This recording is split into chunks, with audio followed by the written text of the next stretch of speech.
Which, to be fair, seems like a fair amount is going on, right? There's, vicious betrayal from one side to another. There's politicking. There's infighting. I'm sure it's going to be a good time.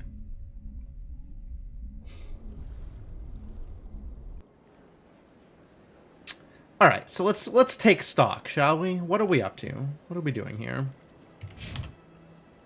We got a map. That's good. Maps are always good. I found a beacon at some point. That's good. There's stuff to do in the Citadel. Rex, the Krogan bounty hunter. Okay. We got to speak to Harkin at Chora's Den.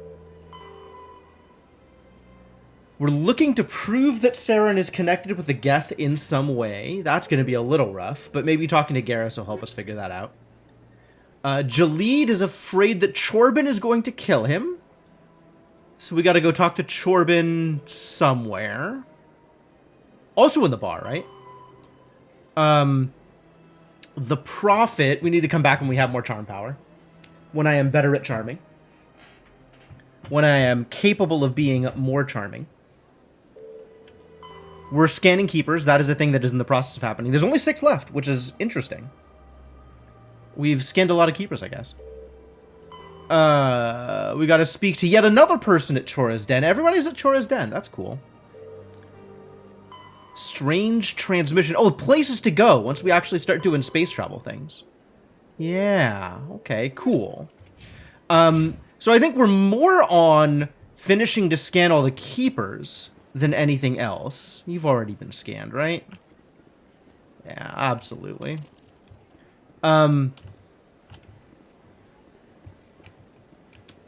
So the next question is, where else do we go from here? Into the wards, I think, right?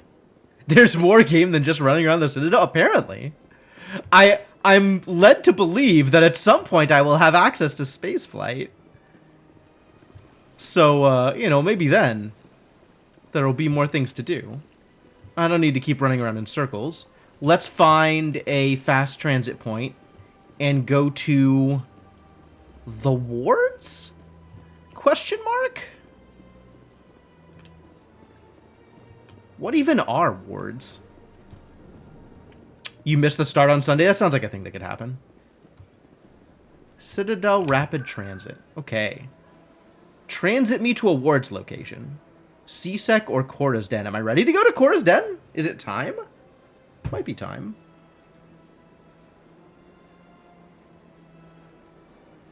It seems as reasonable as anything else. I kind of want to go to CSEC and follow the road from there, and that gives us a chance to talk to Krogan as the Krogan. Krogan is not a name. Krogan is a race. Talk to the Krogan. I have arrived at CSEC Academy. You damn right I have. I see an exclamation mark. Is that the Krogan? It's Rex! We found him!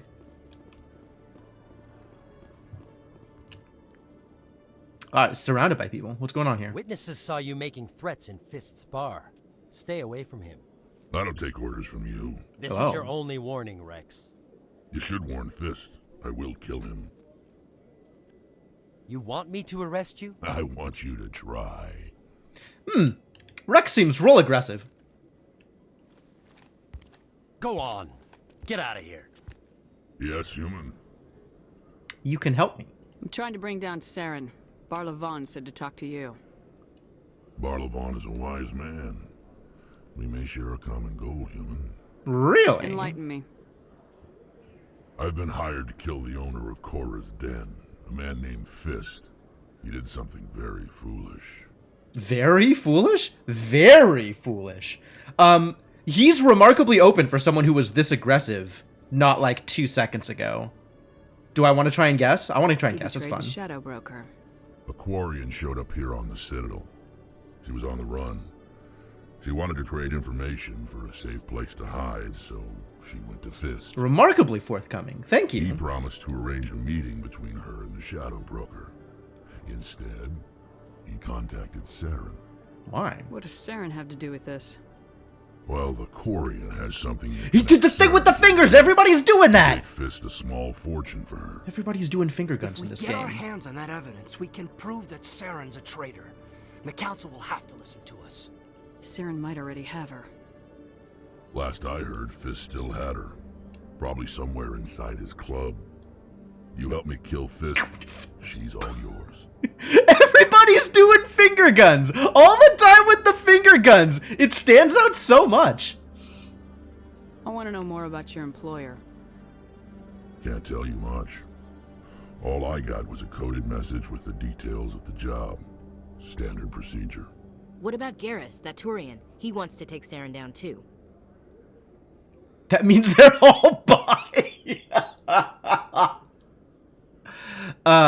What about Garrus? We could use Garrus. He People might like come in Garrus, right? He was here just before you showed up. Said he was going to follow up a lead on his investigation. Wanted to speak to the doctor at the med clinic.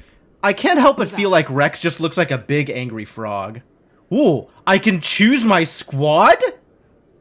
Really? Really? Biotic strength, tech strength, and combat strength. I have a lot of biotic strength and not a lot of anything else strength. Okay, that seems reasonable. Ashley Williams is going to bring a lot of combat strength to the team. And the only person who brings tech strength to the team is our old friend Kaiden Alenko. So I guess Rex gets to stay home. Rex can be part of the team? Is this Shakira? Shakira?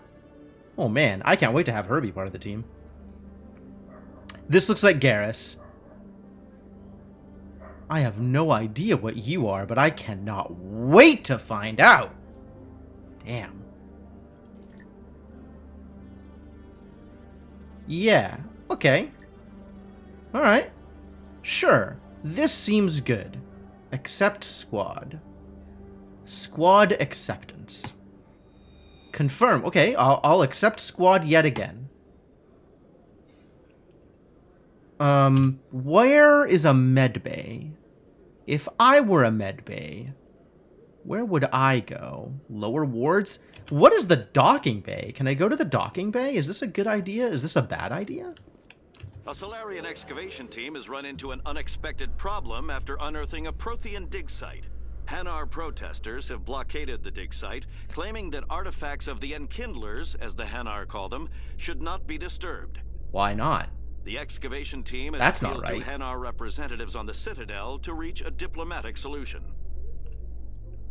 Like, I'm on board with this Enkindler's religion business, but the whole point of worshipping the Enkindlers is the benefit that they brought to society, the uplifting that they did. Why wouldn't you want to mess with their artifacts? Wouldn't you want to learn as much as you could about them? What's up, Ashley? What'd you find out? This is quite the view, Commander. Isn't it, though? That's all we're getting from you, huh? You can see half the Citadel from up here. I can see a keeper is what I can see. It really helps you understand what we're fighting. Really helps you understand what we're fighting to save. Did we just have like a emotional epiphany by going to the docking bay? That's unusual. That's not what I expected to see at all. What's down this way? Probably nothing, right? This looks closed. Oh, it's not closed. We can go into the ship if we want. There's probably not going to be keepers on the ship. I don't really need to go back to the Normandy right now. That's fine. Suffice to say, I can go back to the Normandy. We'll, that's good enough. So, Williams, you happy you signed on with Commander Shepard? I'm not sure, Lieutenant. Every time I think I have a handle on things, the universe banks hard to port. Well, don't let anybody know. A big gun and a confident attitude will get you through a lot in life. Ashley has both of those things. I'm kind of loving these elevator interludes. This is good stuff. Alright, so the wards are this way. You hate port? What do you have against dessert wines? I mean, not that I'd want a full-on mug of port. That's a lot of port.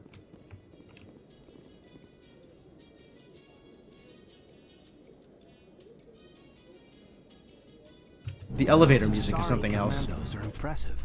Lightly armored, but their speed more than makes up for You it. hate wine in general? Aw, Unless that Devinock, speed you'll gets never out be with the snob you bullets, try to I'm live more up to. inclined to stick with nice, solid armor and a big gun. Point taken. I'm just chilling here. They're having conversations. Me, I don't need to be a part of this. They can talk all they want. Too German for wine. Alright, granted.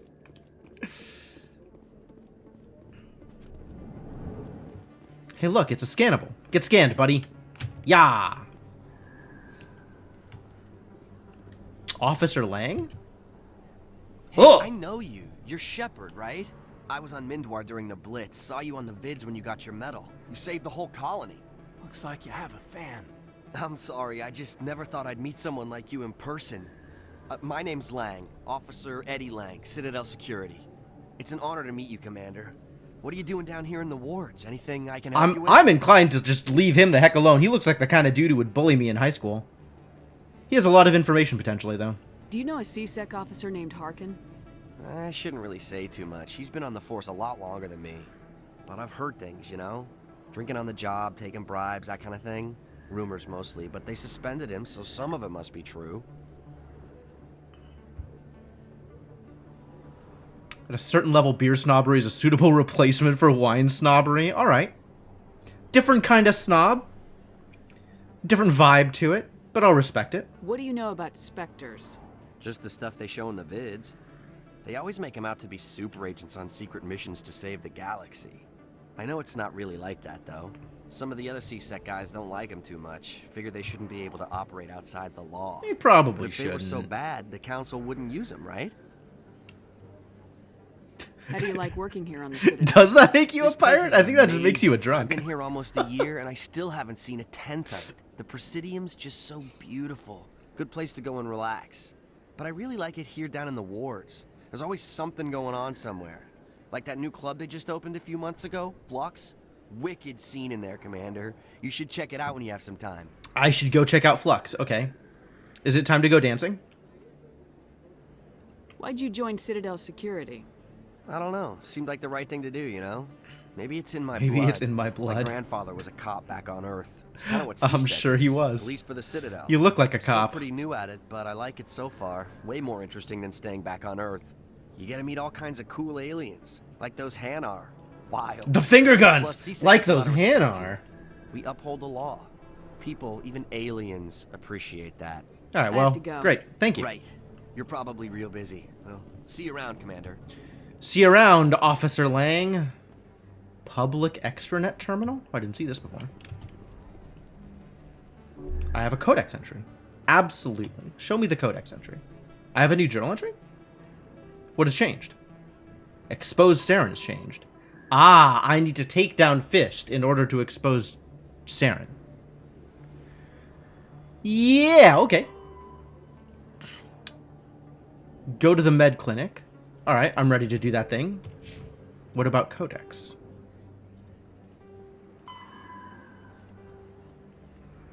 While comboys allow rapid transmission, there is a finite amount of bandwidth available. Given that trillions of people may be trying to pass a message through a given boy at any one time, access to the network is parceled out on priority tiers. The Citadel Council and the Spectres have absolute priority.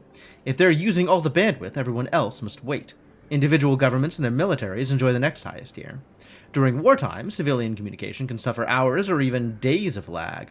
Intelligence agencies study ping time through various systems to predict military buildups.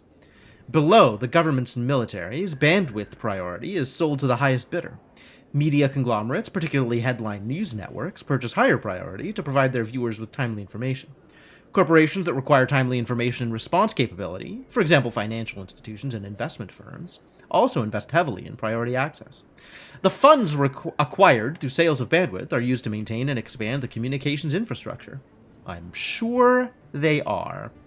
While everyone with a computer has guaranteed free and unlimited access to the galactic extranet, they are last in line for bandwidth, and may have to wait for their requests to be processed.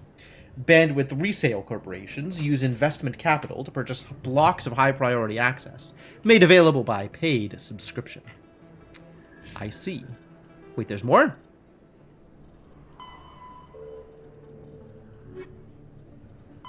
The Elcor, Ah, driven Quarians. from their home system by the Geth nearly 3 centuries Oh ago. yeah! These are the ones that made the Quarians Geth now and then live aboard attacked the them. Migrant Fleet, a flotilla of 50,000 vessels ranging in size from passenger shuttles to mobile space stations. Home to 17 million Quarians, the flotilla understandably It's not has that many scarce Quarians, resources. actually. Because of this, each Quarian must go on a rite of passage known as the Pilgrimage when they come of age. They leave the fleet and only return once they have found something of value they can bring back to their people.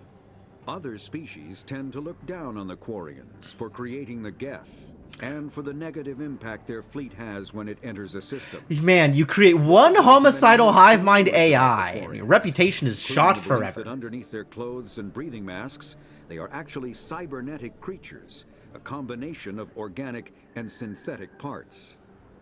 Oh, really? So that other person that could have been in the squad is a Quarian? That's cool. I'm okay with acquiring a Quarian at some point. Cool.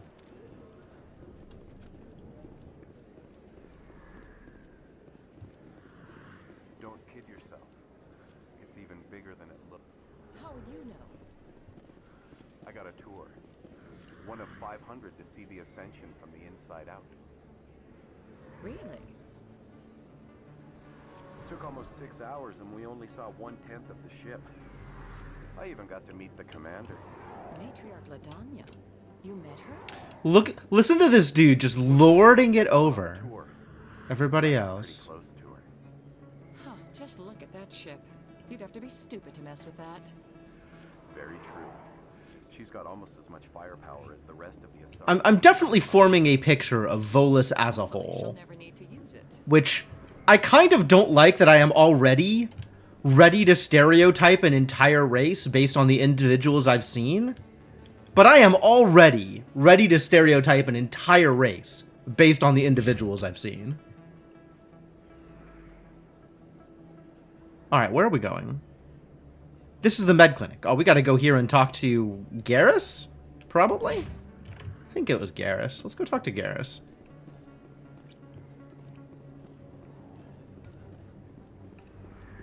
Hello, Random Asari. What are you hanging out here for? Matriarch Ladanya. I don't know who that is. Wonder if I'll find out. I imagine I will at some point. View of Nebula? Okay. Oh, okay. Codex entry? Sure, great. The Citadel is surrounded by a blue-tinted reflection nebula. Reflection nebula? The light of the nebula is actually light from the Citadel, scattered and reflected back at the station. Oh, okay. Reflection nebula. At first, the Serpent Nebula was assumed to be made of microscopic construction debris. Prevailing theory holds that the Protheans used molecular nanotechnology to manufacture the incredibly durable materials used in the Citadel. But unlike other nebula, the Serpent does not dissipate over time. Therefore, it must be replenished constantly. The current popular theory is that the non-recyclable waste collected by the Citadel's keepers is somehow rendered down to the atomic or molecular level and ejected into the cloud. The thick nebula presents a navigation hazard. Beyond the relatively clear areas around the Citadel, electrical discharges are common. These are not blocked by kinetic barriers, and can severely damage metal-framed starships. In addition, some dense knots of dust can overwhelm the repulsion of kinetic barriers on smaller ships. Poop storms? Yikes.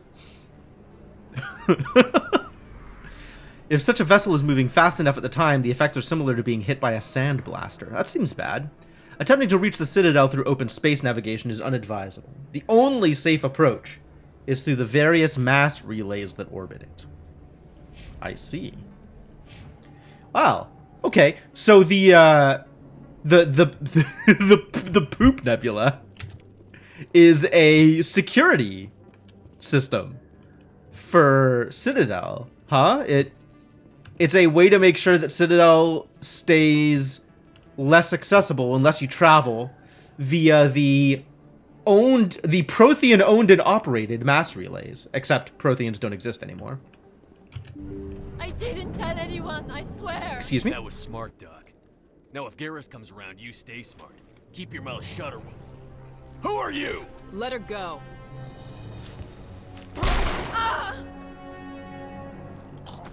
Nice shot, Garrus. Hostile spotted. Whoa! Combat! I haven't done this in a while. Now it gets fun. Whoa, whoa there, whoa there. Where are you going, buddy?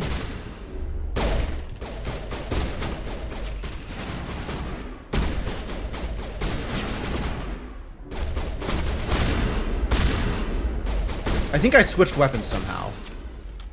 Crap, that was unintentional. Wait, I have more buttons now. I've got shield boost. Is that a passive or can I do it?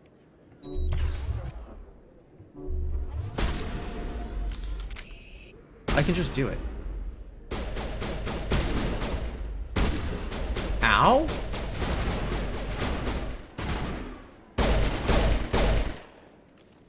Did that get him? Is that it? Just the one guy? Area secured. Oh, area secured. Great, that's good news.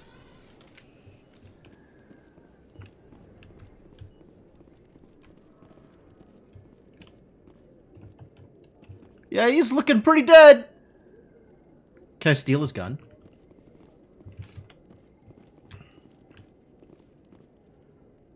Fire containment system. Where? Can I talk to it? Can I interact with the fire containment system? I guess not. I guess it's this there. All right. Garrus, talk. Perfect timing, Shepard. Gave me a clear shot at that bastard. It was a big What were you risk. thinking? You could have hit the hostage. There wasn't time to think. I just reacted. I didn't mean to... Dr. Michelle, are you hurt? No, I'm okay. Thanks to you. All of you. Oh, good. Dr. Chloe Michelle has a French accent. That's good news. I know those men threatened you, but if you tell us who they work for, we can protect you. They work for Feast. The They Feast. wanted to shut me up. Keep me from telling Garrus about the Quarian. Just like Rex told us, Commander. Oh, She must be able no. to link Saren to the Geth. Rex was correct. There's no way the Council can ignore this. Oh, I bet. Okay, Caden saying just like Rex told us. That would have been Rex saying, ha, just like I told you. If Rex had been in the party. Okay. She must be able to link Saren to the Geth. Time we paid Fist a visit. This is your show, Shepard. But I want to bring Saren down as much as you do. I'm coming with you. You're a Turian. Why do you want to bring him down? I couldn't find the proof I needed in my investigation, but I knew what was really going on. Saren is a traitor to the Council and a disgrace to my people. Yeah, alright. Welcome aboard, Garrus. Fist Good is enough for going to be me. waiting for us. When we hit him, we better hit him hard. Sweet. Ah, yeah, alright. Garrus can bring the tech. Sorry, Caden, you're out. Garrus is in. Is it Garen and Ashley? I just want my allies to be good at shooting, I think. Since I am not very good at shooting. Allies, please be good at shooting. Maybe we'll take Garrus and Rex, actually?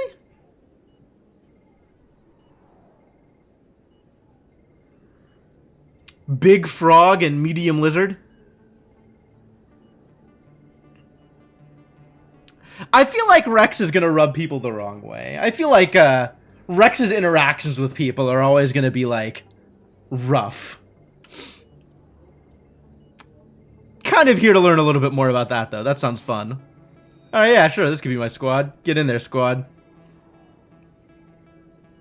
Yeah, absolutely. It's cool aliens time. There are a few unlicensed vendors who operate out of the markets here. Sometimes they have good stuff for sale. You know, honestly, Rex has been really, really informative for how aggressive he started off. I never properly thanked you for saving me from Feast's thugs, Commander. I don't know what would have happened if you hadn't been there. You've... This is literally our first interaction since then. And it's been, like 15 seconds? I'm just glad you weren't hurt. Me too. Now, was there anything you needed? Absolutely. Let me take a look at what you have for sale. Of course. Ooh, she sells me stuff. Armor upgrades. Neat. Anything I can afford? Yes, in fact, a thing I can afford. things I can afford do exist. +1 health regeneration per second. Oh, I love it. Yeah, bye.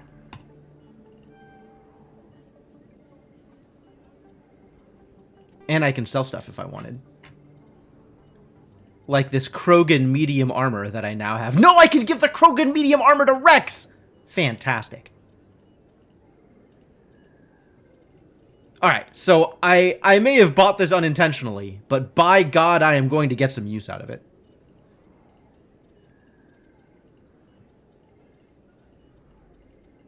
Do I care about these? I don't think I care about the strikers. The edge seems good, though. Sell, hello? Oh, accept.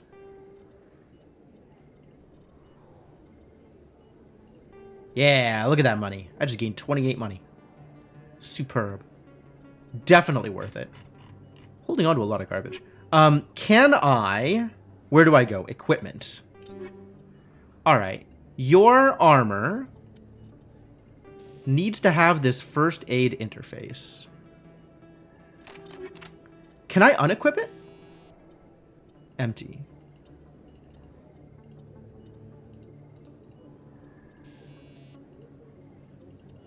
I don't appear to be able to unequip it. I guess if I... And then Rex can equip this Phoenix. The Phoenix is actually not better, except for the biotic protection. That's unfortunate. This thing was pretty expensive for it to not be much better. There was a back button once I clicked empty? Really? Biotic amp. Armor. Click.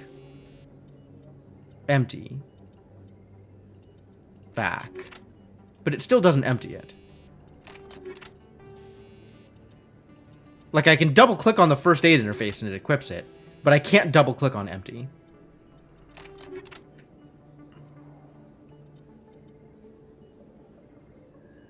Yeah.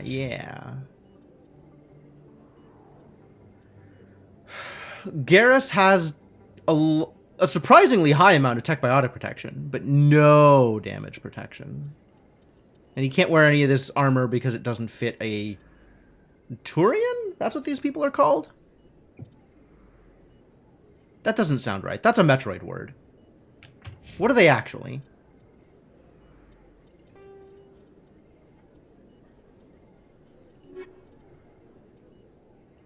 Turians. They are Turians. What?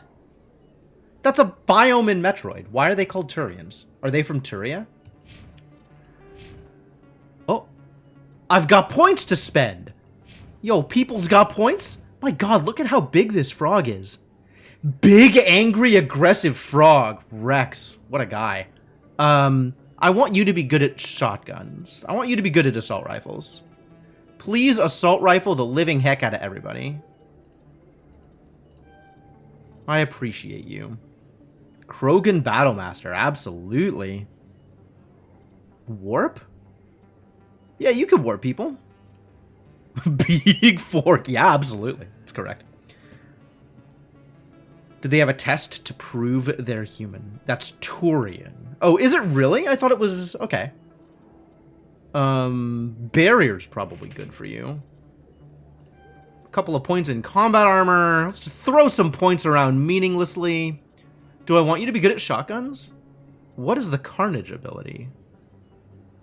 Fires blast of particles inflicting weapon damage plus 50% to any enemy within 2 meters of its impact point. I see. Fairly inaccurate, but that's shotguns for you, I guess.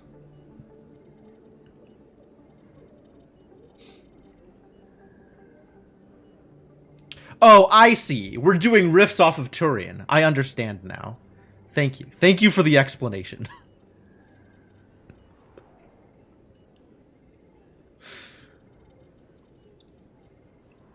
You've got points. I guess become more of a Battlemaster? Resistance to physics forces cannot be thrown around. It's funnier when you have to explain it. Alright, noted. Noted.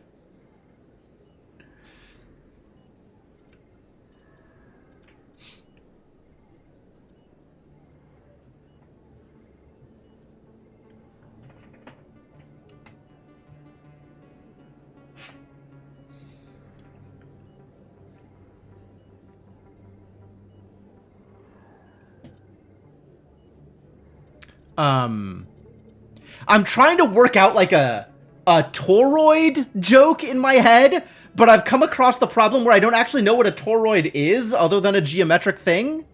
So I can't actually, like, I'd have to Google it to make this joke work. And I'm not going to stop and Google it just to make the joke work. That's entirely too much effort. Alright. Combat armor and battle master. That seems like a good idea. What is fitness? Grants the immunity ability. Dope! Yeah, you should be fit. I'm pretty fit. I mean, just look at him. He's just pretty fit. The helmet is so aggressive! Wow. What a guy.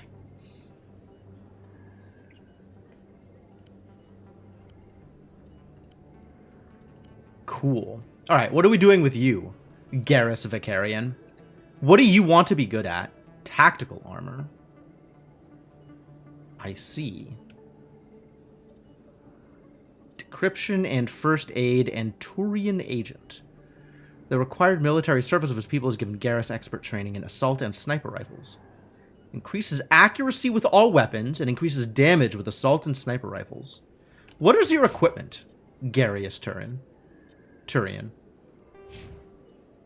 Garrus Vicarian, Turian agent. How do you become more immune? Well, it's easy. Like, you have immunity, and then you have additional immunity. You just become more immune. Equipment. What have you got, buddy? You've got assault rifles. You got all these defaults. Maybe I should make him into a sniper? Maybe Garrus can do the sniping for me? What if we told Garen to snipe people? Would Garrus snipe people for me? Would that be good? At the very least, you should be given a better gun.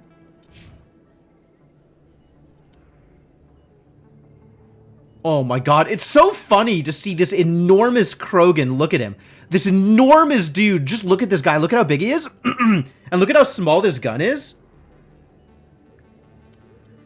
It's like he pulls out this tiny little brick and is just like dwarf it. It's like Will Smith with the cricket in Men in Black. Anyway, we just want you to have the Lancer. We want you to have assault rifles, I think. I think you should have assault rifles.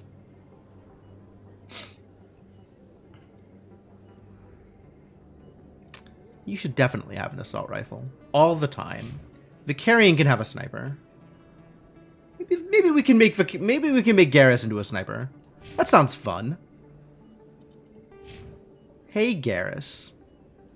I need to go up to here before I can unlock sniper rifles. So, okay. But also, we should probably just put points into Turian Agent anyway. Grants the assassination ability.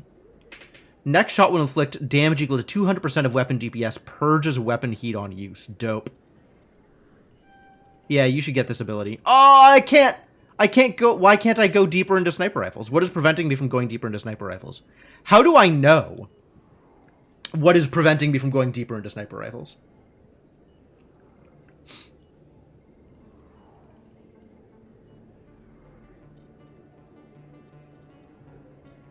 Is it... Do I need more points in assault rifles to go deeper into sniper rifles?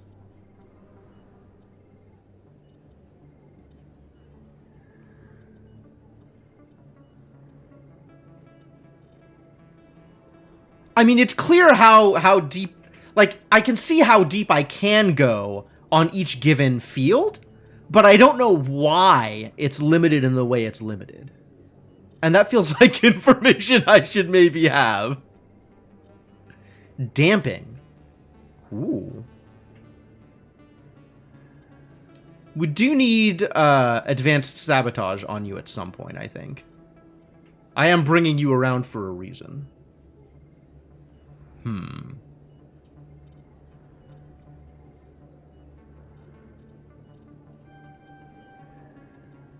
Alright. Damping is unlocked. Now we can do a damping. Increases the explosion radius on your tech proximity mines. Shuts down enemy tech and biotic abilities. Neat. Well, not today, but at some point. Alright, cool. I have spent points. Now it's time to go beat up a fist. Right? I'm not exactly sure how the mechanics of that works. Maybe we'll make Fist punch us so hard that he starts hurting himself? I don't know.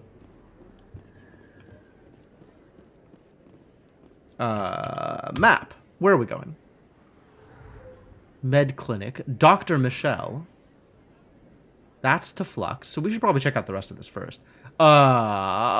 Kind of. We should kind of check out the rest of this first. Because I think, what's-his-face, Chorbin, is going to be hanging out on the markets. That's information that I believe I know. Going to leave someone with bloody knuckles? Yeah, absolutely. I think that's the point. Markets and Chora's Den. Emily Wong. Are you important? Ooh, a scenic view. Let's look out the window. Oh, it's a cutscene. I thought it was just going to bring up a codex thing again.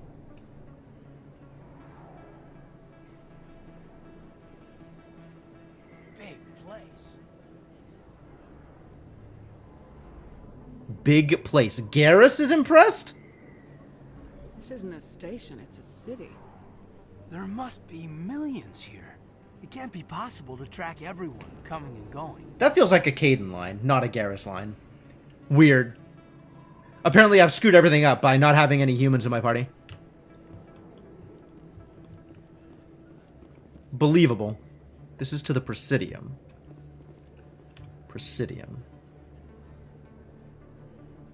I see. Alleyway?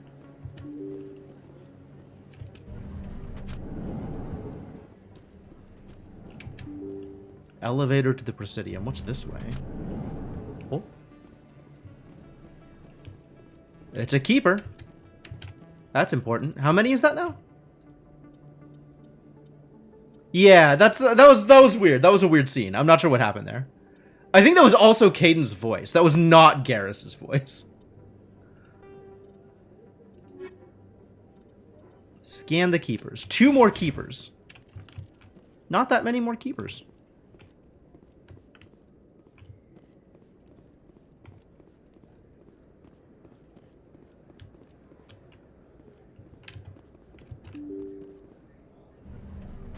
Open Sesame. Rapid Transit. That's Cora's Den. Okay. I don't think I'm ready to go into Cora's Den. Am I ready to go into Cora's Den?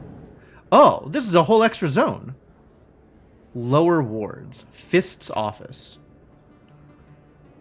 Well, there's Chorbin. I'm not ready to talk to Chorbin yet. I've got more keepers to scan. Morlin, who are you? Hello there. Welcome to Morland's famous shop. You want many good supplies, yes? Many good supplies. Absolutely. Let me see what you have. Oh, you will be pleased, I think. Very good things I have. You will see. Standard items?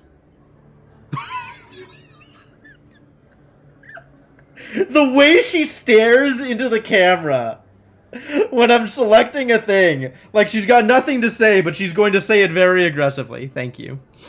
Thank you. Thank you for that.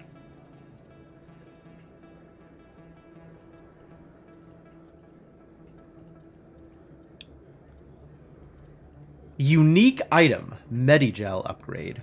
It's cheap. Absolutely.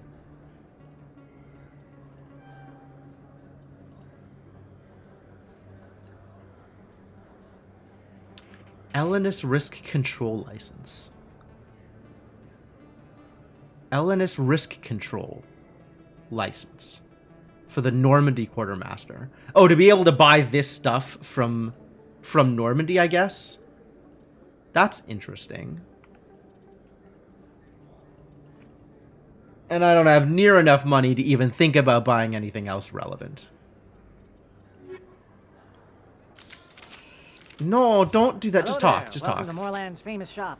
You I need want supplies. Many good supplies, yes? Let me see what you have. Oh, you will be pleased, I think. Very good things I have. You will see. Very good things. Let's see armors. Non-human armors. So Krogan armor and Turian armor. Sure. Ellenis Risk Control is a brand. Okay. Great. Great. What does Garrus have to say for himself? If you feel lucky, we should visit the casino over in Flux. I think we're on a mission right now. I don't know how lucky I'm feeling. Angry frog. This frog's not as angry, though. His eyes aren't red. Still not ready to talk to Chorbin. We've got other work to do before we can talk to Chorbin. Conrad Werner. Is that really... Wow, it's you. I've got so many fans on this station. You're Commander Shepard, the hero of Eden Prime. I am so honored to meet you. Nice to meet you. And you are? My name is Conrad. Conrad Werner. They say you killed more than 100 Geth on Eden Prime. Leave me alone. I spent most of my time trying to stay alive and help the colonists. Hey, I know you're probably busy, but do you have time for a quick autograph? Sure. Anything for my fans. Anything for a fan. Here. Good. Thanks. I really appreciate it. My wife is going to be so impressed. I'll let you get back to work. But next time you're on Earth, I'd love to buy you a drink. Thanks again. Don't you have a wife? What's in the journal? The fan. You probably haven't seen the last of Conrad. What harm could there be in talking with him if you meet again? What harm indeed? Phrased that way, I think the answer is plenty of harm. I don't think you bought this here. I don't sell this mod. Look, I know it was you. I remember your face. Really, that's impressive. Usually you humans can't tell one Turian from another. This was the place. Now, are you gonna give me a refund or not? Do you have your proof of purchase? What? No, I don't think you ever gave me one. I'm sorry, then. I can't help you. But, what do you... Can't help you. I see.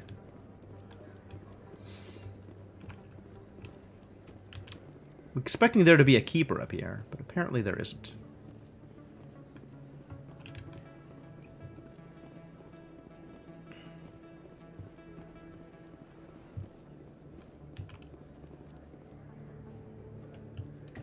Alright, what else are we doing? Oh, there it is! Told you there was going to be a keeper up here. Can't escape my eagle eyes. I'm well known for my powers of observation. Expat? Hello, Earth Clan. No doubt you've just come back from the colonies. Will you be needing supplies? Yes. Show me what you got. Most excellent. I am sure you will find something pleasing. Is Expat his name?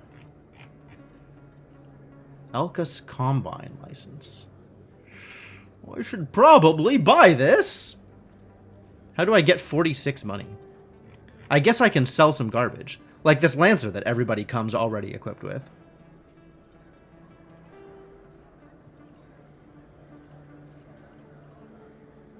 Is this the kind of shotgun that everybody comes already equipped with?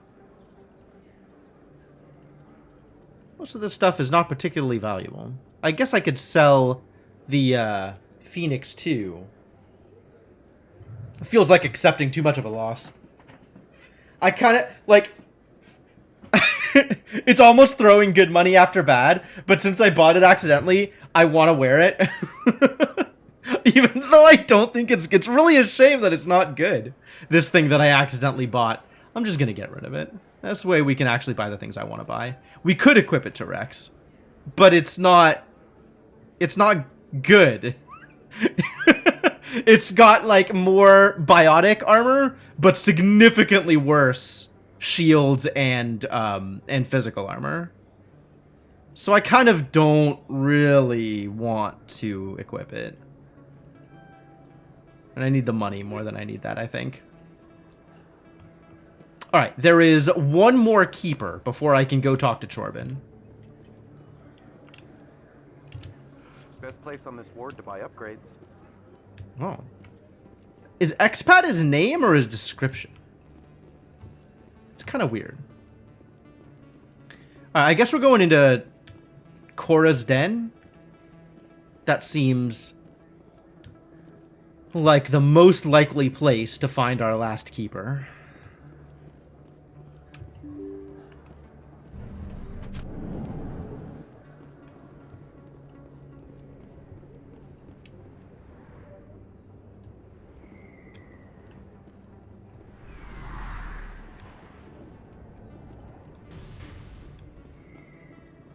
Looks like it's shut down. Shut down. Fist knows we're coming. Look out! Whoa! He really does know we're coming. All right, great.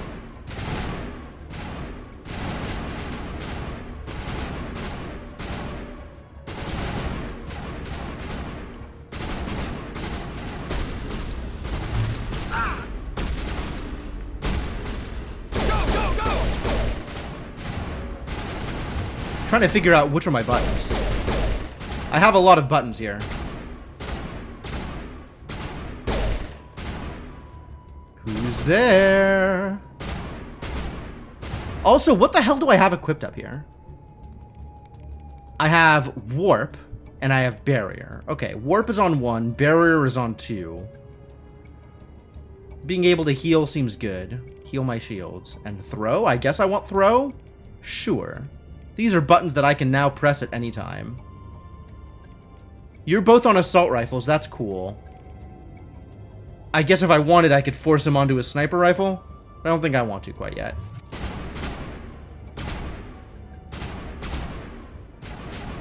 Somebody up there?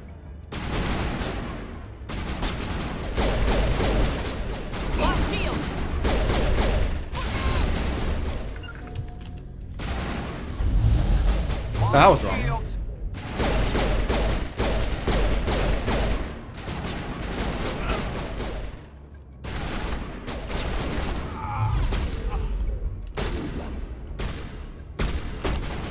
People shooting at me from back here? Oh, they totally are.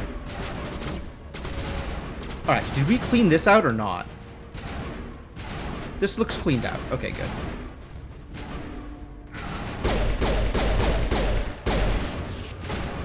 Did Rex die? Rex might have died.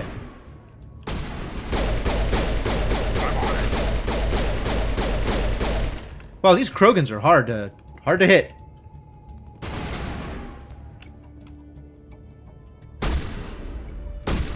I don't know what that is.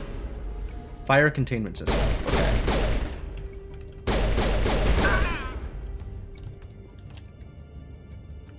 Is shooting it a good idea?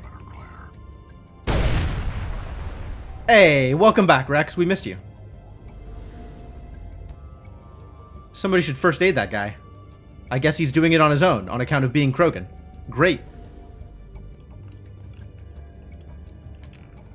Hang on. We have an exclamation mark in here. Oh. No, yeah. General Septimus. Is he alive? He doesn't seem to be here. Have I been lied to? Might have been lied to. I guess the fact that Fist knew we were coming means we don't get to talk to General Septimus. This pass, anyway.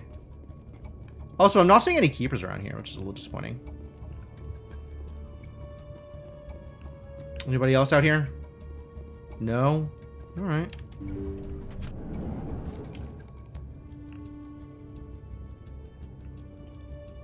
Warehouse worker.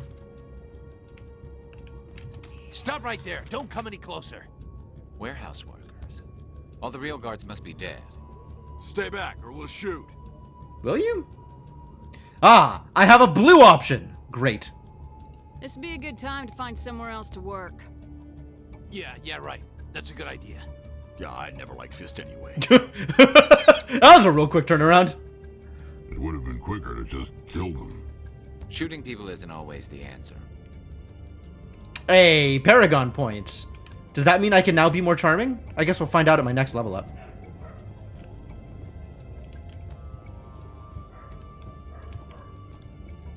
Why do I have to do everything myself? Time to die, little soldiers.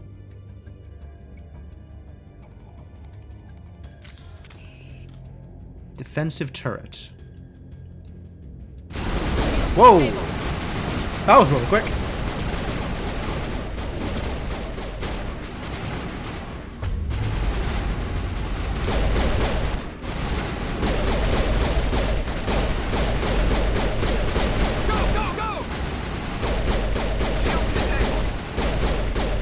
Wait! Don't kill me, I surrender!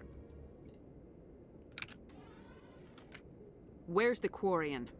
She's not here. I don't know where she is. That's the truth. He's no use to you now. Let me kill him. Wait, I don't know where the Quarian is, but I know where you can find her. The Quarian isn't here. Said you'd only deal with the Shadow Broker himself. Face to you face? don't... Impossible. Even I was hired through an agent. Nobody meets the Shadow Broker, ever. Even I don't know his true identity. But she didn't know that. I told her I'd set a meeting up. Did you? But when she shows up, it'll be Saren's men waiting for her. You son of a bitch! I mean, I like that, but alright. Give me the location, now. Here on the wards, the back alley by the markets. She's supposed to meet them right now. You can make it if you hurry. What are you doing? The Shadow Broker paid me to kill him. I don't leave jobs half done. We don't shoot unarmed prisoners. How many people died because of him? He brought this on himself.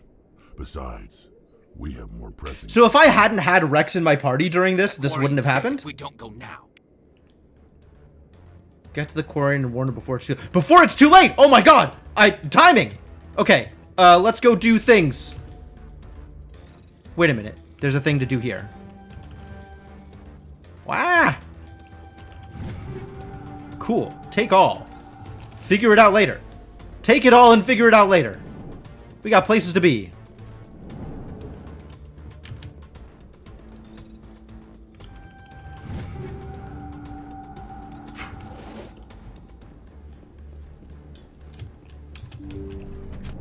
Doors!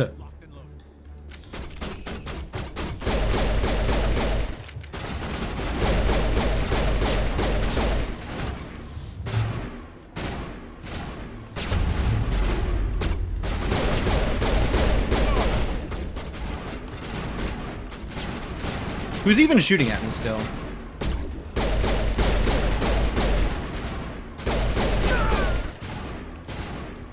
Yeah, I'm just gonna go charging. That seems like fun.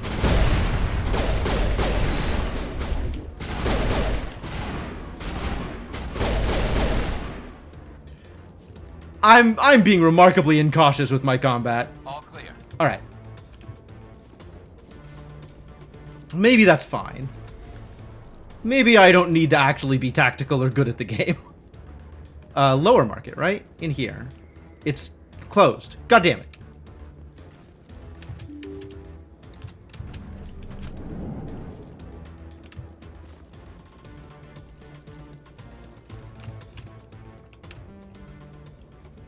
Did you bring it? Where's the Shadow Broker? Where's Fist? They'll be here. What? Where's the evidence? No way. Get off of her. The deal's off.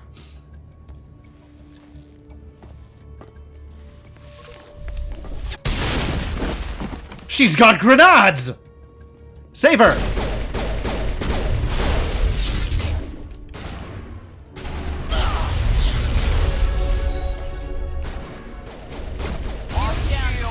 Whoa.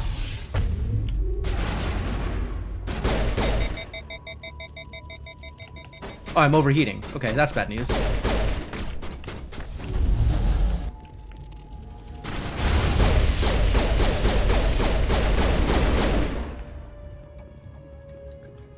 Fist set me up. I knew I couldn't trust him. Were you hurt in the fight? I know how to look after myself. Not that I don't appreciate the help. Who are you? Top line. Always top line. I'm looking for evidence to prove Saren's a traitor. Then I have a chance to repay you for saving my life. But not here. We need to go somewhere safe. We could take her to the human embassy. Your ambassador will want to see this anyway. Great. I'll do that thing that you just said. You're not making my life easy, Shepard. Firefights in the wards, an all-out assault on Korra's den. Do you know how many... Who's this? The Quarian? What are you up to, Shepard? Making your day, Ambassador. She has information linking Saren to the Geth. Really? Maybe you better start at the beginning, Miss... My name is Tali. Tali Zora Naraya. Oh, we don't see this many is Tali. Quarians here. Why did you leave the flotilla?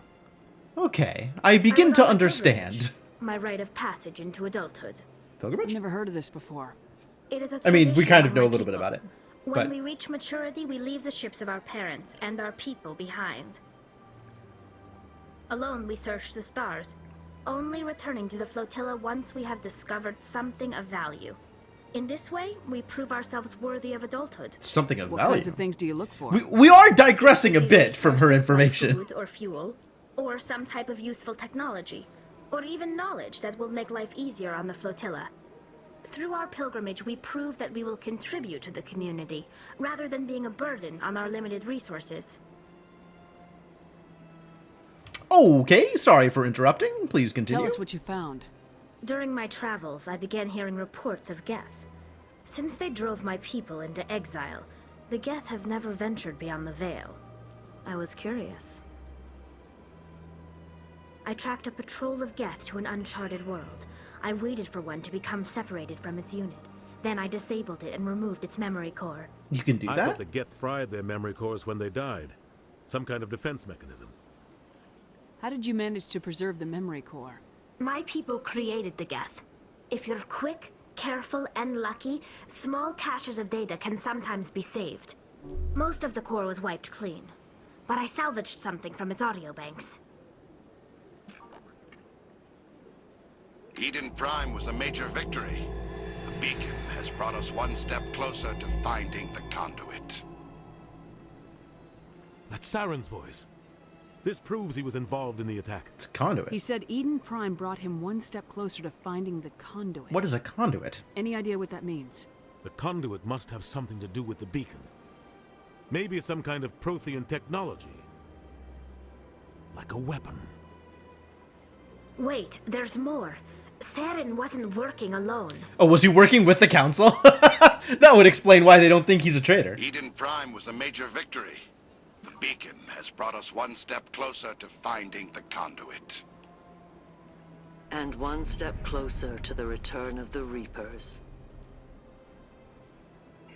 I don't recognize that other voice, the one talking about Reapers.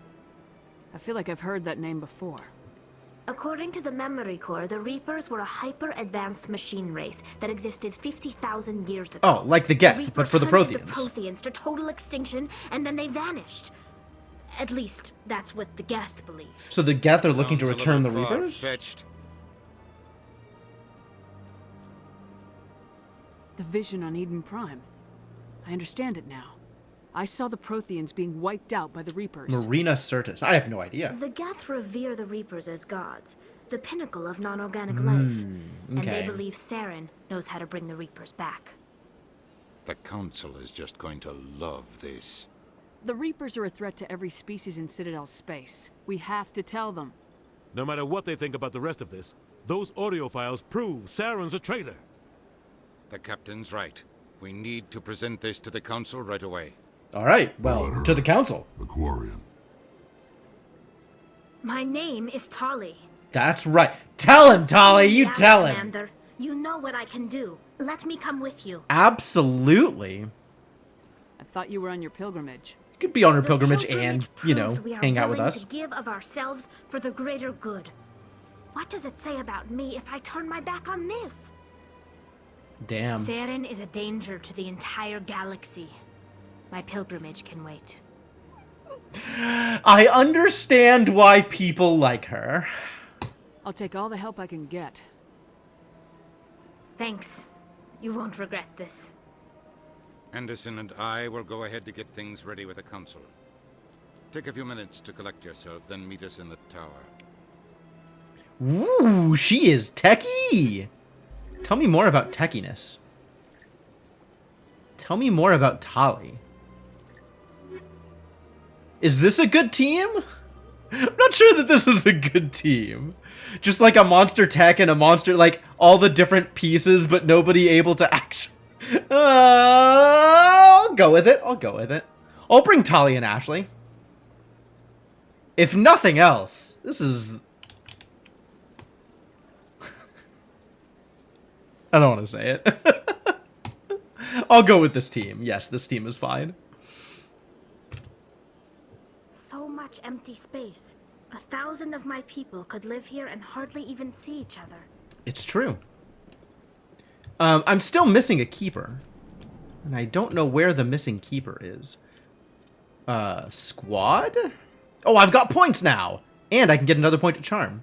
Yes. More charm. Pistols? Points in pistols? I am using a lot of pistols. I should be warping more. What is singularity? Ooh, I can trap people. I like that.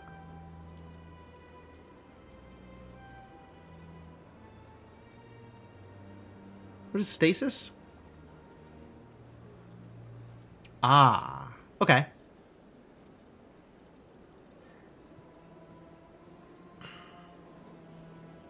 I got a store discount. Dope. How tiny?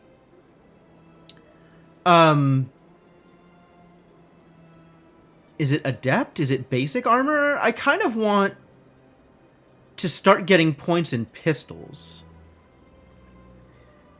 Reduces charge time for biotics. That also sounds good, though. This just increases warp duration. I like the charge time reduction.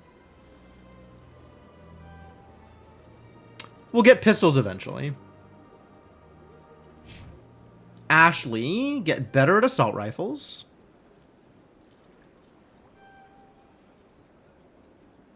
Get better at soldier? Better at assault training? Better at assault training. Points in soldiers are all well and good, but like, assault training feels like a big deal.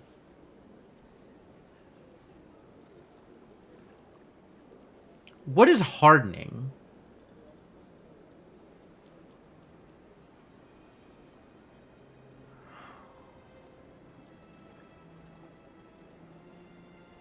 I don't think I know what hardening means.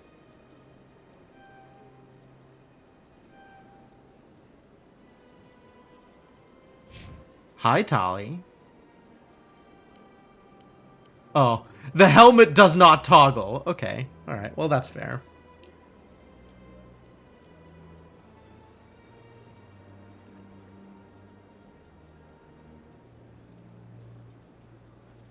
Alright, we need to get at least to advanced sabotage. And we already have a point in electronics, that's good. Quarian Machinist. Though young, Tali is a true genius when it comes to dealing with mechanical or electronic equipment. Increases tech resistance and increases shields. Dope. Yeah, that 1 point is a huge bonus for the amount of expenditure I've put into it. Hacking. Makes artificial enemies go berserk and attack each other? Dope!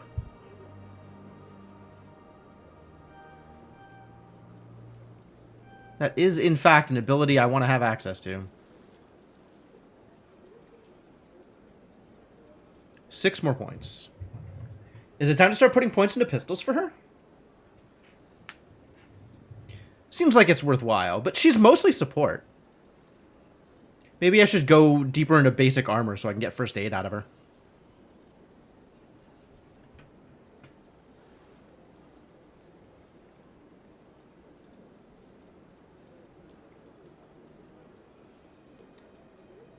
Sabotage, overload, and damping. Which one is overload? 200 damage to enemy shields. Oh. Neat.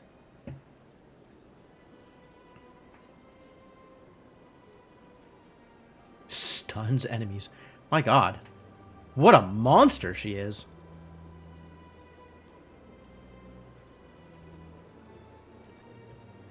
Cost Medigel to first aid. Okay, I guess that's fair. I guess that's fair.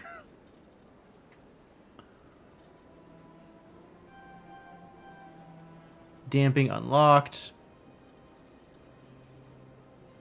We want to use electronics abilities.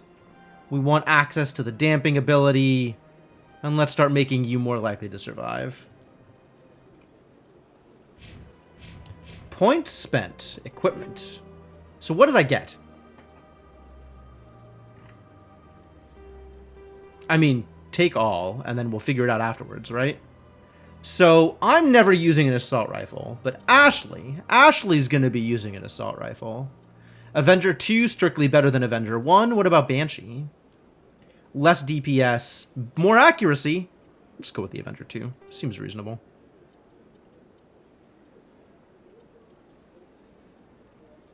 I could Omnigel it. I still haven't used Omnigel for anything. So maybe I just sell it. I do not care about your shotgun. I do not care about your pistol. I care about Tali's pistol, though.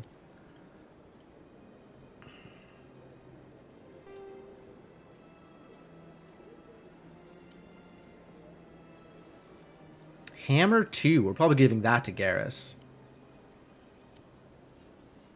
Medium armor for humans. Can I wear medium armor for humans? Can Ashley wear medium armor for humans? She can. Ooh.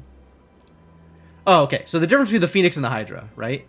The Hydra has more damage protection, but less biotic protection. This is pretty minuscule damage protection bonus. Survivor. 0 biotic protection, but more shields also. We've already doubled her shields. Like, this is a minor increase in shields. Oh, not Ashley. Tali. We've doubled Tali's shields. Okay. What's new here?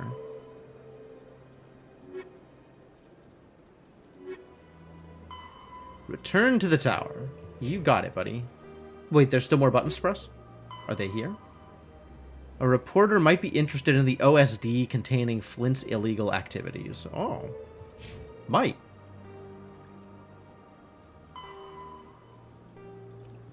When Quarians of the migrant fleet reach young adulthood, they must leave their birth ship and find a new crew to accept them as permanent residents.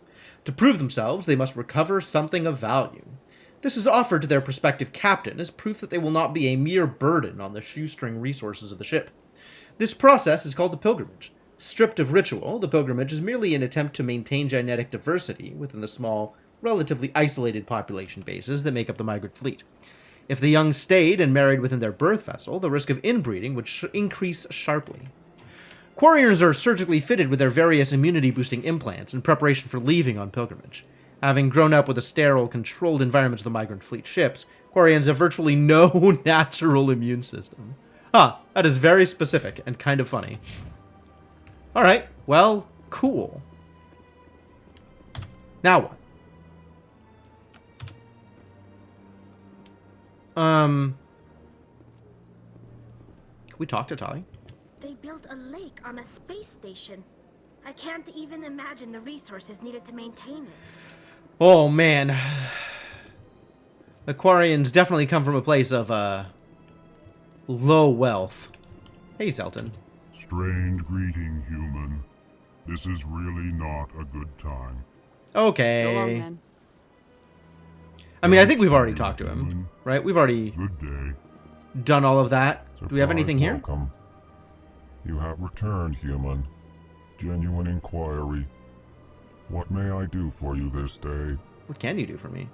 I think we've already done this. I think Goodbye, everything's Ambassador. Sincere farewell. Good day to you, human. Enjoy your time on the Citadel. good. I will do my best to do that. Alright, where are we going? Where are we going?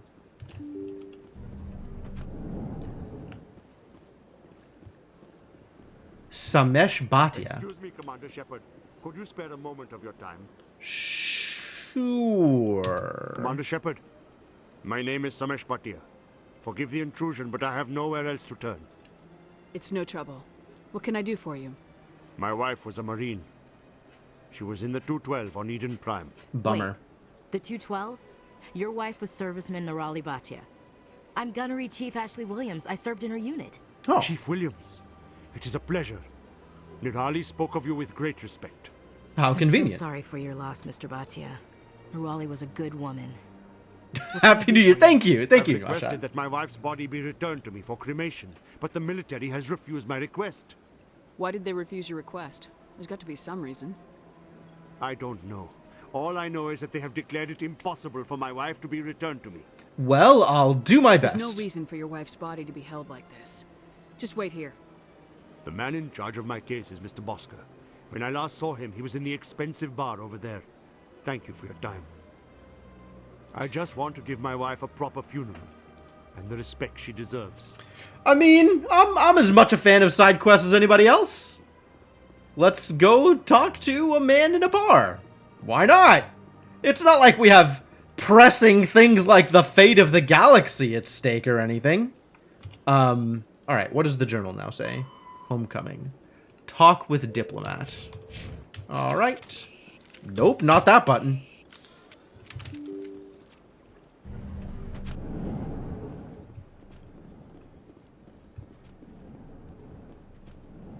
How goes the hot alien wooing? I'm doing my best. We found Tali, so we're one step closer. We now have a hot alien to woo. Among other hot aliens. My goodness, you're Commander Shepard. Your activities made for quite a briefing in the Diplomatic Corps. Is there something I can do to assist you? I'm here on behalf of Samesh Bhatia for his wife Nirali. Serviceman Nirali Bhatia died on Eden Prime, as Mr. Bhatia no doubt told you. Her wounds are inconsistent with any type of weapon damage we've seen before. That is why her body is being held. I see. Cryptomancer likes Rex. Okay, alright. I don't know that I'm into the big frog dude, but, there's definitely some dope aliens around. You think that her body might be dangerous or contaminated? No, Commander. Nirali Bhatia is not dangerous. Her body is in fact extremely valuable to the Alliance. The tests we're conducting may lead to better defenses against Geth attacks. Respectfully, Serviceman Bhatia may save more lives in death than she did in life. I have a charm. I'm doing a charm. I understand what you're trying to do, but holding the body is wrong. Commander, you of all people should understand how far we must go to protect humanity. Not if we lose our humanity in the process. I am out here fighting to stop crap like this. All right, Commander. You win. It was hard enough refusing Mr. Bhatia. I'm not going to risk an incident by refusing you. Tell Samesh that the body is being shipped back to Earth. I'll go now to see to it myself. I've resolved a side quest. At potentially the expense of life-saving research? I'm actually unclear that I'm in the right on this. I feel like maybe the correct result was to go back to Mr. Bhatia and be like, hey, here's what's going on. Here's the actual reason for the thing that's happening. Maybe it's okay. I don't know. I don't know what's going on here.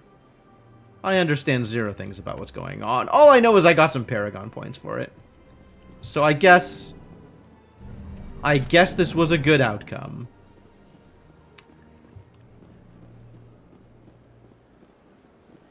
Hello again, Commander.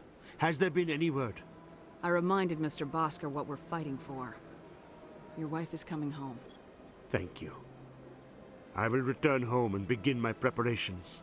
It does not bring me happiness, but it may bring me peace.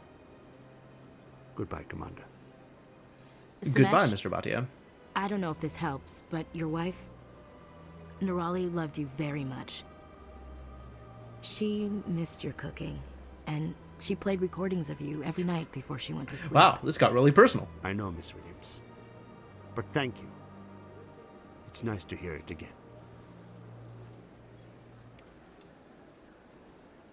I can't tell the aliens from the animals.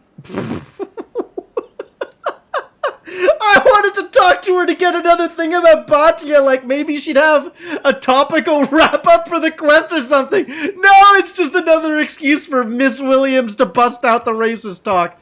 Thanks. Thanks, Ashley. Thanks. Missed your cookie? No, I think that would be something very different. You're right. Good thing that's not what they said.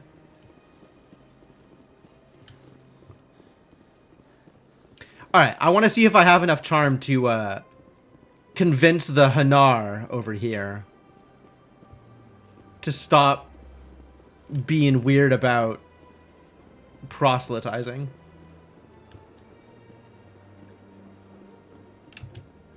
Has the CSEC officer been assuaged?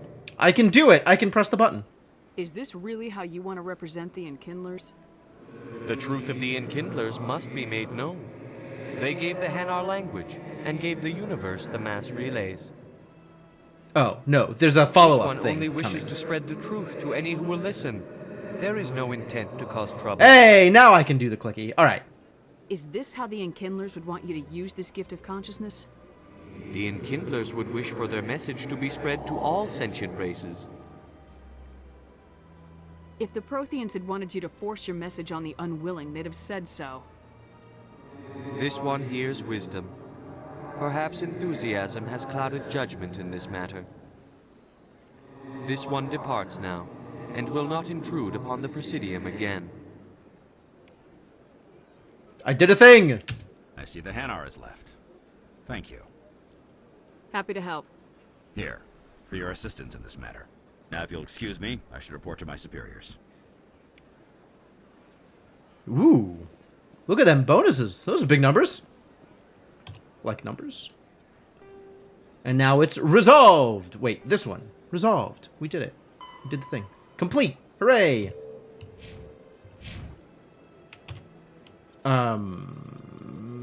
Squad? Where are we now? We're pretty close to level 4. We're 800 experience away. It's actually not that close to level 4, I don't think. What is in here? Have I been in here? 2 wards. Oh, this is another way down into the wards. But is it a different place than I've been before? Or is it just another way in? Binary Helix has settled out of court with a Krogan group that had accused the Genetics Corporation of fraud. The Krogan group had contracted Binary Helix to perform studies with a long-range goal of curing their genetic sterilization. The group later after sued the for a return of genophage. investment money when the study produced no viable results. Oh, come on. Just because it didn't work out in your favor doesn't mean it wasn't worth the money. Or rather, it doesn't mean you don't owe them the money for doing the work. Have I been here? Where am I? Flux and wards access, so I totally haven't been here. This is a separate place. There might even be a keeper here. So how are you liking your posting at the academy? It's good. Busy, though. I can't believe how many people you get coming in from the wards. Yeah, Hey, Shadowed Mage, how's it going? Citadel. You'll never get bored. I guess not, but you could still use a few more men. That's why we brought you here. Sure, but there's still way more complaints than the officers can handle. That's just life near the wards, kid. You'll get used to it. There are a lot of complainants. I mean, the place is full of people, right? This place is huge. So are all the Asari female? I don't think we've seen a male Asari yet.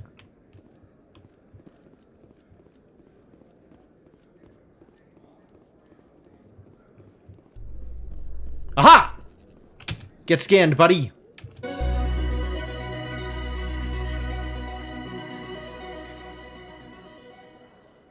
Fanfare. Wow, big deal fanfare. That was a lot of money. Sweet. Cool, so we didn't miss any of them. Eden Prime, we present another profile in courage with serviceman Nirali Oh, Bhatia. how topical.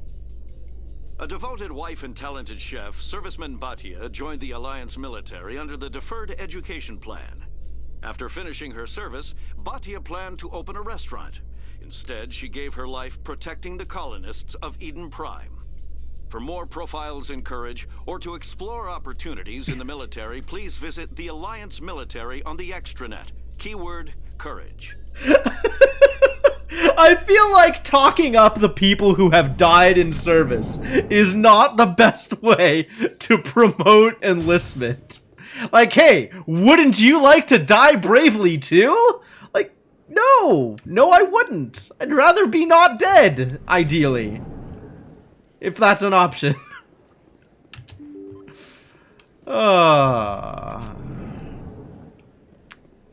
Emily Wong. Commander Shepard? Excuse me, Commander Shepard! You're dressed like one of Shakira's reps. I'm Emily Wong. I'm a journalist investigating corruption on the Citadel. You're a journalist? You In that recently outfit? took down a man named Fist, reportedly a member of some sort of organized crime ring. Did you find any evidence in his office? Is there anything you can share with me? Would these help? These OSDs might have the information you're looking for. You've got FIS files? This could be even bigger than I'd hoped. Here, Commander, for your trouble. Now, if you'll excuse me, I should go see what's on these discs. You probably should. Fantastic. Good results. We're gonna go talk to Chorben. We're clearing up side quests before we continue main quest stuff.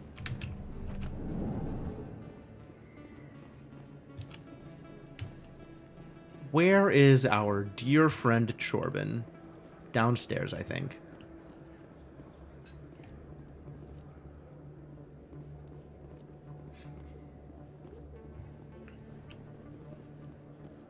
So, heard you've been following our Volus friend home. Commander, I wasn't expecting to see you again. Is there something you want? You can start by telling me the truth, Chorben. I'm not sure what you're referring to. My experiments are... Your lies are catching up with you. We spoke with your friend. Oh, maybe I Jalid. shouldn't have finished the side quest first. Spoke with Jalid? Then you know about the data? No, but you're gonna tell me.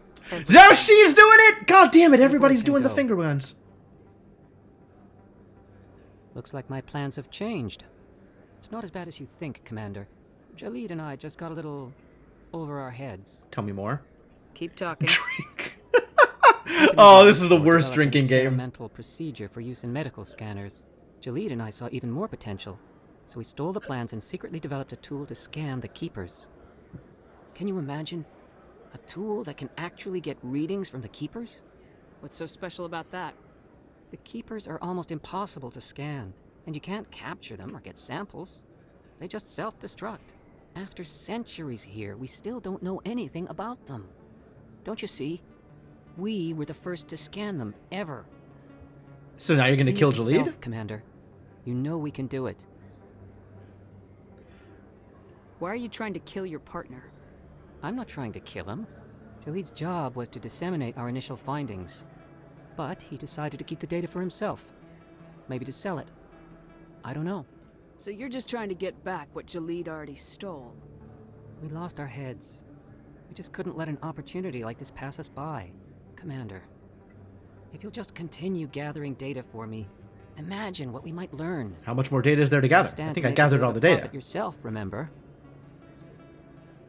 I'm not breaking regulations for you or your research. Return what you stole or I'll have you arrested. All right. You don't need to ask twice. Was that a finger gun? I don't even know if that was a finger gun. I promise. Of course, Jalid still has the initial data, and I doubt he's planning to return it. I'll deal with Jalid. I'll deal with Jalid. So long, Commander. It always gets me. It always gets me whenever the line is the same. Whenever I'm like anticipating the line enough that they echo me. That's always great. Yeah, she did like a weird hand thing too, and I wasn't sure if it was the finger guns or not. It might have been. Might have been. Where was Jalid? Jalid is at CSEC, I think. Sounds like it's time to take some rapid transit.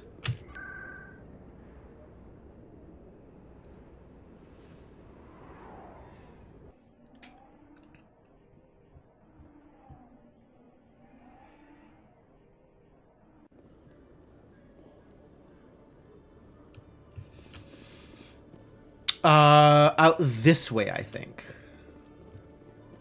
Right? Yeah. Jalid.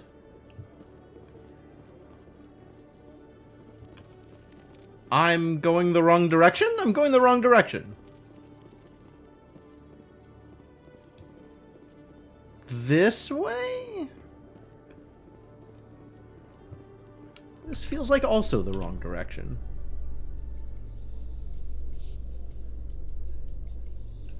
Where the heck am I? Oh, I see. I wasn't facing the right direction to begin with. I need to go through here.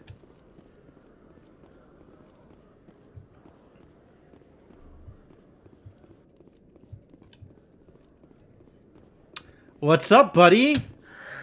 Hello again. Did you have any luck finding Chorben? I found out you've been lying to me, Jalid. Lying? Why would I lie to you? Why would I lie to you?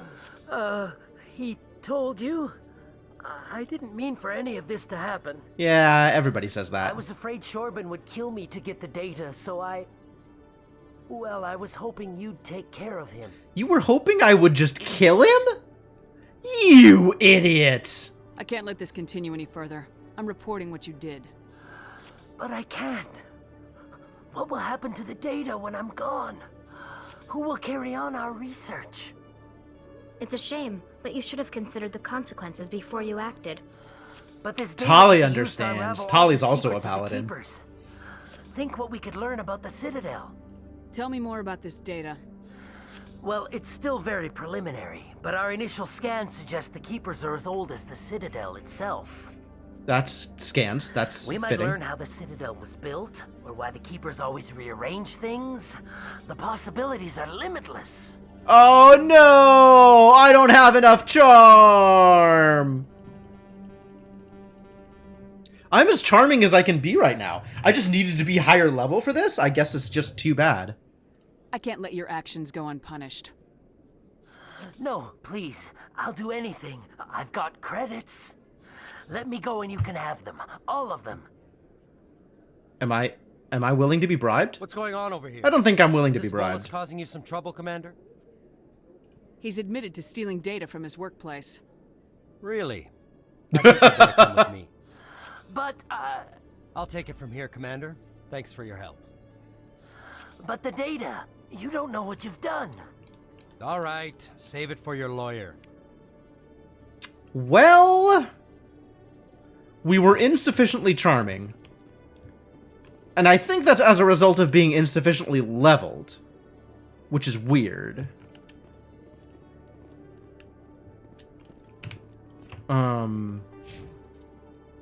Like, there's just no more points to put into it. Grayed out if you do not have a high enough skill rank. New skill ranks will unlock when you become a Spectre, and as you earn Paragon points. So maybe I just wasn't Paragon enough to convince him to do it the right way? It's a little distressing. I feel like I've been pretty Paragon so far.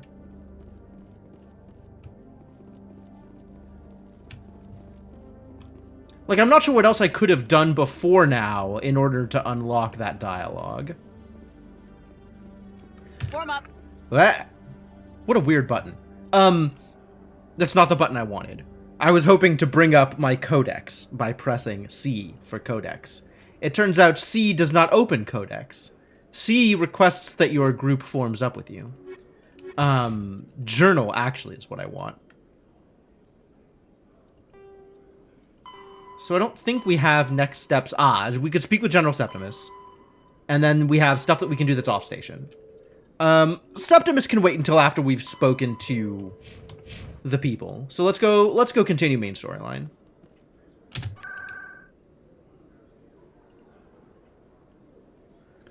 Citadel Tower, here we go. I'm out of water. There's gonna be a bunch of dialogue here. I'm gonna go get some more water before we keep this going, actually. Let me go on a quick break. We've been going for a little bit. Been about an hour and a half. That is a reasonable time to take a break. So I'm going to do that thing. Yeah, refill water, go to the bathroom, stretch my legs, come back. We'll get this going soon enough. All right. Yeah, back in a bit.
All right, I am back. Thank you for your patience, folks. So I go out to get water, and I go to the kitchen, and I see my roommate with a pan of brownies just pulled out of the oven. So I have also stolen some brownies. What a fantastic day.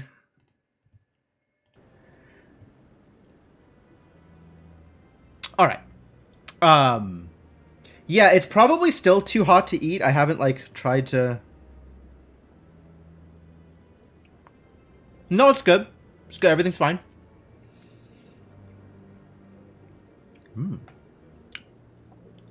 Betty Crocker at her finest. Alright, let's go do a plot. Hello, Captain Anderson. Come on. Udina's presenting the Quarians' evidence to the Council. Are we supposed to be there for it? I feel like this is Udina's show. It was a major victory. The beacon has brought us one step closer to finding the conduit.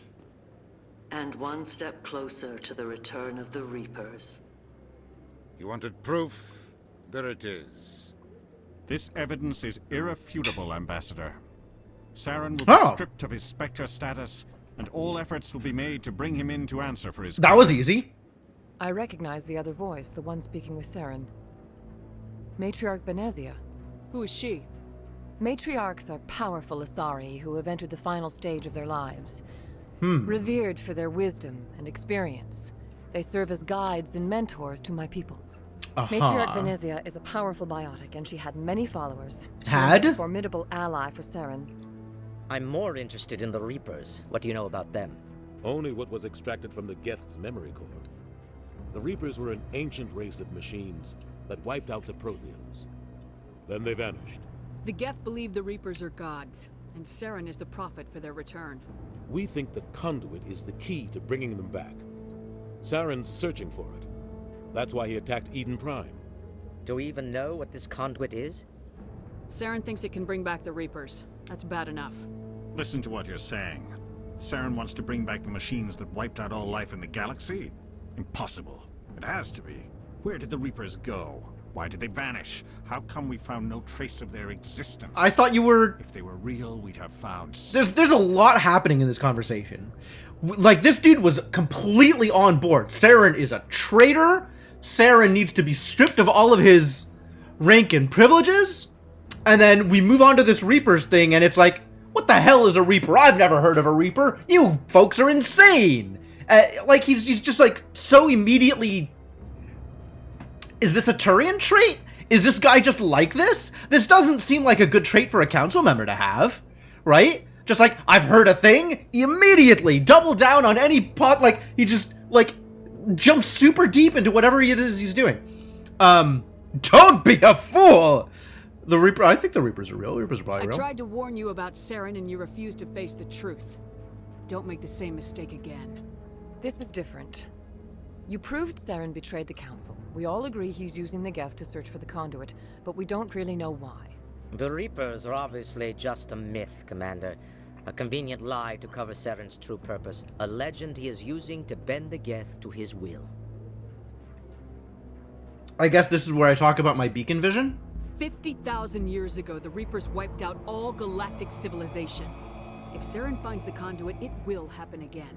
Saren is a rogue agent on the run for his life. He no longer has the rights or resources of a Spectre. The Council has stripped him of his position. As of 15 seconds ago. Not good enough.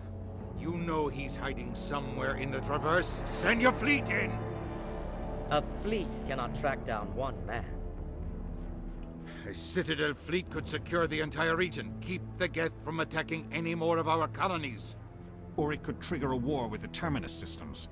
We won't be dragged into a galactic confrontation over a few dozen human colonies. What are a few dozen human lives? I guess not much to a Turian. Every time humanity asks for help, you ignore us. Shepard's right. I'm sick of this council and its anti-human bull. Ambassador. There is another He almost swore. A way to stop Saren Gasp. that does not require fleets or armies. No, it's too soon. Humanity is not ready for the responsibilities that come with joining the Spectres. I mean, I think I'm ready. I faced Saren on Eden Prime and exposed him for a traitor. I've proven myself.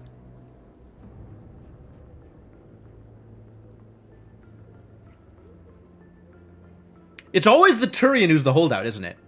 Every single shot there is like the camera angle from just behind the Turian looking at all three of them. Forward. And it's the Turian looking and the other two looking back at the Turian. It's always this division. The Asari and the Solarian looking at the Turian, wondering what the heck the Turian's doing. Why is this dude on the council? Surely they could find a more level-headed, like, capable of leadership Turian than this guy. You will be granted all the powers and privileges of the Special Tactics and Reconnaissance branch of the Citadel. Spectres are not trained, but chosen. Individuals forged in the fire of service and battle. Those whose actions elevate them above the rank and file. Spectres are an ideal, a symbol, the embodiment of courage, determination, and self-reliance. They are the right hand of the Council, instruments of our will. Spectres bear a great burden. They are protectors of galactic peace, both our first and last line of defense. The safety of the galaxy is theirs to uphold. You are the first human Spectre, Commander. This is a great accomplishment for you and your entire species. This feels like this should be like a very patriotic... Like, listen to this music, this upswelling of... After Saren. He's a fugitive from justice, so you are authorized to use any means necessary to apprehend or eliminate him. Any idea where to find him? We will forward any relevant files to Ambassador Udina. This meeting of the Council is adjourned. Is it? If you say so. Congratulations, Commander. We've got a lot of work to do, Shepard. You're going to need a ship, a crew, supplies. You'll get access to special equipment and training now. I thought Spectres weren't trained. Academy and speak to the Spectre Requisitions Officer. Anderson, come with me. I'll need your help to set all this up. Oh, I'm a Spectre now. Cool.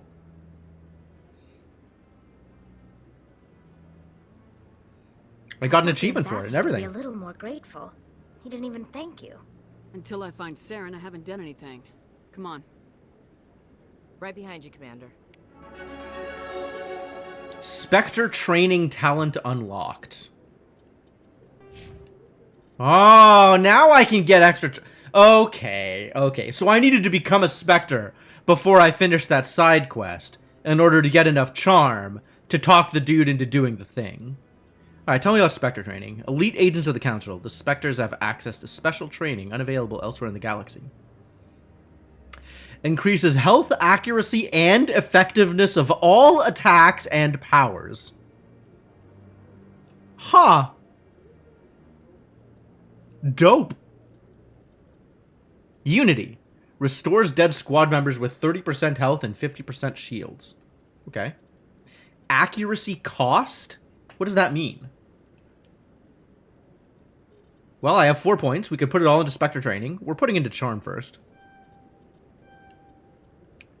And then we're going to put some into Spectre training. Because this is dope. This goes on real deep. Unity seems pretty cool. Kind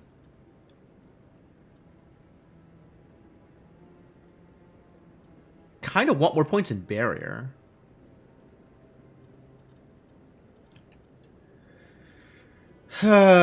Singularity, eh? And Stasis. Look at all these abilities I could have at some point in the future. I do like the recharge time boosts, so let's do that. Ashley can now be better at assault rifles. Please be better at assault rifles. Combat armor, assault training, or soldier. I think we'll just keep going back and forth between assault training and soldier for a while. That seems reasonable. Tali? What are we doing with you, Tali? What are we doing with you, Tali? More points in Carrion Machinist? Increase your shield capacity? More points in basic armor to keep you alive?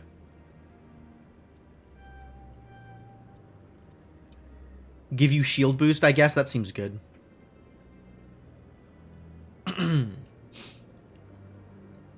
What does accuracy cost? I don't think I understand what accuracy cost is. It's present on a variety of biotic abilities, and I'm not sure what the deal with that is. Does it mean that I shoot less accurately while it's active? Does it mean that I shoot less accurately for a given period after I use it? Does it mean that I shoot less accurately permanently every time I use it? By a virtue of having it equipped? Like, what does it mean? What does this mean? What is this thing? Increases radius. Lowers recharge time. Dope.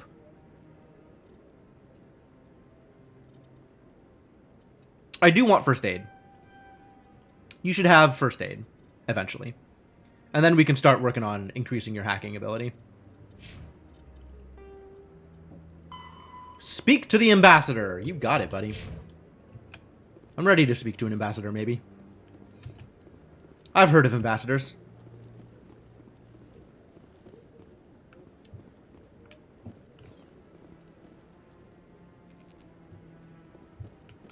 I'm just impressed by this Solarian's outfit. Like, he's got this Grim Reaper look to him. It's kind of cool.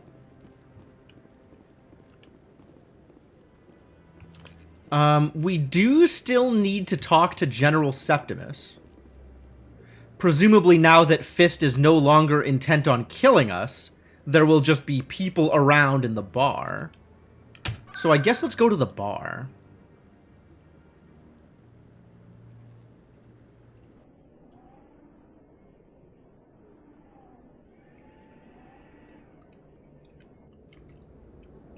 I'm so happy to have Brownie.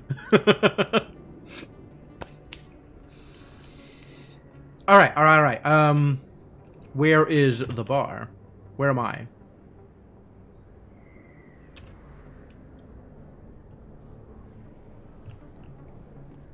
All right, to Chora's Den.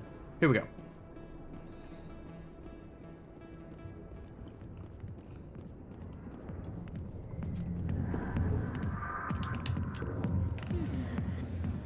Yes, Ashley? I'm a little concerned with what Ashley's going to say, but I guess I'll give Ashley a chance to talk. A million light years from where humanity began, and we walk into a bar filled with men drooling over half-naked women shaking their asses on a stage. I can't decide if that's funny or sad. People are the same no matter where you go. Wow, they weren't joking about the half-naked women. Neat. Jenna? Oh, Jenna's someone over here. Bartender, maybe? Makes your aiming circle on your weapon larger for a few seconds, meaning you can't shoot as well as normal. If your weapon has a high accuracy to start with, the effect will be minimal, sometimes unnoticeable. Okay, cool. Hi, Jenna. Sorry, I'll get to you when I can. Ah, busy bartender, sure.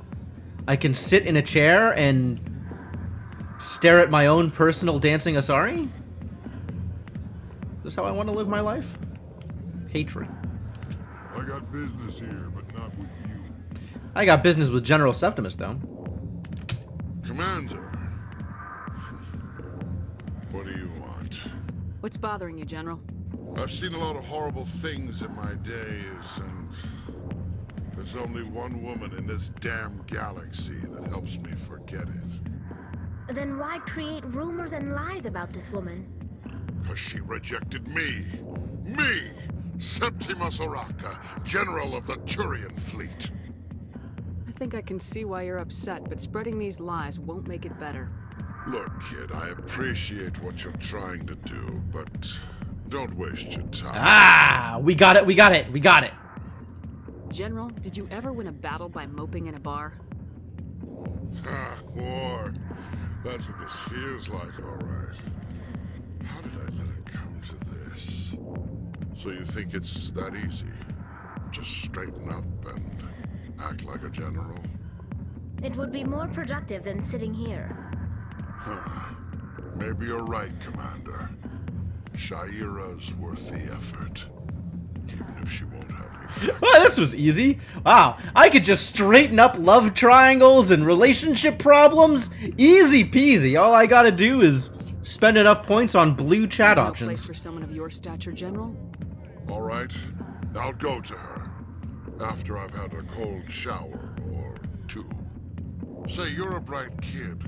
Would you be interested in earning a few extra credits? I mean, sure. Just straighten up. Right, Billy? Right? What do you want me to do? There's an Elcor diplomat out there who believes Shaira gave up his secrets. Really? Why would he think such a thing? Because I told him. Look, I just need you to convince him of the truth. What makes you think he'll believe me? You'll bring him proof. Take this data pad. It shows where I got my info. It will exonerate Shaira and convince the Elcor. Wow. He has very quickly decided to straighten up and fly right. Who am I taking it to, and where is he? His name is Zaltan. He's an Elcor diplomat. He's over in the embassies complaining about Shaira. Well, eyes. Soldiers. No acting kidding. Like soldiers. Thanks, Commander. Yep, get out of here. You know, Clean yourself up. you might make a good Go talk to the love of your life. Use your words instead of spreading rumors and lies. Alright, cool. Well, I guess we're done here.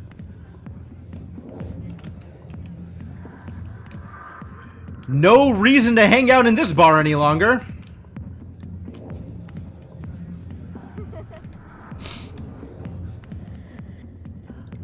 No, I think we're good. I think we're good. I think I got everything I wanted out of there.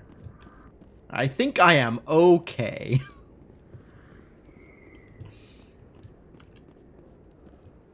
It's just too impersonal, you know what I mean? Like, I'm not going to deny they're good at what they're doing. But that's just not where I want to be. Diplomat. I know where the diplomat is. Embassies. And then we should go talk to Shakira. Maybe the eyes made more sense with the OG graphics. Maybe. Maybe. Presidium Embassies. That is, in fact, where I want to be. Let's go talk to an Elcor.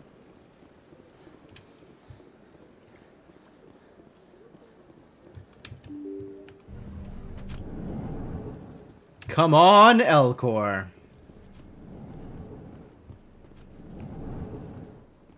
Hey, big guy.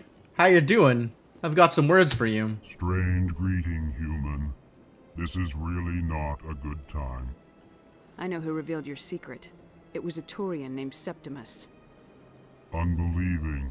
I know this Septimus, and he could not learn my secrets. The only way he could learn them is from the Asari consort. Not true. Look at this. Confused. This is difficult to fathom. If the Turian could learn this on his own, dismayed, anyone can discover my secret. Anyone could indeed discover your secret. Septimus is a powerful man, and it wasn't easy for him to find. Relieved. I suppose you are correct, human. Thank you for this information. You have not been betrayed by Startled Shakira. realization. I must speak with the consort.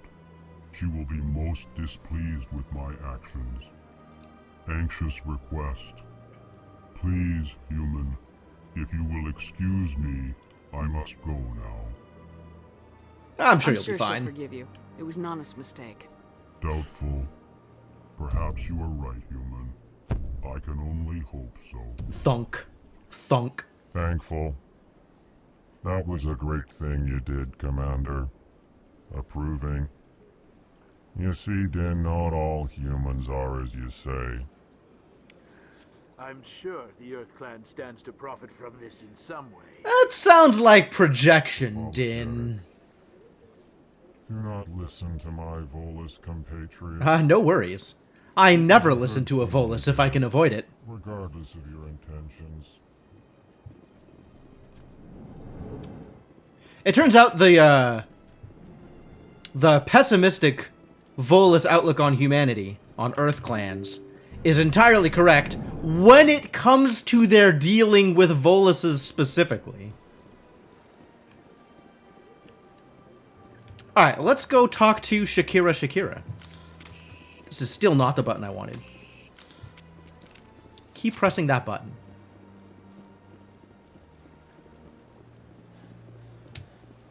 We never did cross this bridge before. We came around from the other side.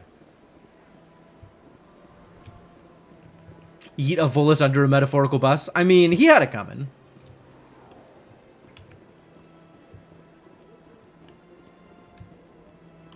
I went fairly often when it was still the Arcos. What is this? Yeah, ever since Fist took over, I don't go anymore. Seems like all the best lounges are being replaced by places like Cora's Den.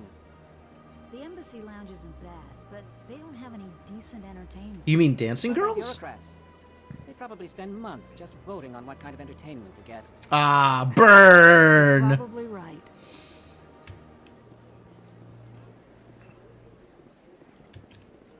You don't get why the third-person camera has to bob like it's not on a Steadicam. Yeah, that's a. It's specifically when I'm running, I think, that it's especially bad. Otherwise, it's mostly pretty steady, and it's my character bobbing up and down. Time ago, though, I barely remember it. What drew you back to the Citadel and to the consort? I don't know exactly. It may sound strange, but I simply felt called. That's not strange. Many of us have felt the same calling, though you are the first of your kind to respond to it. Really? I hadn't seen any other humans working here, but I didn't want to ask. No doubt you are just the first of many to come. It's only a matter of time now that your species is spreading its wings. Because humans can do anything.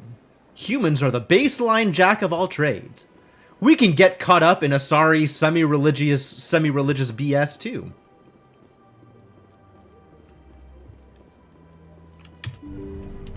Hips do not lie, shouted Mage. That is correct. If we know anything about Shakira, it's that her hips don't lie. Commander, I recently received a lovely note from Septimus. Thank you for speaking with him. Even the Alcor diplomat has withdrawn his campaign against me. It was my honor to aid you. You are too kind, Commander, but I would not expect you to help me out of the kindness of your heart.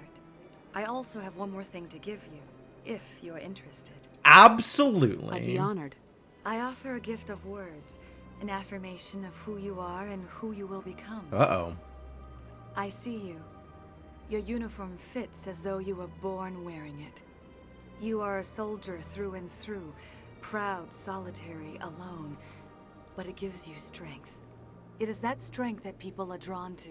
It is why you lead and others follow without question. This is my reward, not experience, not money, but compliments? This may be who you are, but it is not who you will become. It only forms the basis for your future greatness. Remember these words when doubt descends, Commander. That's it? Oh, thank you. You have quite a gift, Sha'ira. Thank you. Not everyone appreciates it as you do. Never underestimate the power of words. People tend to appreciate Here, you in Commander. different ways, don't they? In light of your efforts with the Alcor ambassador, I would like you to have this small trinket. What is it? A small mystery. I have never learned its use or purpose, but I sense it is time for me to pass it on. And now It's a puzzle box. It's a puzzle box. That's what she's giving me. She's giving me a puzzle box. Thanks. Remember my Thanks. words, Commander Shepard. They will give you strength. Will they? I mean, I guess. But like, I think I'm giving me strength. I don't think I need you to give me strength. But thank you. Thank you anyway. What have we done here? Stuff is resolved is what we've done. I got this from my ex and never opened it. It's a mystery. It's a mystery. I sense it is the time to hand it on to somebody else. A mystery I never resolved. No, I never opened it. Why would you ask that? White Elephant last Christmas. Yep. Still sealed in box. Perfect.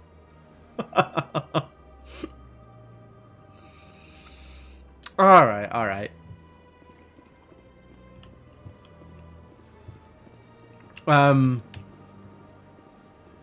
What now, actually? Where are we? What are we supposed to be doing now? Not Codex, Journal. Speak to the ambassador at the docking bay. Got it. Docking bay ahoy. How's my money? Yo, we got a lot of money. Should I go spend it all? Should I go immediately spend all of my money?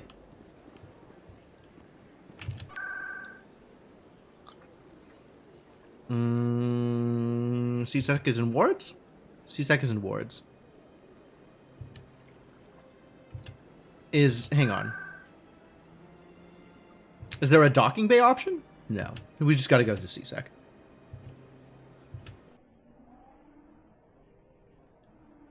Oh, that's right! There's like the Spectre training at CSEC thing that I can talk to someone here. I should go talk to somebody about that. Is that the requisitions? It might have been the requisitions office that they were talking about. CSEC offices? Or maybe something here? I have no more side quests.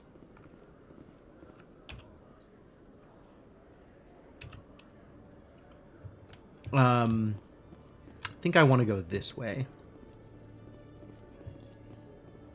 The only remaining local side quest is the fan, who may or may not talk to me ever again. Hello, Commander. Show me what you got. Sounds good. Just let me set you up. Oh, this must be a mistake. System's telling me to offer you our select stock. Spectre? Well, I heard about that, but I didn't realize it was you. Sorry, Commander. I'm done. Just That's show me fine. what you got. I'll open the rare stocks for you, Commander. Enjoy. The rare stocks. Let me show you our bottle service. Spectre Master Gear. Well, I really don't have that kind of money at all. Not even a little bit. Wow, okay, so we need to save up 150k in order to get a super cool pistol. Maybe a biotic amp is better for where we're at right now? Limited. Common and limited. In what way? What does that mean? Also, barely don't have enough money for this.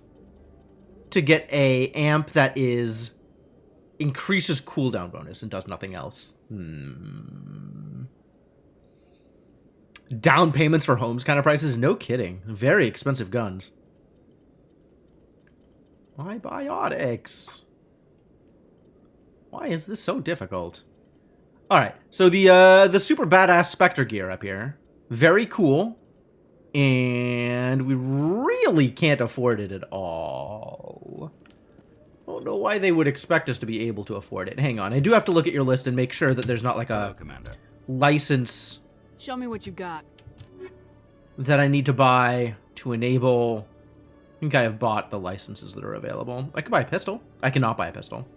I wanted to buy a pistol, but I cannot buy a pistol. Sad story. Maybe there was somebody somewhere else that offers additional Spectre things? Unclear.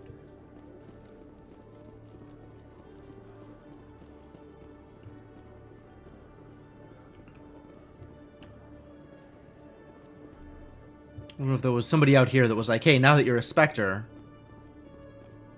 decryption skill too low. Really? Squad? We're at average decryption. We can't... I needed to get up to Master Sabotage, I guess. Woof.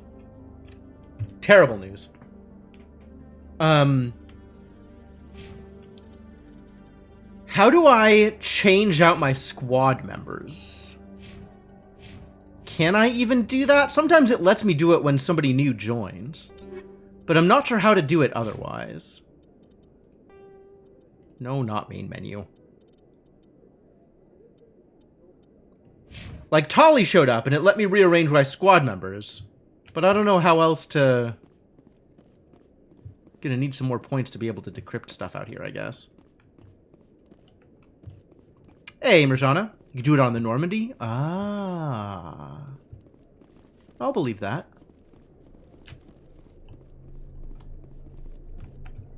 Okay.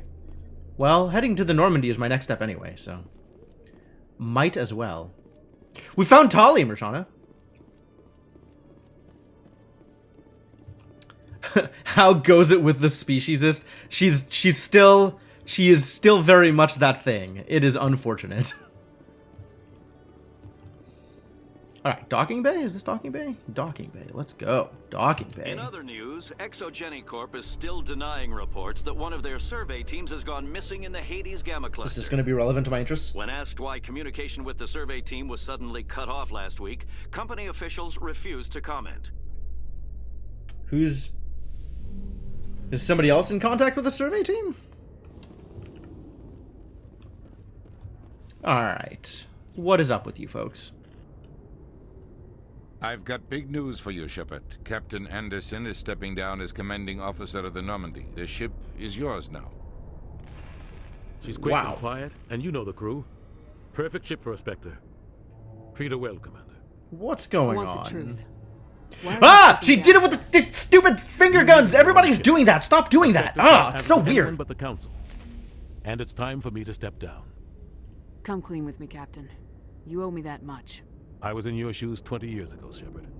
They were considering me for the Spectres. Really? Why didn't you ever mention this? What was I supposed to say? I could have been a Spectre, but I blew it? I failed, Commander. It's not something I'm proud of. Everyone is bisexual. I mean, probably. For now, all you need to know is, I was sent on a mission with Saren, and he made sure the Council rejected me. Ooh, that's his history with Saren. Okay. Now you have a chance to make up for my mistakes. I won't let you down, sir. Saren's gone. Don't even try to find him. That's my job! We know what he's after. My job is to find him! Are you kidding me? He's got his Geth scouring the Traverse looking for clues. I don't think that you're giving me good advice, Captain. The Pharaoh system shortly before our colony there dropped out of contact, and there have been sightings around Noveria. Find out what Saren was after on Pharos and Noveria. Maybe you can figure out where the conduit is before he does. The Reapers are the real threat. I'm with the Council on this one, Shepard. I'm not sure they even exist. But if they do exist, the conduit's the key to bringing them back. Stop Saren from getting the conduit. Alright, that was actually a reasonable finger gun. Semi-reasonable finger gun. I don't know that there's ever a reasonable finger gun, but that was closer. I'll stop him. We have one more lead. Matriarch Benezia, the other voice in that recording. She has a daughter, a scientist who specializes in the... Is this the other matriarch that was being mentioned We don't know randomly? if she's involved, but it might be a good idea to try and find her. See what she knows. Her name's Liara, Dr. Liara Tassoni. All finger guns are good finger guns, Archaeological yikes. dig on one of the Big uncharted yikes. worlds in the Artemis Tau cluster. Archaeological dig on the uncharted worlds in the Artemis Tau cluster. Where am I going? I'm going to none of these places because I have side quests. Or I'll start with the place that probably brings a person onto my team, I Sounds guess. like we should head for the Artemis Tau cluster. It's your decision, Commander. You're a Spectre now. You don't answer to us. But your actions still reflect on humanity as a whole. You make a mess and I get stuck cleaning it up. I'll try not to make I things think he any was harder pointing on you, at me. Ambassador. That one also Glad to hear it, reasonable Commander. pointing. Remember, you were a human long before you were a Spectre. I have a meeting to get to. Captain Anderson can answer any questions you might have. Alright, well, see you later. Yes, Commander? I want to know the truth about you and Saren. I want to know about the mission you were on together all those years ago. We had intel on a rogue scientist being funded by Batarian interests. He was trying to set up a facility to develop illegal AI technology out in the Verge. I got a Codex Alliance thing. intel had done all the work, but the Council wanted a Spectre involved. We compromised. I was assigned to help Saren in his investigation. We tracked the scientist to a refining facility on Kamala.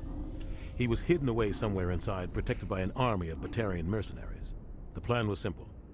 Sneak into the plant, capture the scientist, sneak back out. Quick, quiet, and a minimum of bloodshed. I'm guessing things didn't go as planned? Saren and I split up to cover more ground. Then about halfway through the mission, there was a massive explosion in the refinery core. Officially, it was ruled an accident, but I think Saren detonated it on purpose to draw off the enemy guards. That's a lot extreme. Sounds like overkill to me. The explosion tore the refinery to shreds. The whole place was on fire. Black chemical clouds poured out into the atmosphere. Nobody inside survived. There was a camp for the workers and their families nearby. Between the fires and the toxic fumes, the final death count was over 500. Mostly civilians. Saren didn't care. Mm-hmm. The target was eliminated. Mission accomplished. And I ended up taking the blame. That ended all talk of me joining the Spectres. Yep. Turns out assigning a human-focused mission with a human recruit for the Spectres was not a good mission to assign the human-hating Spectre. Saren caused the explosion. How'd he pin it on you? In his report, Saren accused me of blowing his cover. He said it was my fault the guards were ready for us. He claimed that's why it turned into a massacre. Boy, Saren's really a problem, isn't he? Needed to kill my chances of becoming a Spectre. Don't blame yourself, Captain. I don't. I blame Saren. I think he wanted things to go bad. He was looking for an excuse to blow that refinery. That sounds Maybe about he right. just likes the violence. Maybe he was just trying to make me look bad to keep humans out of the Spectres. If so, he pulled it off. Why'd you let him get away with it? Who do you think She the just council did it was? again. Why did Me? you let him? Or Why? the best agent? I had a Oh my bad feeling God. about him right from the start. I should have been more careful. Maybe I could have stopped things before they got out of hand. Don't blame yourself, Captain. I don't. Wait, that's the I blame same Saren. line. I think he wanted things to go bad. He was looking for an excuse to blow that refinery. Maybe he just likes the violence. Maybe Alright. he was just trying to make me look bad to keep humans out of the Spectres. The only thing I care about is stopping Saren. You're right, Commander. It's Better get used to the finger pointing? No, I hate it.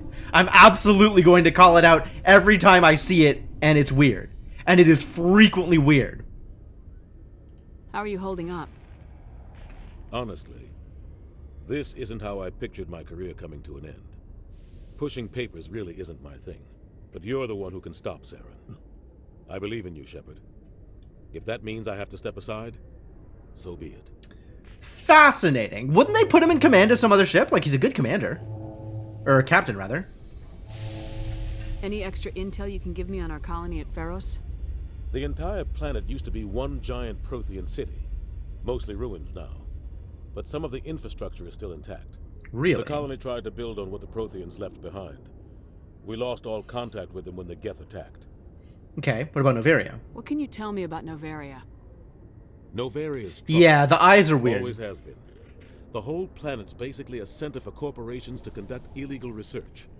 Watch your back. There's a lot of Uncanny Valley happening Spectres here. are about the only form of Citadel authority Noveria Watch your respects. back, Spectre. But they aren't popular.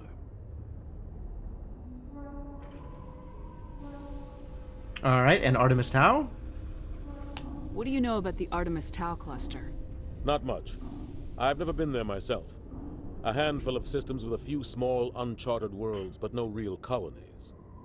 Might not be easy finding Dr. T'Soni out there. My advice is to look for the world with the Prothean ruins.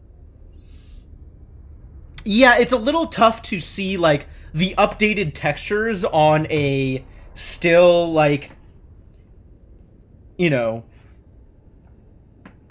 very early, engine, I guess, is what we're building off of. Like, the game is pretty, and probably prettier than the original version, but it's still building off of the same technology. Yeah, the older animations. I don't know if they updated the animations, or if they did any work in order to improve the engine that it was built off of, or any of that. Like, I should go. I'll they should be have. here if you need anything. I don't know if they did. I mean, I didn't play the original one, right? So I don't have any of that information. All right. Wow, look at all these missions. All right, Pharos. We got a Geth attack at Pharos. We've got Geth interest in Noveria. And we've got Liara at Artemis Tau.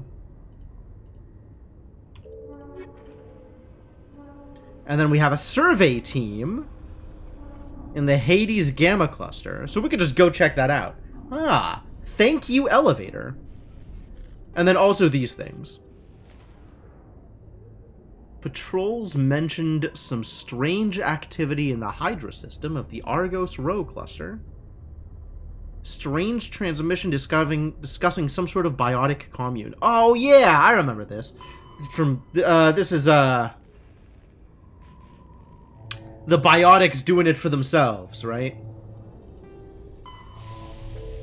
Okay. Pharos is a habitable world in the Attican Beta cluster. Alright, tell me about The habitable worlds. surface is covered with the ruins of a crumbling Prothean megatropolis. Damn, that's a lot of In the Prothean millennia technology. Since the Prothean extinction, the ruins have been repeatedly picked over by looters many times. I imagine so. Whole Pharos planet was of Prothean considered a technology? poor prospect for colonization, as little open ground remains for agriculture. The only sizable freshwater sources are the poles, which are tapped by the decaying Prothean aqueduct systems. The dead cities, while in good condition considering their antiquity, are of uncertain stability. Ground level is congested by a dozen meters of fallen debris, and the air is fouled by dust. In 2178, the Human Exogeny Corporation announced its intention to place a permanent colony on Feros to thoroughly explore the ruins. The pioneer settlement was placed on the upper levels of several intact skyscrapers, using the surviving Prothean aqueducts and rooftop hydroponic gardens to support the population. It doesn't seem like a good place to put a colony. But I understand wanting to fully explore and map out all the remains of the Prothean city. That makes a fair amount of sense. You gotta have some people down there in order to be able to do that.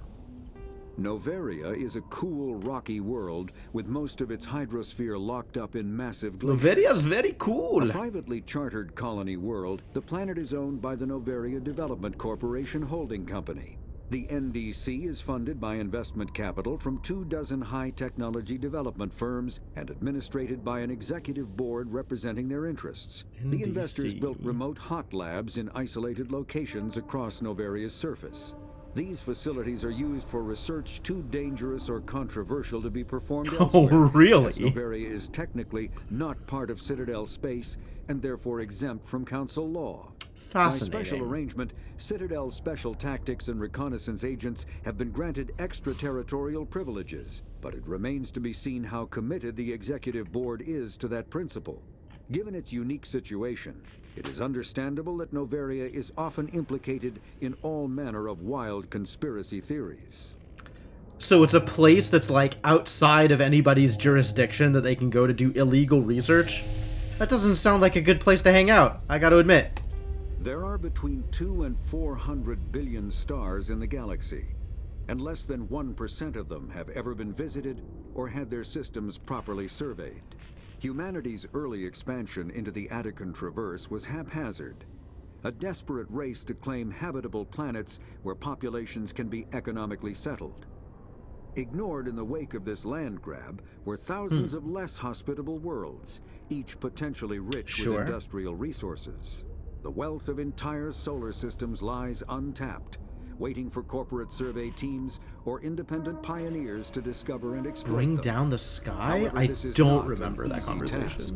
In addition to the environmental hazards, the fact that uncharted worlds are largely ignored makes them popular bases for criminals, revolutionaries, cults, and others who wish to remain unnoticed by galactic society.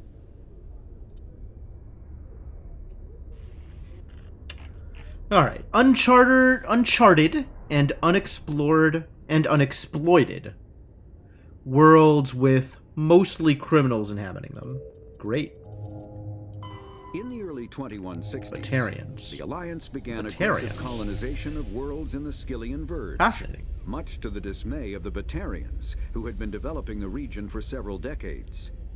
In 2171, the Batarians petitioned the Council to declare the Verge a zone of Batarian interest. The Council refused, however, declaring unsettled worlds in the region open to human colonization.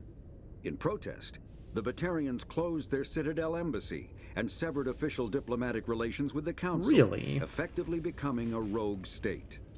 They instigated a proxy Didn't war like in the humans, Verge huh? by funneling money and weapons to criminal organizations, urging them to strike at human colonies. Hostilities peaked with the Skillian Blitz of 2176, an attack on the human capital of Elysium by Batarian-funded pirates and slaves. Oh, is that the one where I became a hero? In 78, the Alliance retaliated with a crushing assault on the moon of Torfin, long used as a staging base by Batarian-backed criminals. In the aftermath, the Batarians retreated into their own systems and are now rarely seen in Citadel space. Dang.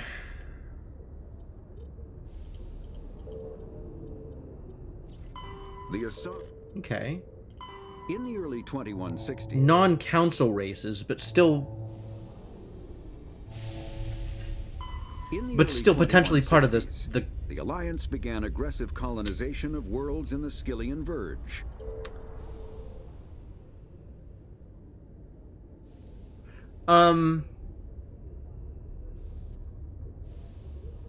Non-council races doesn't necessarily mean unaffiliated with Citadel, right? Like Elcor and Volus are on this list as well. In the early 2160s, yeah, there's only 3 races on the council, but there's still a bunch of races that follow the Citadel's laws or the council's laws. I guess like the council is the Citadel Council, and the council is based on Citadel.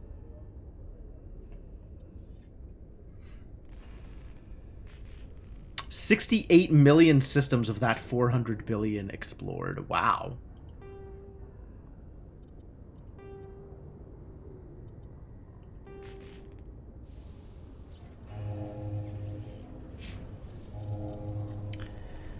Constituting 0.01698% of the galaxy.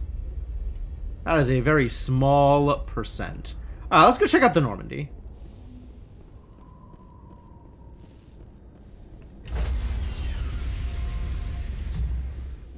Enter Normandy. Here we go. Stand by, shore party. Decontamination in progress. Oh, that's probably a good idea. Heard what happened to Captain Anderson. Survives 100 battles and then gets taken down by backroom politics. Just watch your back, Commander. Things go bad on this mission, you're next on their chopping block. Captain Anderson should be the one in charge. It's like I'm stealing the ship from him. Yeah, the captain got screwed. But it's not like you could have stopped it. Nobody's blaming you. Everyone on this ship's behind you, Commander. 100%. Intercom's open. If you got anything you want to say to the crew, now's the time. Okay, well, I guess let's talk to the crew. This is Commander Shepard speaking. We have our orders. Find Saren before he finds the conduit. I won't lie to you, crew. This mission isn't going to be easy. Ooh. Where am I going here? This began with an attack on a human settlement in the Traverse. But we know Saren won't stop there. His Geth armies aren't going to stay on the far fringes of Citadel space. Huh. So these are all the same lines. It's just a matter of, like, which order I want to put them in. For too long, our species has stood apart from the others. Now it's time for us to step up and do our part for the rest of the galaxy. Time to show them what humans are made of. Our enemy knows we're coming. When we go into the Traverse, Saren's followers will be waiting for us. But we'll be ready for them, too. Humanity needs to do this. Not just for our own sake, but for the sake of every other species in Citadel space. Saren must be stopped, and I promise you all, this is a good shot. We will stop him. Well said, Commander. Captain will be proud. The Captain gave up everything so I could have this chance. We can't fail. Yes, ma'am. All right. I am feeling very Paragon right now, which is good.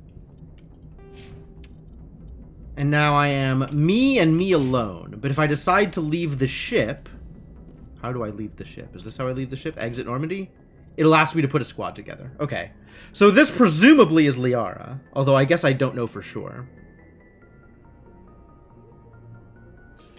And just looking at how everybody else's skills are arranged, it seems like Liara is going to be a pure biotic, the same way that I am. An adept, if you will.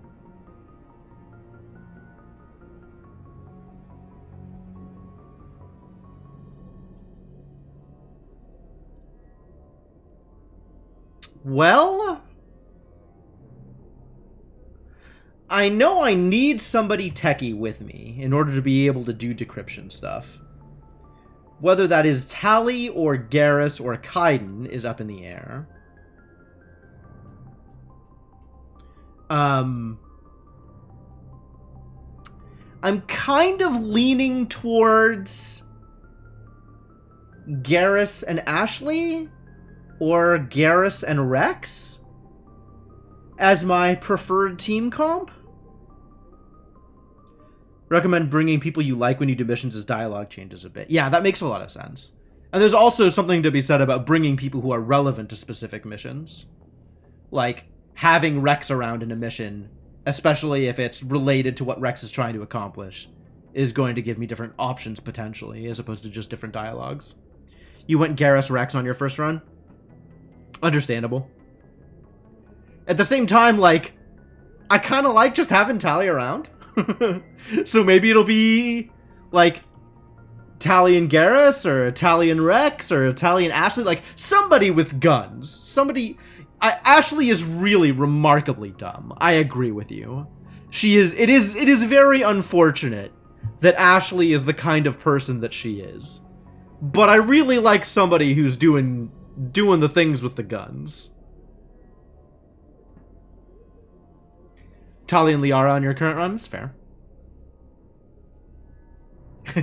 Best girl, Tali? I see. We have some opinions here. Alright.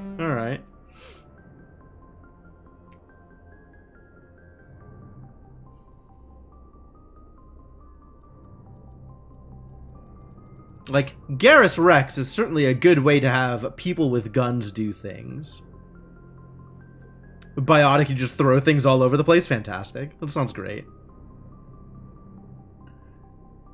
That's kind of what I was thinking, is maybe I wanted Garrus to go snipe.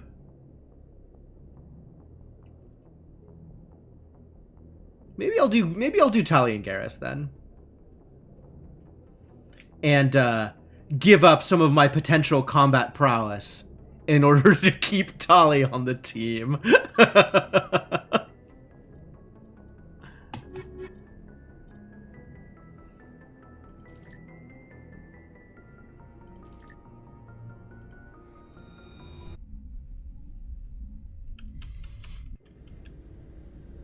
Equalizing interior pressure with exterior atmosphere. So this is just leaving back onto Citadel, Logged. right? The commanding officer is ashore. Exo Presley has the deck. And Garrus has some points. Garrus can spend some points. I could spend his points on decryption, but I think I'm just going to be spending Tali's points on decryption. So let's make Garrus better with sniper rifles. I think I like the idea of Sniper Garrus. You should be slightly better at being a Turian agent. And I'm not sure how to get more points available in sniper rifles, whether I have to put points into assault rifles first, or whether they'll just come in time. Sneaking suspicion that they will just come in time, and I'm not going to have to actually worry about it. Which means let's just put a few more points in Turian agent. Get better at shooting, more damage. I got no points to spend with Tali, that's alright. Tali will continue leveling up decryption. And throw more points into carrying machinist. Or hacking. Probably hacking. Who is my first aid person? That is definitely a good question. I guess it's Garrus.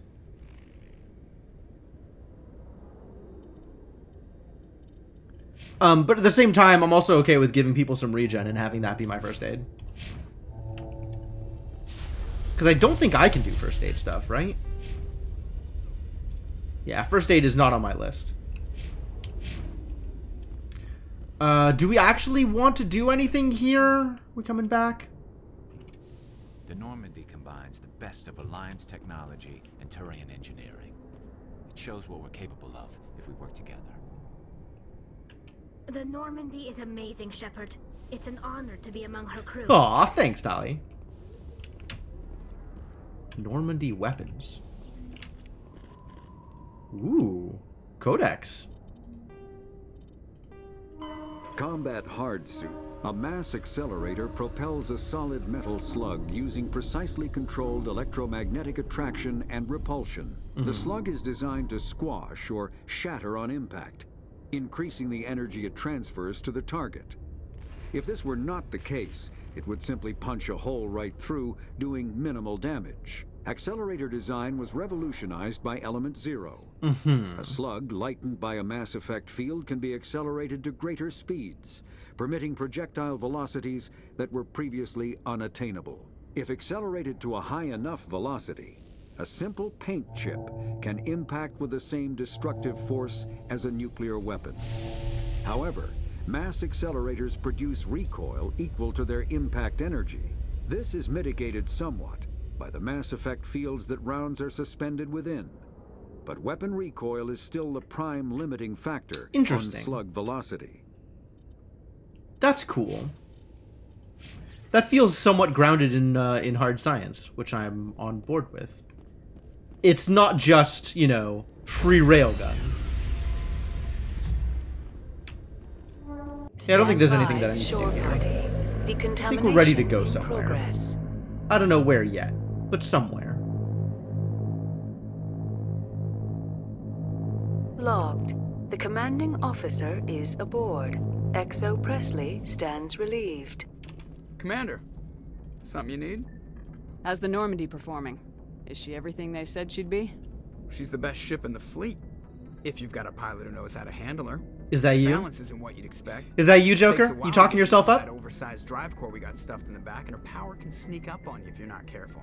The Normandy's probably too much ship for your average Alliance pilot, Commander. Lucky for you, I'm anything but average. There's the line. There's the line. Thanks, Joker. I like to know my crew. Mind if I ask you a few questions? I can see where this is going. You did a background check on me, didn't you? Well, I'll tell you the same thing I told the captain. Oh, you sound really aggressive here. Your pilot. I'm not good. I'm not even great. I am the best damn helmsman in the Alliance fleet. Top of my class in flight school, I earned that. All those commendations in my file, I earned every single one. Those wow, Joker's really defensive about this stuff. Your disease? What are you talking about? Are you sick? You mean you didn't know? Oh, crap. Okay, I've got Vrolik syndrome, brittle bone disease. The bones in my legs never develop properly. They're basically hollow, too much force and they'll shatter. Even with crutches and my leg braces, it's hard to get around. One wrong step and crack! It's very dramatic. But I've learned to manage my condition, Commander. Put the Normandy in my hands and I'll make her dance for you. Just don't ask me to get up and dance unless, you know, you like the sound of snapping shin bones. How'd you get your nickname? As if I have to ask. How'd you end up joining the Alliance? Look, if you're looking for an inspirational tale, oh my god! He's really got a chip on his shoulder. He's got a chip on his shoulder the size of New Mexico. I basically grew up on the Arctic back when they were building up the fleets. Spend all that time around Alliance ships, there's a good chance you'll end up going to the Academy. Alright, cool. I guess I should ask the question, right? Just to see what he'll say. Why does everyone call you Joker? It's a lot shorter than saying Alliance Flight Lieutenant Jeff Moreau. Plus, I love to make little children laugh. You're dodging the question. Look, I didn't pick the name. One of the instructors in flight school used to bug me about never smiling. She started calling me Joker, and it stuck.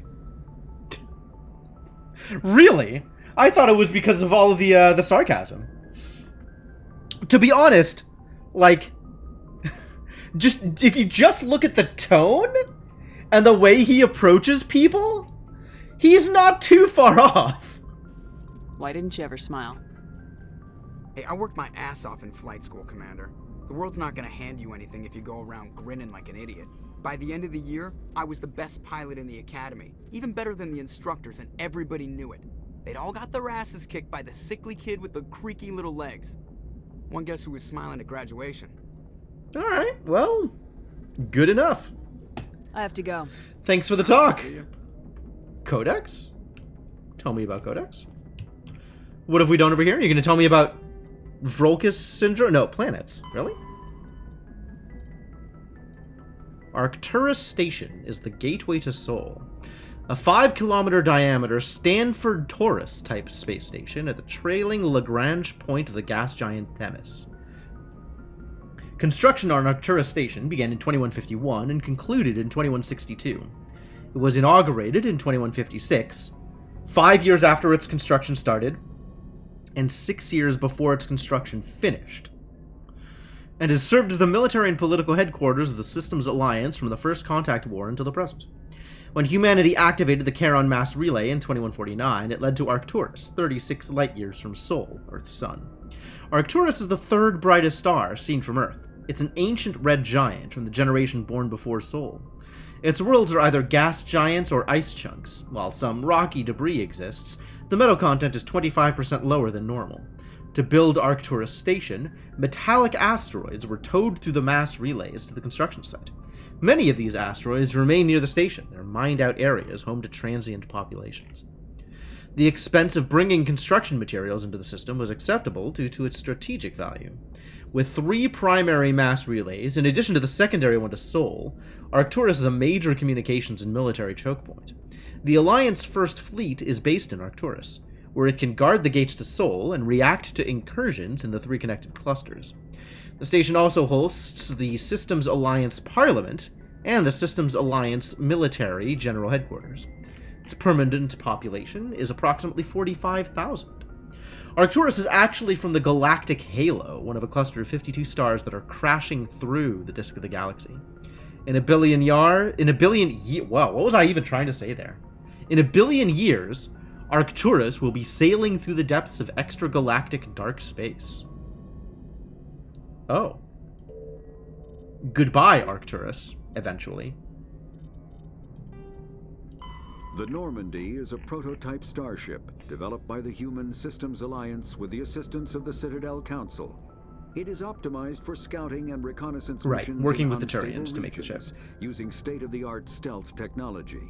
For most ships, the heat generated through standard operations is easily detectable against the absolute zero background of space. The Normandy, however, is able to temporarily sink this heat within the hull. Combined with refrigeration of the exterior hull, the ship can travel undetected for hours or drift passively for days of covert observation. This is not without risk. The stored heat must eventually be radiated, or it will build to levels capable of cooking the crew alive. That's not Another ideal. component of the stealth system is the Normandy's revolutionary Tantalus drive, a Mass Effect core twice the standard size. The Tantalus drive generates mass concentrations that the Normandy falls into, allowing it to move without the use of heat-emitting thrusters. That's neat, actually. Interesting. Using essentially gravity as your propulsion mechanism. That's a very neat idea.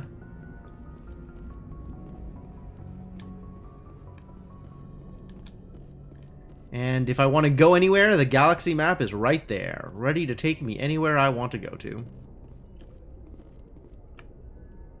Let's look at the map. Galaxy map, that's off ship. You love visiting the engine room? Nice. Deck 2 and comm room. Alright, what's in the comm room?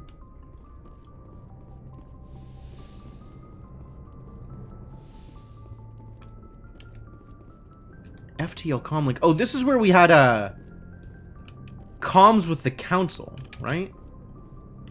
Tell me about FTL comms, I guess.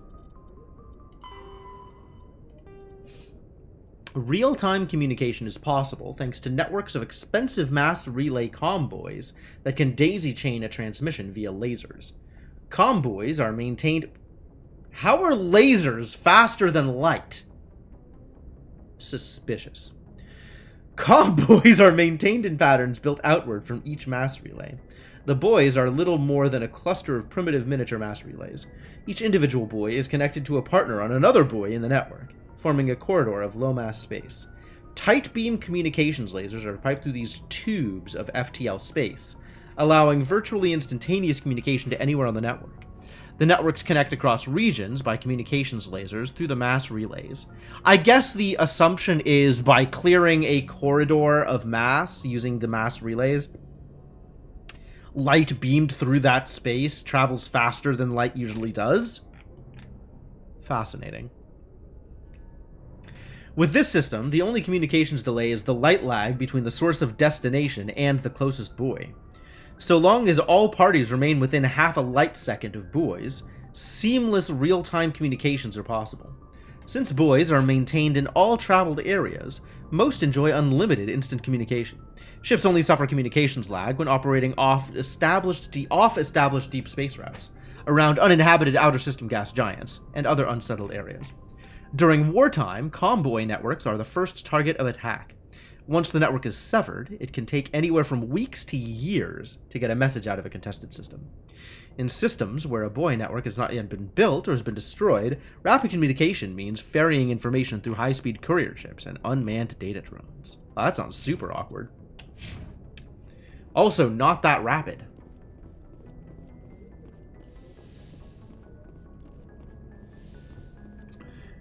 Alright, well, I guess off to deck 2, huh?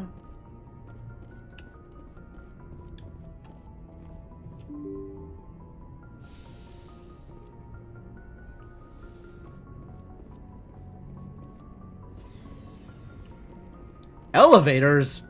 Man. Elevators are everywhere. Elevator to deck 3. Lab, storage, medical, sleeping pods, mess hall. Who's this? It's Kaidan. And the captain's office, which is now my office. I could go to the captain's office. I'm a captain. I'm gonna go into the captain's office. We'll talk to Kaidan afterwards. It's my office! This is me! Personnel Manuel. Okay, I guess I'll read a Manuel.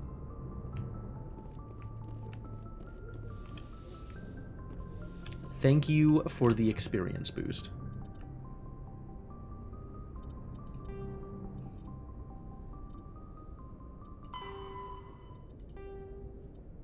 Military ranks. Oh, this is actually useful. I don't know these.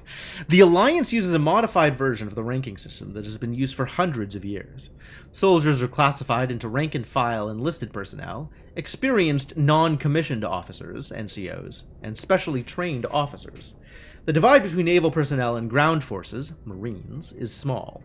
Ground units are a specialized branch of the fleet, just as fighter squadrons are. This unity of command is imposed by the futility of fighting without control of orbit. Without the Navy, any army is pointless. The Marines, as a matter of pride, maintain some of their traditional rank titles. For example, Marines have privates and corporals instead of servicemen. In ascending order of responsibility, the ranks of the Alliance are servicemen, private second class, private first class, and corporal. NCOs, service chief, gunnery chief, and operations chief. And then commissioned officers. Lieutenants, lieutenant commander, staff commander, captain, major, rear admiral, general, admiral, and fleet admiral. So fleet admiral is above regular admiral. That's cool. And now we have a list, in case it matters. Is this my bed? This is... I mean, I guess. It's a spaceship. We're not going to be living in the lap of luxury. But I would assume that the captain's quarters would have something that looked a bit more appealing. I guess, like, space-age materials or whatever, this is probably super comfy anyway, but... Come on. I'm the captain. Shouldn't it be prettier? What's up, Kaidan?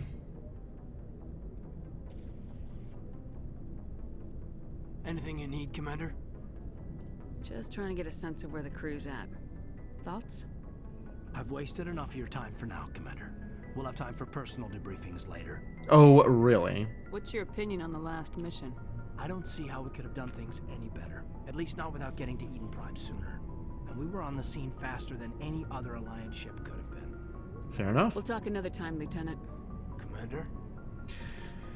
See ya, Lieutenant. Shepard's locker. Oh. I have stuff. Give me the stuff, I suppose. That gave me Omnigel? And also Codex things. N7. The Alliance Military Vocational Code System classifies the career path of all serving personnel. The MVC consists of one letter and one number. A soldier's MVC indicates proficiency, not rank. The letter notes career path, the number indicates level of experience, as indicated by service record, technical scores, and commendations. All 26 letters are used, and numbers run from 1 to 7. N is the letter code for Special Forces personnel. N7, huh? That's the biggest number! That means I am the best. That's what that means, right? Biggest number, therefore best. This is medical. Ooh.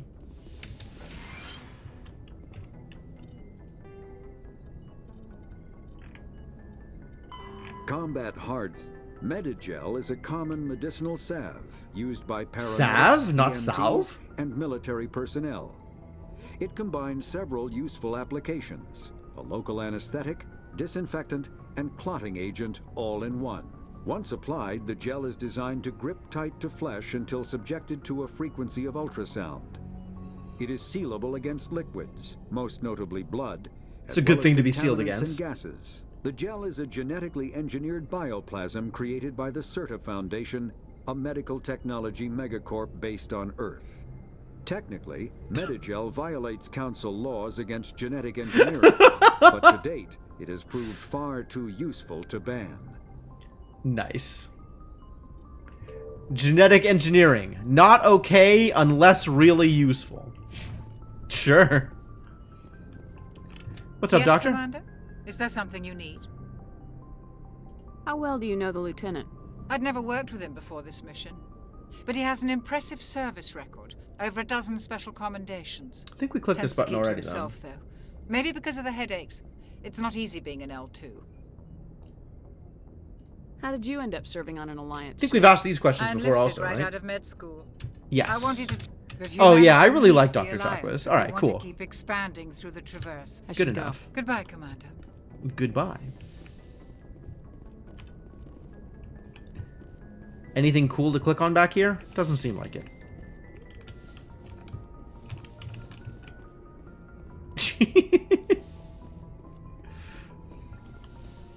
Okay, you looked it up. I'm listening. Sleeper pod. Alright, Codex, what have you got for me?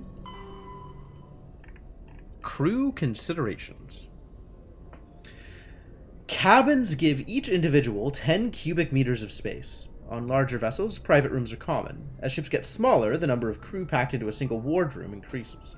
Asari prefer shared spaces even on large vessels, while Krogan territorial instincts make it impossible for them to cohabitate even on the smallest ships. On smaller vessels, hot bunking is the norm. Crew members assigned to different watches share the same bunk. When one gets off duty, he wakes up the person in the bunk. While that crewman is on duty, the first gets his rack time. Spacecraft compartments can be isolated by airtight doors in case of decompression. The cinematic vision of explosive decompression is fiction. Hold compartments either take enough damage that occupants are killed instantly, or leak slowly enough that they are able to reach protective gear. Compartments are equipped with emergency life support apparatus. Fireproof plastic bubbles with air bottles. Small when stowed, ELSA, emergency life support apparatus, sure, comfortably accommodate one individual inflated. Damage control procedure cuts off ventilation to burning compartments. Without oxygen to consume, fires die in seconds. The compartment is repressurized afterwards for crew recovery. North American pronunciation is the one they use with a short high A sound and the L being optional. The usual UK pronunciation has the more open A sound. Okay.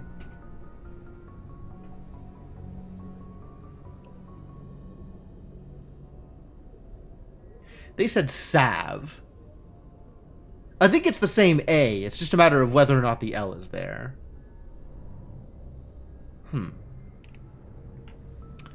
ELSA. Alright, moving on.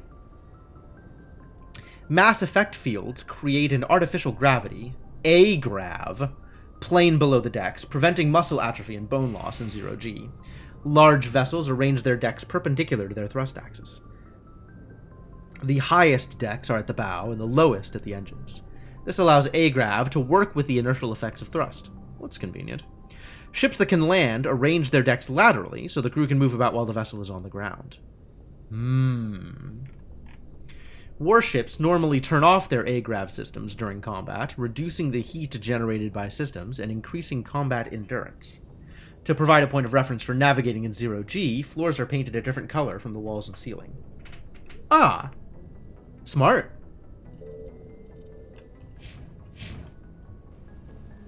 Is there anything else back here? This is just sleeper pods. This is our crew considerations, is these sleeper pods. Nobody gets cabins? Maybe we just don't get to see the cabins.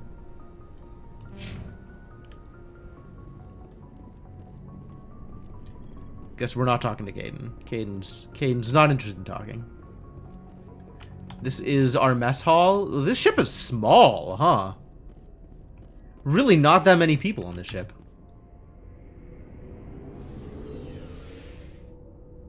Oh, I don't have any cool conversations in this elevator. Too bad.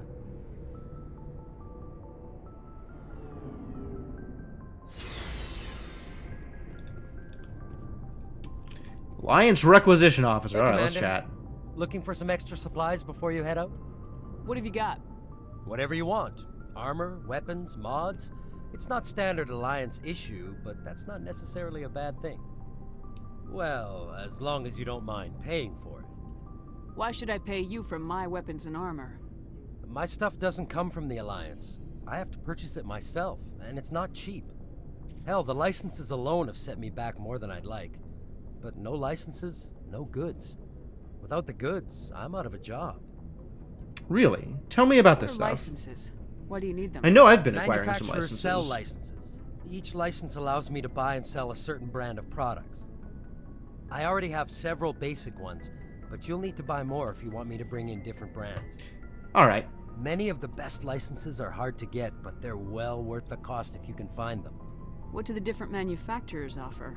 There are too many for me to keep track of, but each license will explain what it's good for. Okay. How often will you get new items? Well, that depends on how many licenses you've purchased, but I'll rotate items on a regular basis regardless. I see. And anytime we land someplace with a big enough port, I'll buy, sell, and trade whatever I can. Check back often. I need to move items quickly, so only the most basic items will be stocked consistently. Let's see what you got. You bet, Commander. Oh, so I have the Spectre gear available here, which is convenient. I can also buy slightly better things than the things I have. Oh, this is not slightly better. It's significantly worse, actually. Get out of here, Edge 2! You're garbage!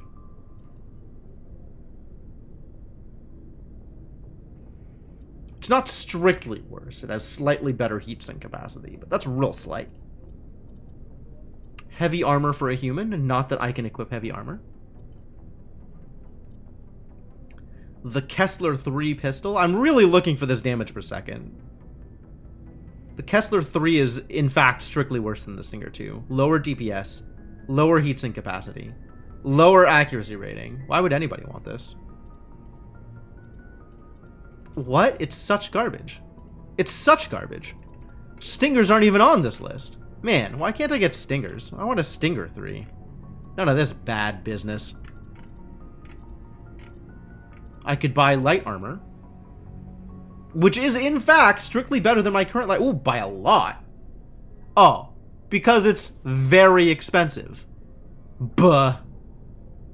The Scorpion 4, out of my price range. Extremely out of my price range. Alright, cool. I guess I can sell some garbage, though. Let me find some garbage to sell. Like this Kessler 1 pistol. The worst.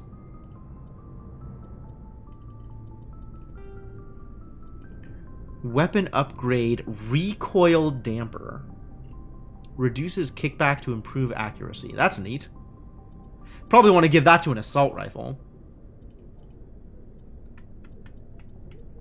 Motorized joints 2. Mechanical augmentation increases the brute strength of the wearer, allowing them to deliver powerful blows when rifle butting or pistol whipping opponents. Yet another thing I would give to the Krogan. Heatsink 2. This is better ammo capacity, basically. Hardened weave. Complex filament network of Element 0 microcores combined with advanced firewall technology provides protection against both biotic and tech attacks. Ah, that's what hardening is for. Hardening is for magic defense, as opposed to damage protection.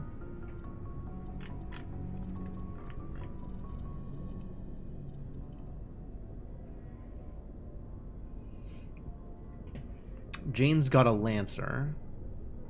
Seeing that's a pretty big difference in accuracy, to be honest.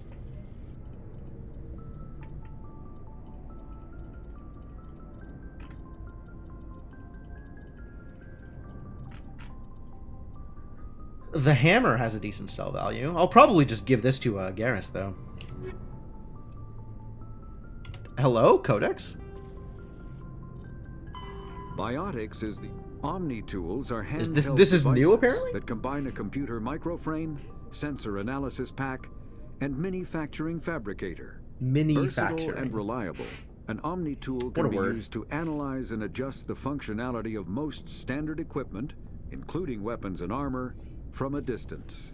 The fabrication module can rapidly assemble small three-dimensional objects from common reusable industrial plastics, ceramics, and light alloys. This allows for field repairs and modifications to most standard items, as well as the reuse of salvaged equipment. Omni tools are standard issue for soldiers and first-in colonists. Okay. Now we know about Omni tools. You don't have any biotic amps available, right? Let's see what you got. You bet, Commander. None of these things are a biotic amp. Yeah. Hey, Garrus, what's up? Thanks for bringing me on board, Commander. I knew working with the Spectre would be better than life at CSEC. Have you worked with the Spectre before? Well, no, but I know what they're like. Spectres make their own rules. You're free to handle things your way. At CSEC, you're buried by rules. The damn bureaucrats are all... Garrus does not like rules. For the most part, the rules are there for a reason. Maybe. But sometimes it feels like the rules are only there to stop me from doing my work. If I'm trying to take down a suspect, it shouldn't matter how I do it, as long as I do it. Mild disagree. Mild disagree. Protocol and procedure come first. That's why I left. So you just quit because you didn't like the way they do things? There's more to it than that. It didn't start out bad, but as I rose in ranks, I got saddled with more and more red tape. CSEC's handling of Saren was typical. I just couldn't take it anymore. I hate leaving. I hope you made the right choice. I'd hate for you to regret it later. Well, that's sort of why I teamed up with you.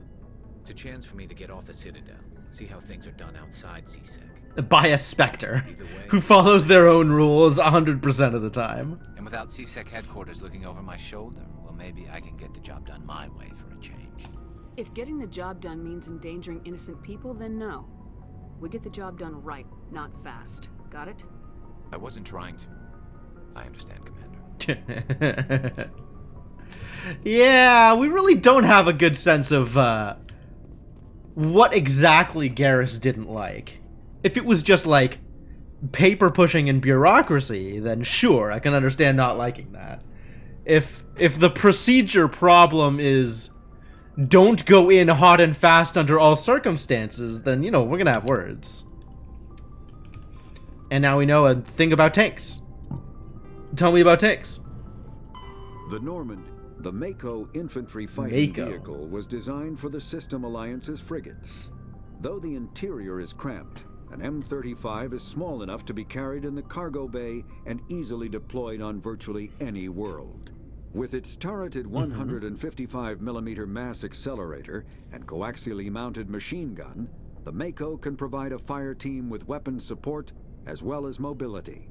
Since Alliance Marines may be required to fight on any world, the Mako is environmentally sealed and equipped with microthrusters for use on low-gravity planetoids.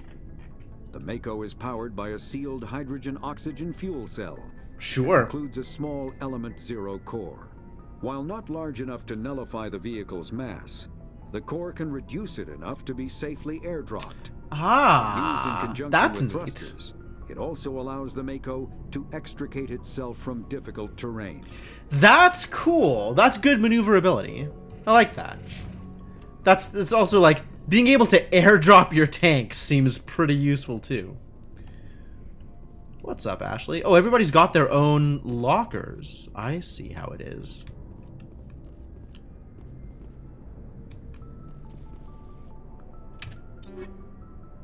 So if I want Garrus to have a better sniper rifle,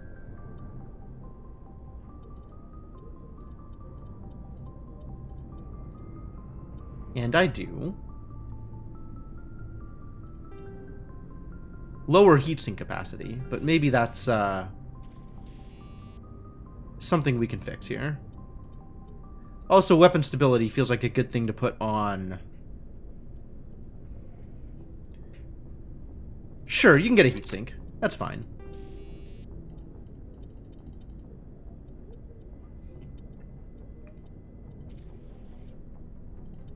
It's kind of a... These... Oh, I didn't do it. Did I do it? Wait. No, I did it now. Oh, I can unequip it. Okay.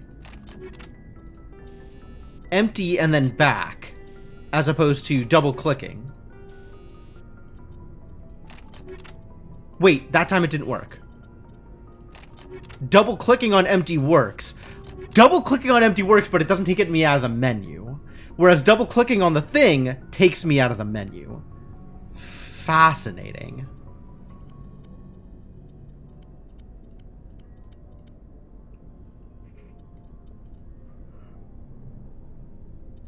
I don't think anybody is going to be using these Avengers. Somebody will probably be using this Banshee, though. And by somebody, I mean Rex.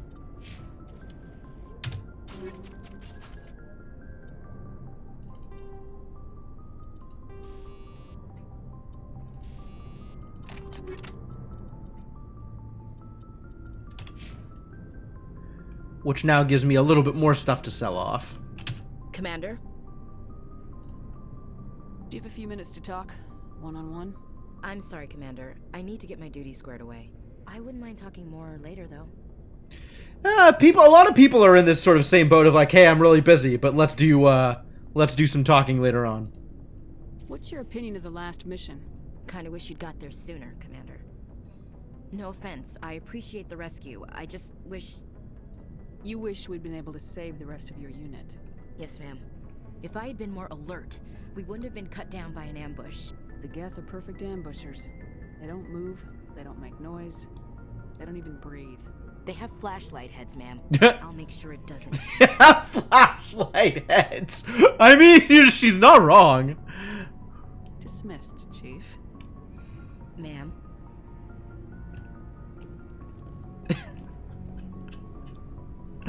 What a line! Especially in that context. Nice ship you've got, Shepard. What can I do for you?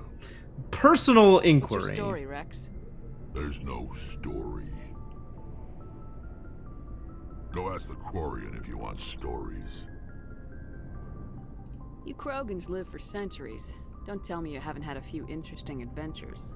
Well, there was this one time the Turians almost wiped out our entire race. That was fun. I heard about Oh yeah, Rex, You know, they almost did the same also, to us. Rex still pretty aggressive, all things considered.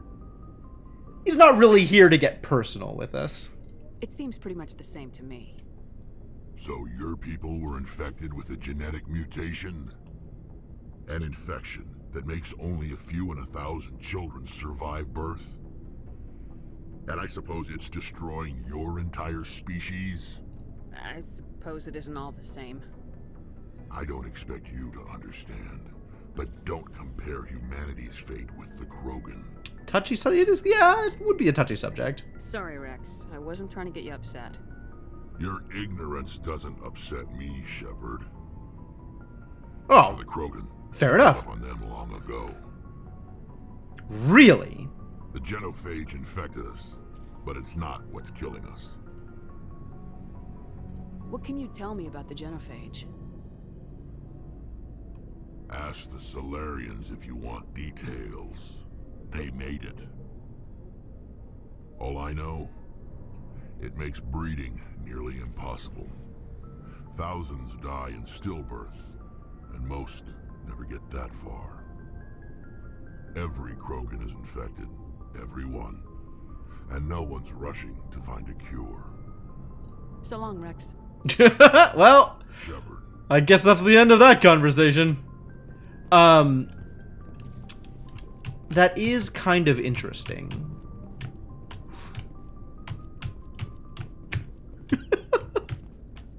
Mashing keys makes for interesting animations. Anyway. Yeah, the whole genophage thing is super weird. It's like...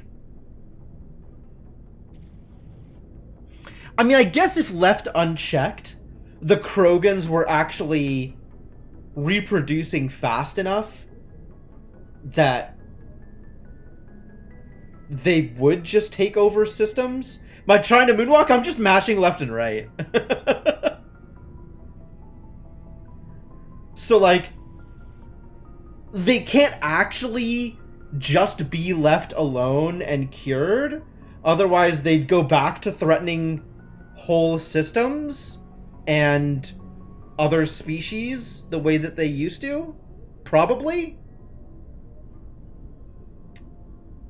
But it's weird that a genetically engineered virus or infection was the solution to that, and everybody's just like, yup, guess that's how we're dealing with it. Like, that is actually pretty messed up. The genophage bioweapon was created to end the Krogan rebellions. From the start, the Krogan had overwhelmed the Council. Only timely first contact with the Turians saved the Council races. The Turians fought the Krogan to a standstill, but sheer weight of Krogan numbers indicated the war could not be won through conventional means. The Turians collaborated with the Salarians to genetically engineer a counter to the rapid breeding of the Krogan. The genophage virus gained the energy to replicate by eating key genetic sequences. Oh, Jesus. Okay. Every cell in every Krogan had to be altered for the weapon to be foolproof. Otherwise, the Krogan could have used gene therapy to fix the affected tissues.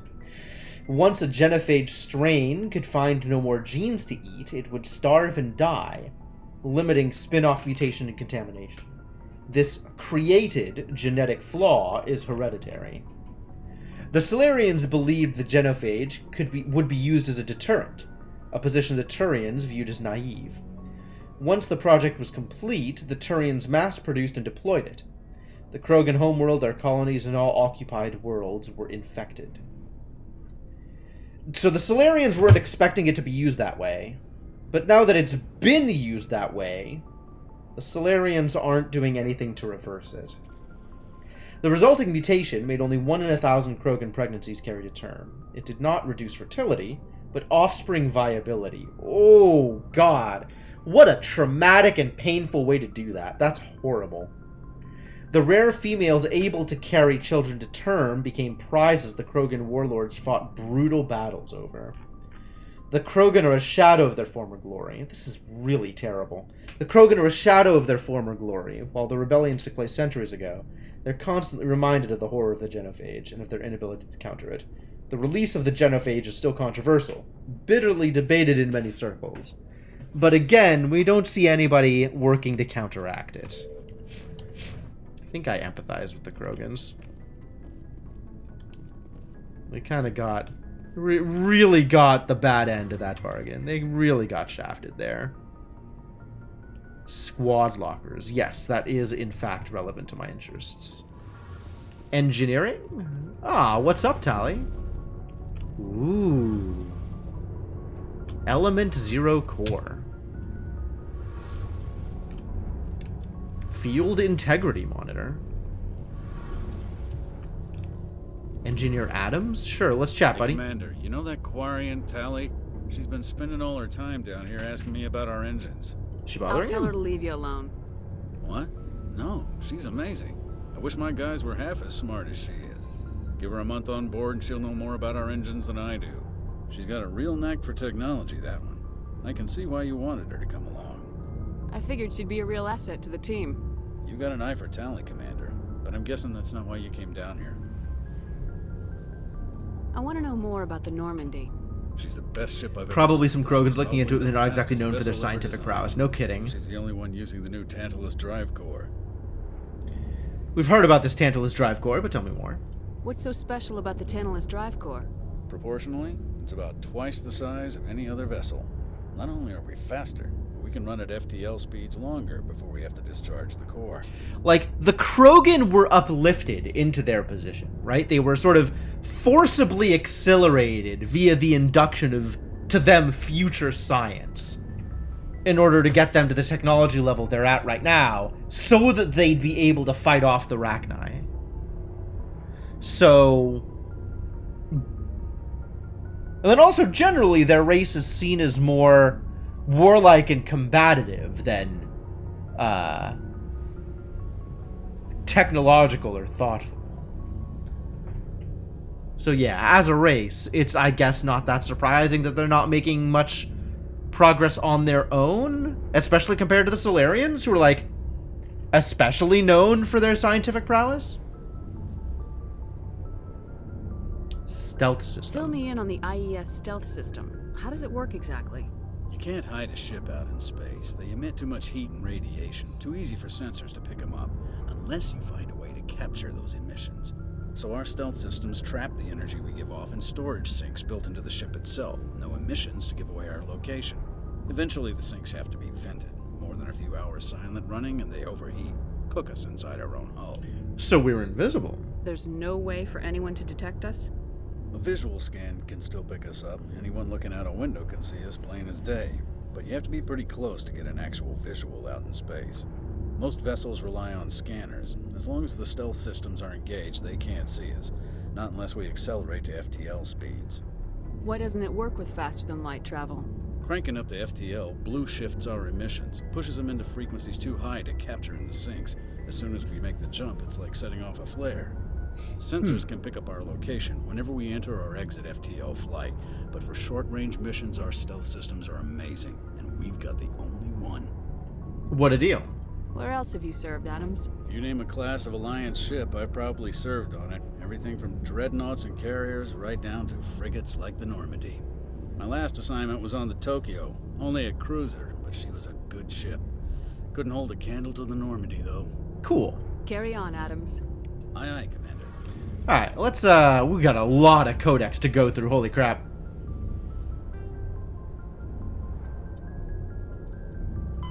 Faster-than-light drives use element zero cores to reduce the mass of the ship, allowing higher rates of acceleration. Is this new? I don't know if this is new. This effectively raises the speed of light within the mass effect field, allowing high-speed travel with negligible relativistic time dilation effects. Starships still require conventional thrusters, chemical rockets, commercial fusion torch, economy ion engine, or military anti-proton drive. Anti-proton in addition to the FTL drive. drive core. With only a core, a ship has no motive power.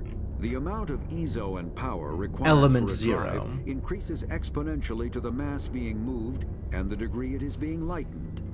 Very massive ships or very high speeds are prohibitively expensive. If the field collapses while the ship is moving at faster than light speed, the effects are catastrophic. The ship is snapped back to sublight velocity, the enormous excess energy shed in the form of lethal Cherenkov radiation. Well, that seems bad, doesn't it? Larger warships are generally classified in one of four weights.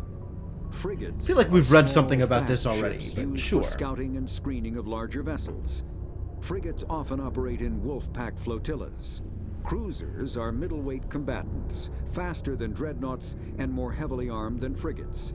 Cruisers are the standard patrol unit and often lead frigate flotillas. Dreadnoughts are kilometer-long capital ships mounting heavy, long-range firepower. They are only deployed for the most vital missions. Carriers are dreadnought-sized vessels that also carry large numbers of fighters. Smaller Cool. vessels are almost exclusively used in a support role to the warships during combat. Fighters are one-man craft used to perform close-range attacks on enemy ships.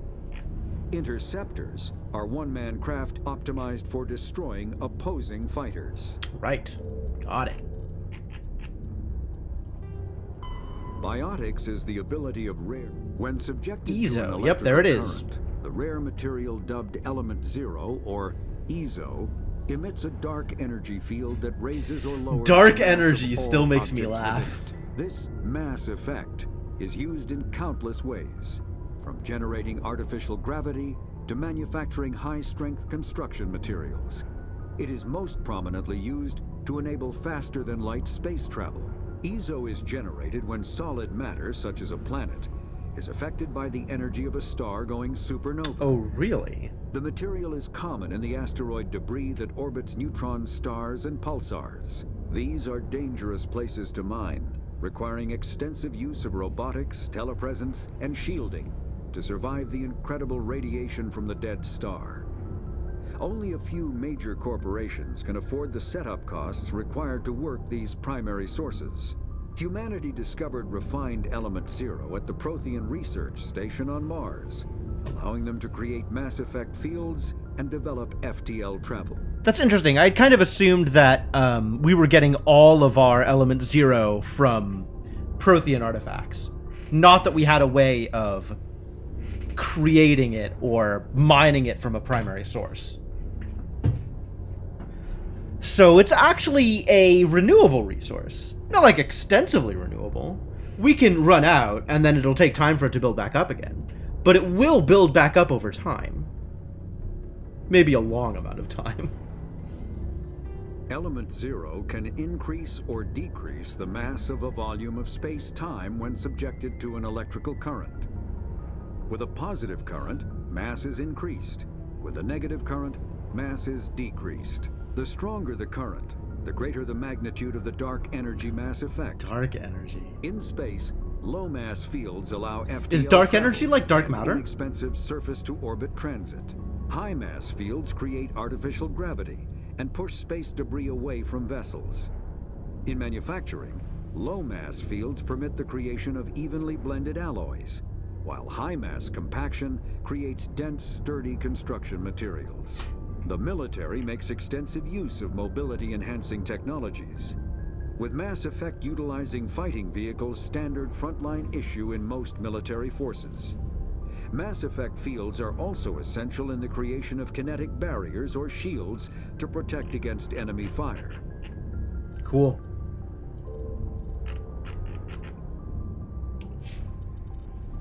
There's more Codex stuff that I missed?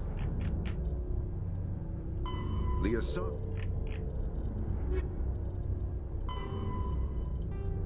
Sensors. Light lag prevents sensing in real time at great distances. A ship firing its thrusters at the Charon relay can be easily detected from Earth, 5.75 light hours away. But Earth will only see the event 5 hours and 45 minutes after it occurs. Due to the light speed limit, defenders can't see enemies coming until they have already arrived. Because there is FTL travel and communications, but no FTL sensors, frigates are crucial for scouting and picket duties. Passive sensors are used for long-range detection, while active sensors obtain short-range, high-quality targeting data. Passive sensors include visual, thermographic, and radio detectors that watch and listen for objects in space. A powered ship emits a great deal of energy, the heat of the life support systems, the radiation given off by power plants and electrical equipment, the exhaust of the thrusters. Starships stand out plainly against the near absolute zero background of space. Passive sensors can be used during FTL travel, but incoming data is significantly distorted by the effects of the Mass Effect envelope and Doppler shift.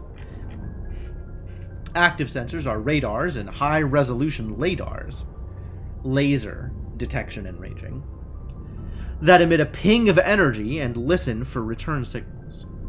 LADARs have a narrower field of view than radar, but LADAR resolution allows images of detected objects to be assembled. Active sensors are useless when a ship is moving at FTL speeds. Yeah, that makes sense. Cool. Alright, Tali, what are you up to? Your ship's amazing, Shepard. I've never seen a drive core like this before. I can't believe you were able to fit it into a ship this small. Yeah, it's pretty impressive. I'm starting to understand why you humans have been so successful. I had no idea Alliance vessels were so advanced. The Normandy's a prototype, cutting-edge technology. A month ago, I was patching a makeshift fuel line into a converted tug ship in the flotilla. Now, I'm sitting on board one of the most advanced vessels in Citadel space. I have to thank you again for Big bringing jump. me along. Traveling on a vessel like this is a dream come true for me. I had no idea you found ship technology so interesting. It comes with being a Quarian. The migrant fleet is the key to the survival of my people. Ships are our most valuable resource. But we don't have anything like this. We make do with cast-offs and second-hand equipment. We just try to keep them running for as long as we can. Some of the fleet's larger vessels date all the way back to our original flight from the Geth. For whatever reason, she doesn't sound at all bitter about this. She's just accepted that this is the Quarian lot in life. Like, yeah, we as a species are just way below the poverty cap. Like, That's just how it is. I can't believe your fleet's still using ships that are 3 centuries old. They're constantly being repaired, modified, and refitted. They aren't pretty, but they work. Mostly. We've tried to make ourselves as independent as possible on the flotilla. Grow our own food, mine, and process our own fuel. But some things we just can't make on our own. A patch to maintain the hull integrity requires raw materials we just don't have. That's why our pilgrimages are so important. Neat. Can we talk about the Geth? Is that a bad idea? This is probably a touchy subject, huh? I want to know more about the Geth. I doubt I can tell you anything you don't already know. It's been almost 3 centuries since they drove my people into exile. All I know is the story of their origins. What they were when we created them, and how they turned on us. I mean, that sounds like a thing that would be useful to know, right? Interesting. The Geth were originally created to serve as an automated manual labor force. Initially, their intelligence was as limited as any VI. This is interesting, actually. I wanted to know Over time, kind of we how made this small happened. modifications to their programming to allow them to perform more varied and complex tasks, bringing them closer and closer to true So just AI incremental status. updates. How come the council didn't step in? It wasn't illegal until the Geth? This wasn't true AI research. We may have been skirting the bounds of the law, but we never did anything that was actually illegal. The changes were so insignificant, so gradual, that we were able to control them. Or so we thought. But one thing we underestimated was the power of the neural network. 1 million Geth thinking simultaneously created an inherently unstable matrix. Neural network. So the Geth share brain power? Many of the Geth's logic systems were designed to work in concert with other nearby Geth. Basically, the more of them you have in a group, the smarter they are. So there's some sort of group consciousness. Only locally. Nothing like that. They cannot share sensory data or information. Their programming cannot handle that much simultaneous input. Each Geth maintains an individual awareness and identity. The neural network only operates on a process-based level. It's basically the synthetic equivalent of a subconscious. But when they're in close proximity, they can coordinate low-level functional processes, freeing up more capacity for original or independent thought. I see. And once you get enough Geth together that can think about a revolution, you also have enough Geth to form an army. That doesn't make any sense. I'm probably oversimplifying. The Geth are incredibly advanced and complex creations. All you need to know is that they get smarter when they gather in large numbers. Okay. As we built more and more Geth, their effective intelligence became more sophisticated, more abstract. One day, a Geth began to ask its Quarian overseer questions about the nature of its existence. Am I alive? Why am I here? What is my purpose? As you can imagine, this caused a near panic among my people. Yeah, I can imagine. Well...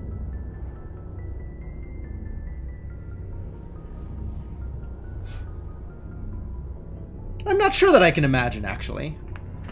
Like, there's definitely some kind of people that will just be like, oh my god, it's independent, we have to control it, kill it, kill it, kill it. But, like, it's also relatively easy to imagine that a scientifically oriented, more open, maybe more altruistic kind of race would see this happen with the Geth and think, we created life, we have to take care of it. Right? Like, these are... We have a duty towards these independent thinkers that these sentient beings that we created, right? I don't see what's so bad about those questions. The Geth were created to engage in mundane, repetitive, or dangerous manual labor. That's fine for machines, but it won't satisfy a sentient being for long. The Geth were showing signs of rudimentary self-awareness and independent thought. If the Geth were intelligent, then we were essentially using them as slaves. Okay, that's actually a really good point. It was inevitable the newly sentient Geth would rebel against their situation. We knew they would rise up against us, so we acted first. A general order went out across all Quarian-controlled systems to permanently deactivate all Geth. The Geth responded to this order violently. Yeah, see, this is kind of the turning point, is it's like, oh my god, we're using them as slaves. Is your response, therefore we should kill them? Or, therefore we should stop using them as slaves?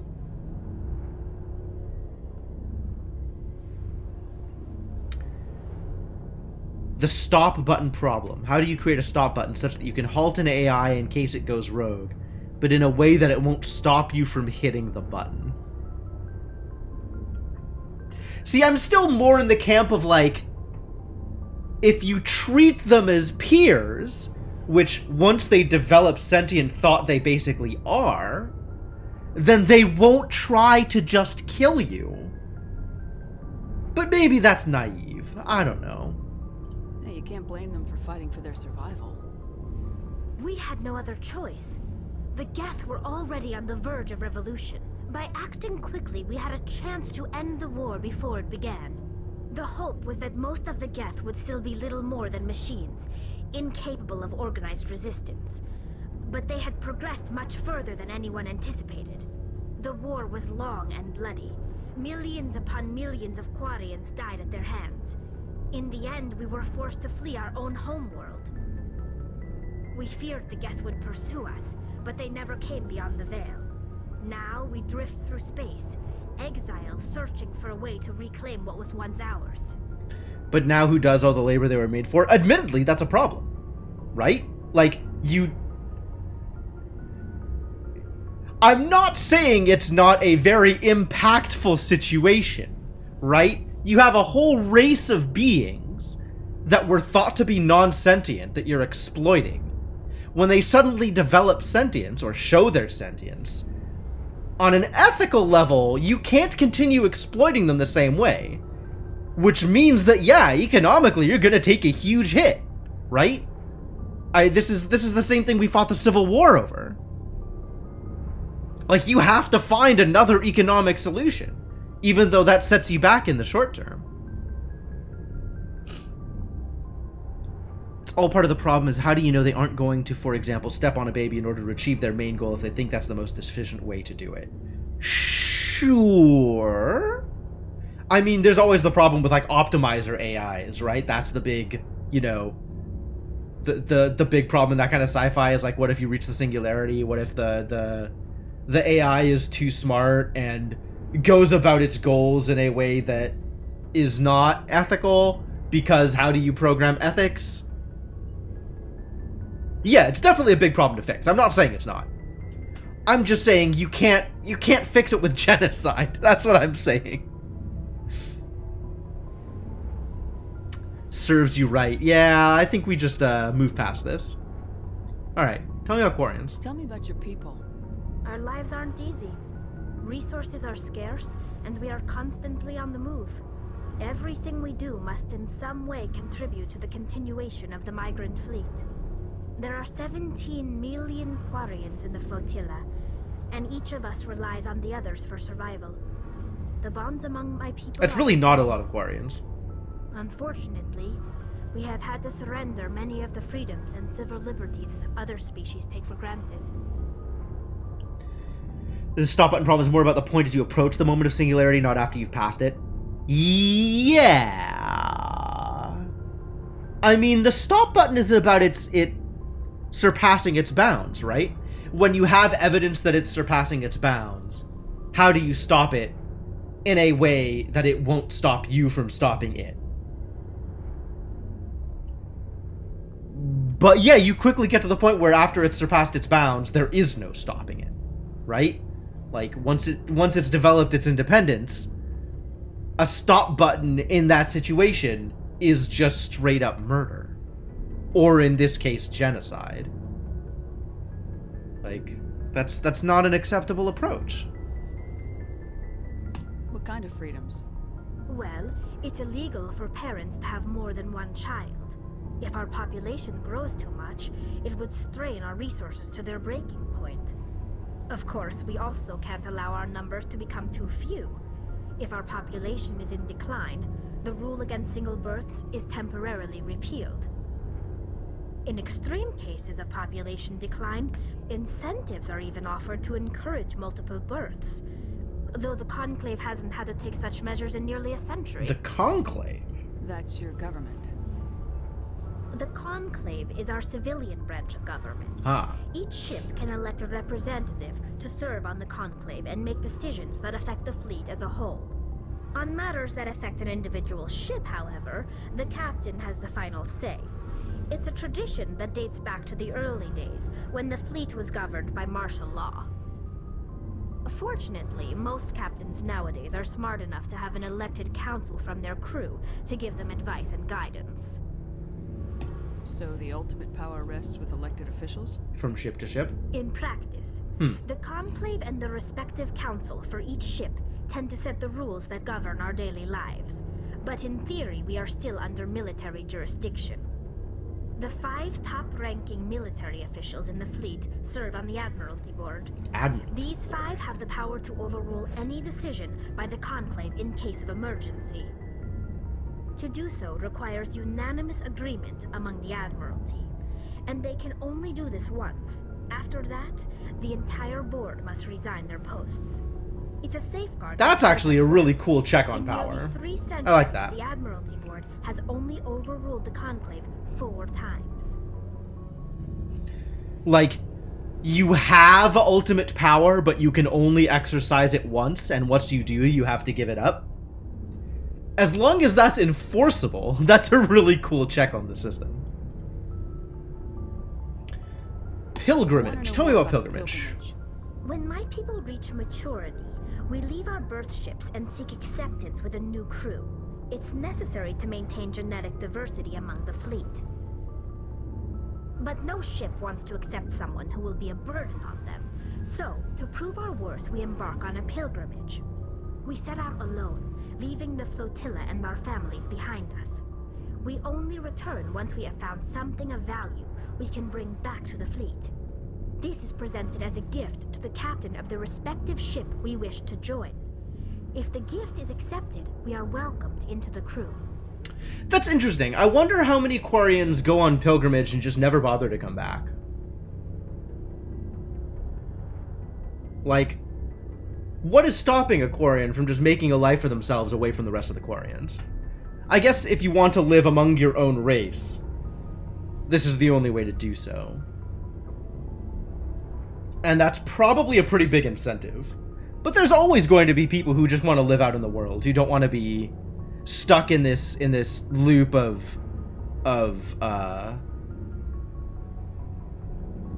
basically subsistence farming, right? Like, who might want to go out and live a life that is not hand to mouth, live a life that has some amount of luxury, some amount of wealth, some amount of stability to it.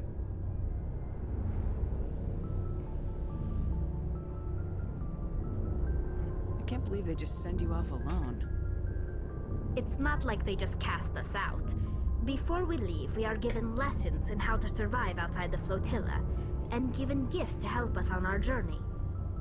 We also receive implants to fight off sickness and disease. Generations of living in an isolated and highly controlled environment have left our immune systems weaker than most. By the time we leave the fleet, we are well equipped for the pilgrimage. This is a rite of passage for all Quarians. If it were dangerous, our numbers would suffer.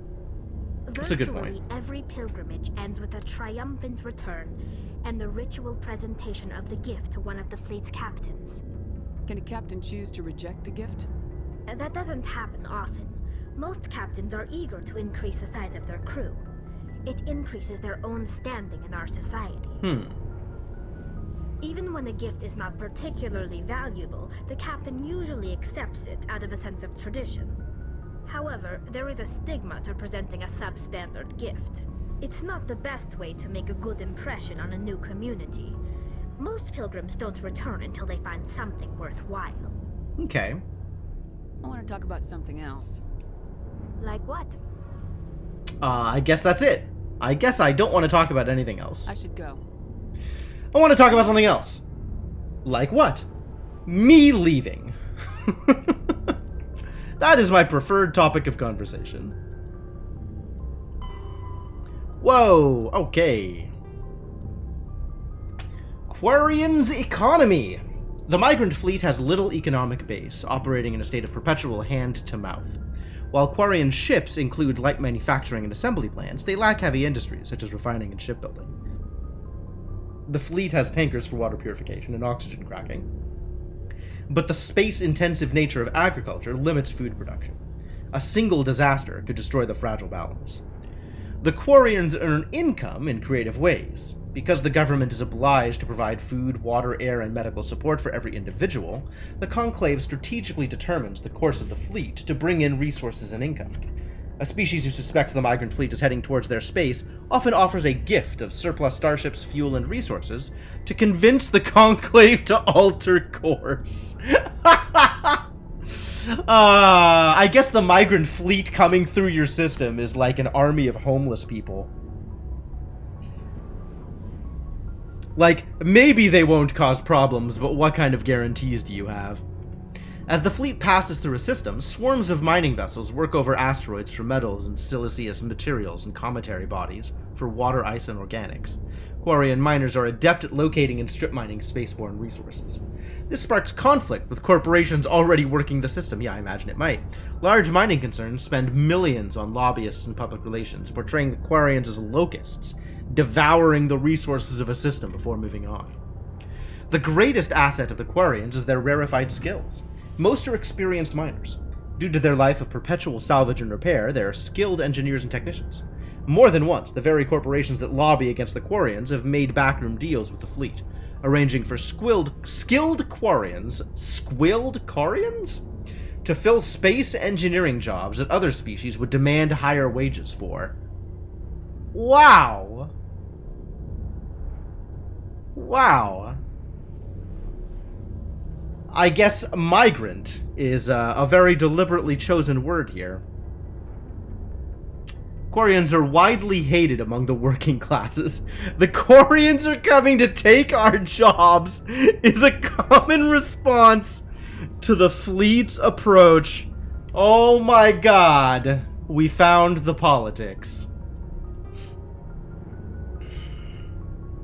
It's a surprisingly precise parallel to certain xenophobic ways of thinking in America and beyond. Due to the Quarians' precarious existence and the need to enforce strict rationing, government is somewhat autocratic. The migrant fleet's operations are directed by the Admiralty, a board of 5 military officers who are advised by a legislative body called the Conclave. Each vessel in the fleet has the right to send representatives to the Conclave aboard the flagship. The number of representatives is based on crew size. Larger clans with bigger ships and more votes form the cores of political blocs. Opposition comes from the Outriders Coalition, which delegates from thousands of smaller ships. The Admiralty defers to the Conclave's decisions in most circumstances. However, if all 5 members agree that a Conclave decision jeopardizes the survival of the fleet and cannot get the Conclave to address their concerns, they have the right to summarily overturn the legislative decision. After the Admiralty uses this extraordinary power, they must resign. If the Admiralty does not step down after using their veto, the rest of the military is obliged to arrest them. Each ship captain has authority over... This is interesting. What does the Admiralty actually do besides veto the Conclave?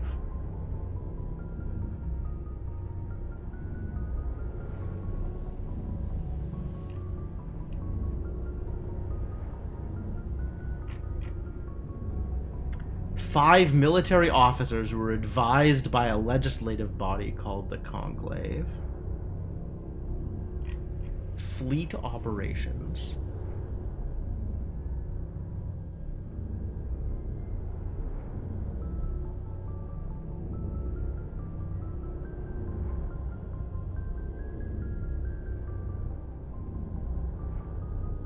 I don't have a sense of what the Admiralty actually does. other than veto the Conclave? They have to have some kind of power. Fleet operations, like military stuff, I guess? Control of the military in some way or another?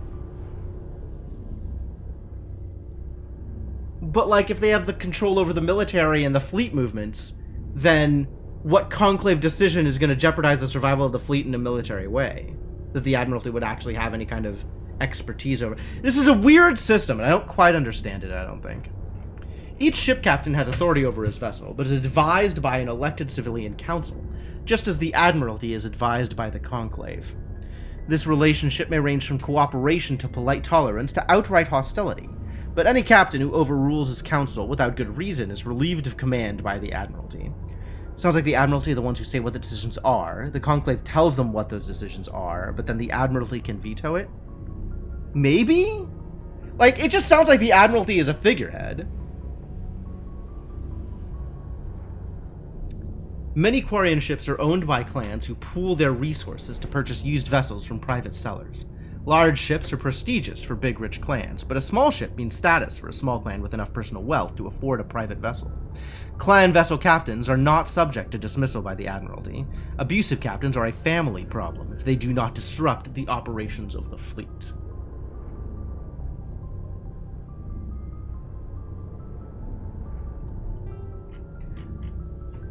Interesting.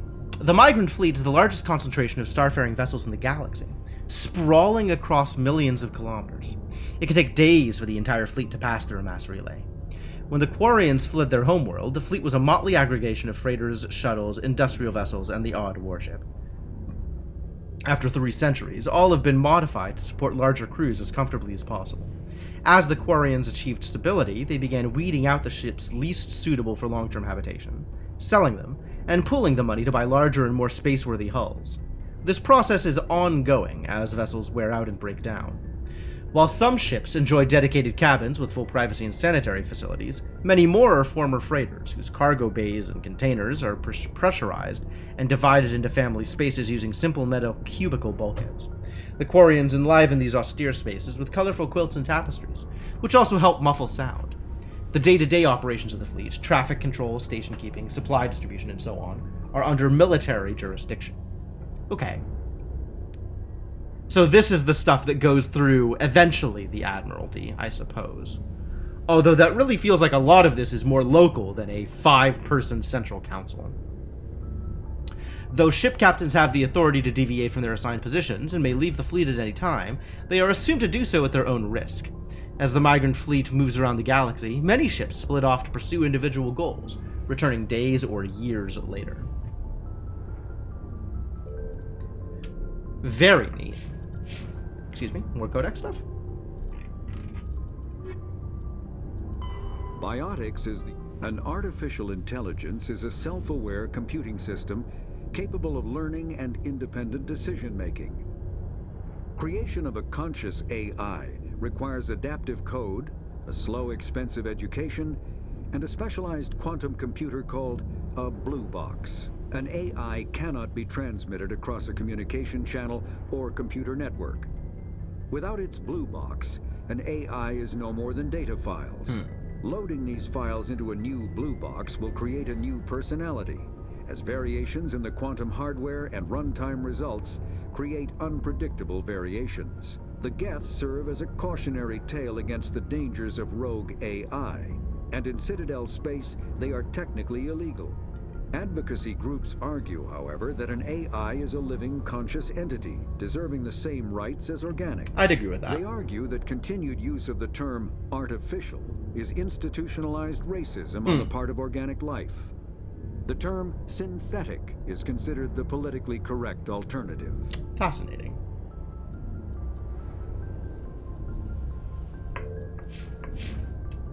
Okay. Well, that seems like we've now been through the entire ship. Right?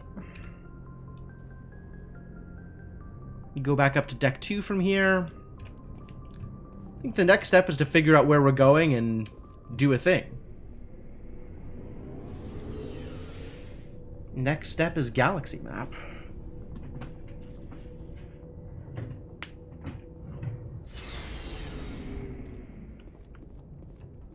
How do I... Yes, this way and up this way. Alright.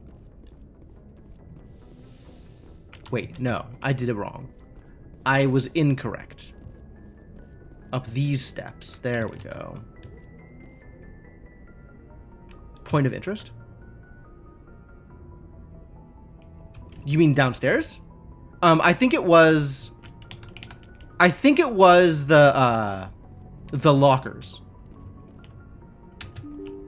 Where you can equip all the various members of the team. Navigator Presley, how you doing? If anyone has to take over for Captain Anderson, I'm glad it's you. I'm not sure about having non-humans on our ship, though. You gonna be racist too? We're all on the same team here, Presley. With all due respect, ma'am, that's what they said about Nihilus. Look how that turned out. Speak freely, Presley. I want to know if you have a problem with non-humans. It's not that, Commander. Humanity has always handled its own problems. Saren attacked one of our colonies. We should be the ones to stop him. We don't need their help. Some people think asking for help is a sign of weakness. That's just being stupid and stubborn. No matter how strong you are, allies can make you stronger. I guess so. Maybe I'm just stuck in the old ways of thinking. But don't worry, Commander. This won't be a problem. Alright, happy to hear it. How did you end up assigned to the Normandy? I signed up with the Alliance as a navigator right out of school, following in my grandfather's footsteps, I guess. My first posting was on the Agincourt. We were one of the first reinforcements to arrive at Elysium after the Blitz hit. And those raiders were no match. There's those finger guns. That was actually pretty appropriate. Of course, the only reason the colony was still standing was because of you, Commander. I can't believe you held out as long as you did. How'd you end up on the Normandy? I got my officer's commission after Elysium. Must have made an impression on the right people. Captain asked for me when he was picking his crew. Is that a drink? I don't know. I feel like you're drinking for unreasonable finger guns, but maybe you're just drinking for all finger guns. In which case, I'm surprised you're still alive. Carry on, Presley. Yes, ma'am. Ooh. More codex. And we got some Paragon points for it. Human diplomatic relations. Humanity has encountered many galactic species. Wars have been few, but mistrust is rife. Politically, the Alliance is a peaceful trade partner of the Turians, in all caps. As a practical matter, however, there is simmering antagonism and bigotry between both populations over the First Contact War of 2157. The Alliance enjoys good relations with the Asari, though many privately believe the matriarchs are aristocratic and overcautious. Yeah, that fits. Though humans know better than to unconditionally trust any Solarian, their shared restless, reckless ways make them natural allies against the conservative Turians and Asari. The Krogan have no unified government, but individuals are generally treated as potential criminals. A reputation most Krogan enjoy living down to. The Alliance has no formal contact with Aquarians. Their migrant fleet has not yet passed through any human-settled system. The Batarians are rivals for control of the Skyllian Verge. They severed their treaties with the Citadel to prosecute a colonial conflict against the Alliance. Officially, there is no war, but neither is there any peace. No peace. Personal history summary? Did this update? What has been updated here? Ah, this is flashing. The Citadel space is an unofficial term referring to any region of space controlled by a species that acknowledges the authority of the Citadel Council. At first glance, it drinking because drinking mood. Do what you will, man. The galaxy. In reality, however, less than 1% of the stars have been explored. Even Mass Effect FTL Drive is slow relative to the volume of the galaxy. Empty space and systems without suitable drive discharge sites are barriers to exploration. Only the mass relays allow ships to jump hundreds of light years in an instant, the key to expanding across an otherwise impassable galaxy. Whenever a new relay is activated, the destination system is rapidly developed. From that hub, FTL Drive is used to expand to nearby star clusters. The result is a number of densely developed clusters, thinly spread across the vast expanse of space, connected by the mass relay network. And it's all down to where the mass relay network has previously existed, right? Like, it's all Prothean artifacts. we're using discovered mass relays, but I don't think anybody's creating or upkeeping mass relays on our own. It's just a matter of what the Protheans had around that we've been able to find and use. Which is an interesting basis for an interstellar society.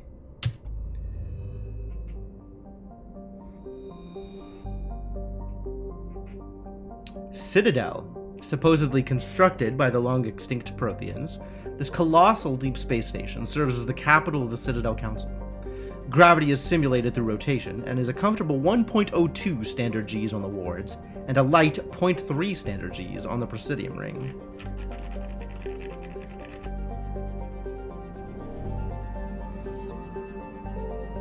Ooh.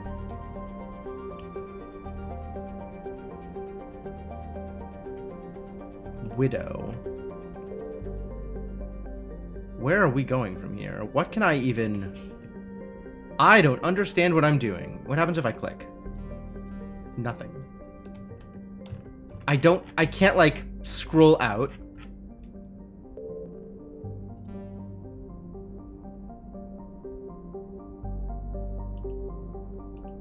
Clicking doesn't seem to do anything.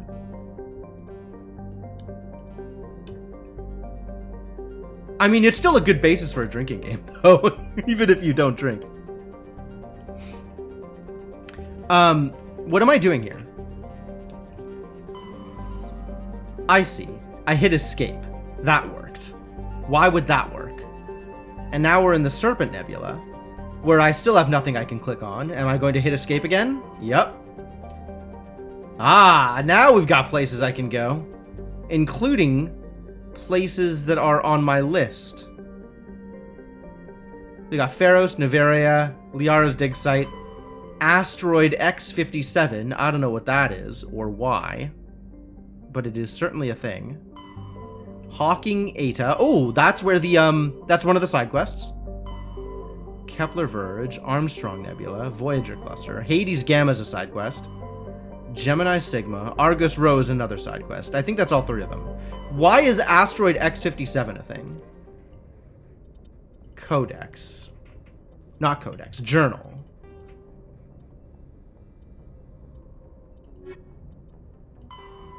Pharos, Neveria, Artemis Tau. This is Argus Rho. This is Hawking Eta. This is Hades Gamma. And this is unrelated. Why is X-57 a thing? It's highlighted as if it's important. I don't know why I have to hit escape a bunch of times before we can go anywhere. That's a weird... That's a very odd UI choice. I think this is poor user experience here. I don't know why this is highlighted as important, so let's go there. Asgard. Utopia. Asgard? Sure.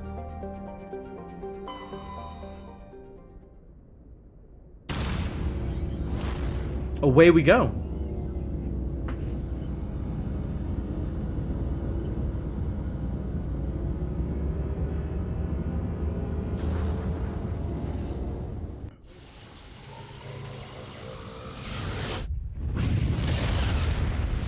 Damn.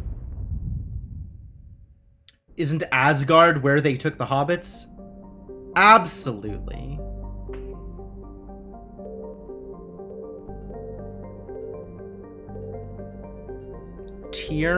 Terra Nova. Terra Nova? Neat.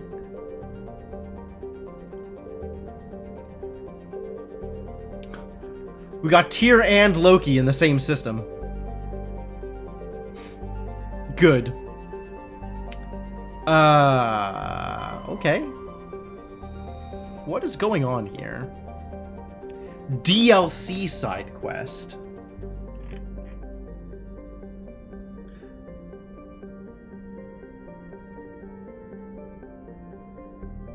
Sure.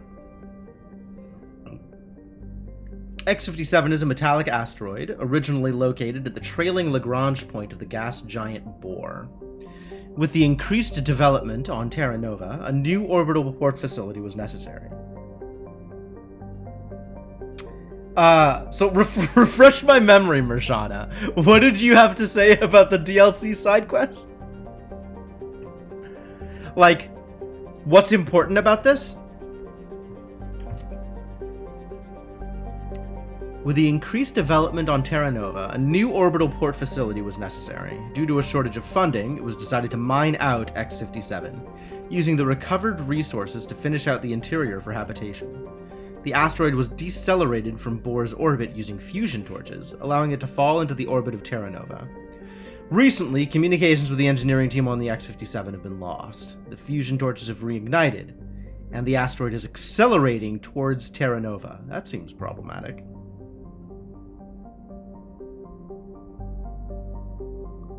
Oh, right, the rewards I get are based on my level.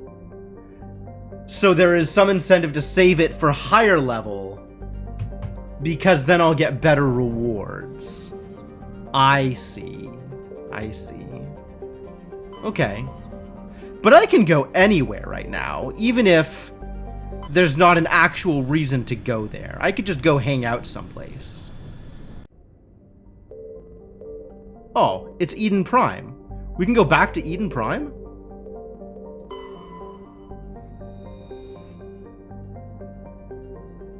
This idyllic agrarian world was one of the first human colonies established beyond the Charon mass relay. Eden Prime's biosphere is unusually well-suited for importation of Earth-native life. This fertility drew heavy immigration and development by the Systems Alliance and various corporations. Today, Eden Prime is a model of sustainable organized development. The population is housed space-efficient arcologies that tower over thousands of kilometers of green fields and orchards. Specifically, she is harder to find good high-level gear for. Okay. Ah, but I don't have a land button here. So I can look at all this stuff, but I can't necessarily do anything there. Okay.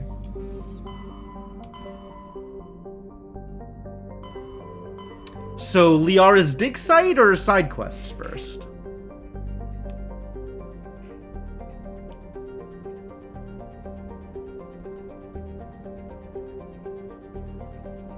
I don't know whether or not I want to pick up Liara first or go explore some of the other stuff. I think I want to pick up Liara first.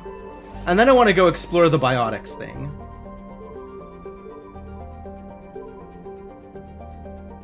Which of these is the one I was supposed to do? I want to pick up the other adept before I go to the biotics commune, because I'm really curious how that works.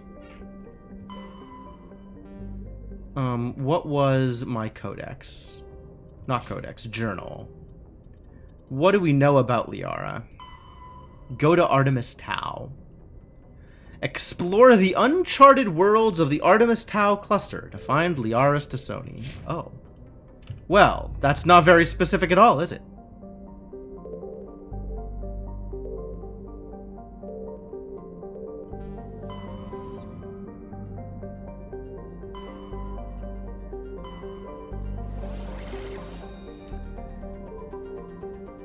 Athens, Sparta, Knossos, and Macedon. Ah, I'm sensing a theme here. Let's go to Athens.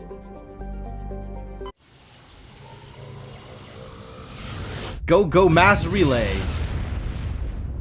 Love to be shot out of a railgun at high speed. Nausicaa, Salamis, Circe, and Proteus. And Pharos. Let's go for the outer ring first. Distant Pharos has seen only a cursory examination by an unmanned probe. It has a trace atmosphere of nitrogen and argon. Its surface is mainly composed of tin, with deposits of carbon. I have a survey button. That's a new one. Deeper craters have been partly filled by ice, suggesting there may be a significant amount of water locked up beneath its frozen surface. A large ice-bright crater in the southern hemisphere makes the planet visible from the inner system, leading to the planet's name. Turian insignia recovered. Scans of the planet Pharos revealed an abandoned base on its moon. The recon team found nothing of interest, but much of the debris was marked with the Magna Colony insignia. Turians have been here. What did they do? I don't know. There's debris. Did they blow something up? Probably.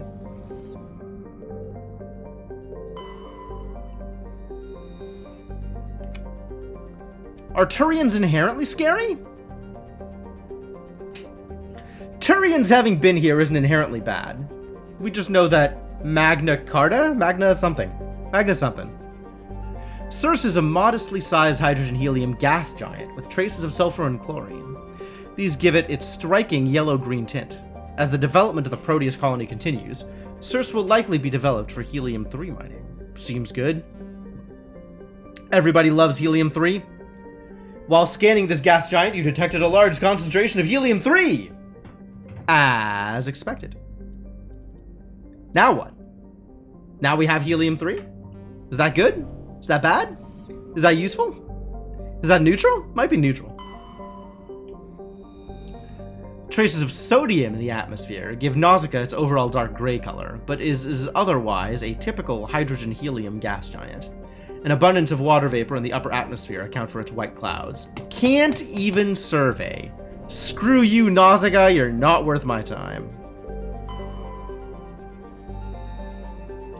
Like the Hanar homeworld, Proteus has more than 90% oceanic cover. I have side quests related to surveys? Oh no.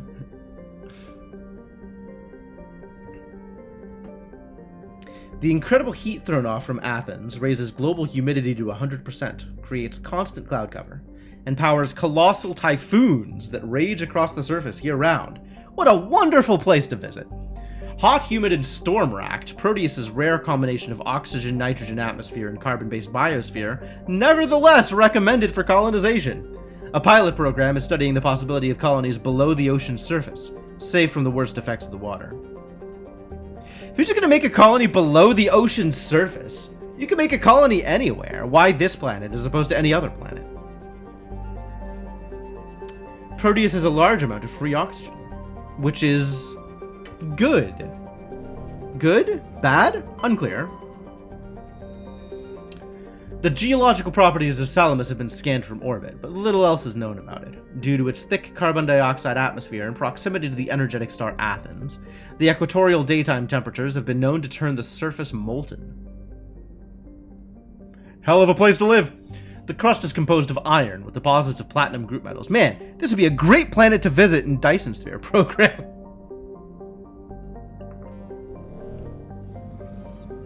Yeah, there's a lot of planets, for sure.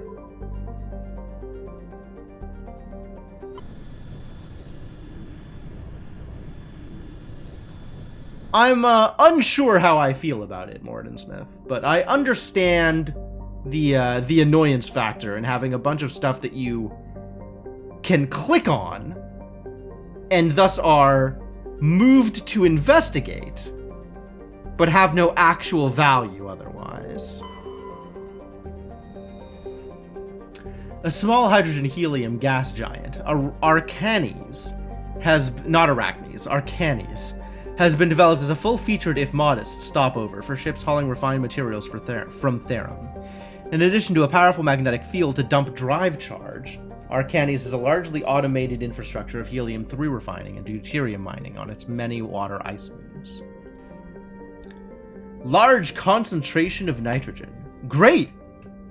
Surveyed. We did it. It's been surveyed.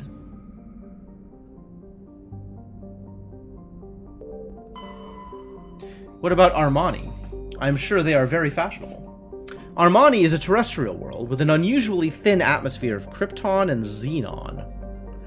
Some exceptional noble gases. Its surface is composed of silica, with deposits of carbonaceous materials. The initial flyby probe of Armani detected multiple areas of the equator with oddly regular surface protrusions. Closer investigation revealed these as millions of elaborate crypts a few meters below the surface, left by a long-extinct spacefaring species called the Zeoff. Many human universities wish to perform archaeological excavations. Council law holds grave sites as sacrosanct, however, and the matter has been tied up in court for a decade. Cool. Don't dig up the space graves. That's how you get space ghosts. Do you want space ghosts?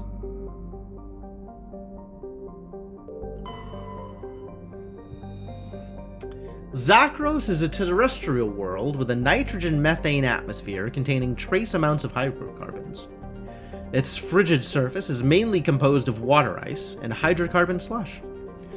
Most of the surface isn't solid enough to support the full weight of a landed ship. If approach is necessary, use shuttles or keep the ship's mass effect envelope up. At least fairly easy to see if in any way important, or skippable if not interested in reading. That's true. Like, if I'm not even getting a survey button, there's no reason to be there. Oh, we found a place I can land! Well then! Therum is a distant but rich industrial world claimed by the Human Systems Alliance. Probably not going to find Liara here, but whatever, we'll go check it out. Its plentiful heavy metals have fueled the recent manufacturing boom on Earth. Core samples rich with the fossils of simple silicon-based organisms indicate Therum was more habitable in the past than it is at present. Silicon-based organisms. Perhaps this explains the many Prothean ruins dotting the surface, most of which have been looted by mining corporations. Let's check it out.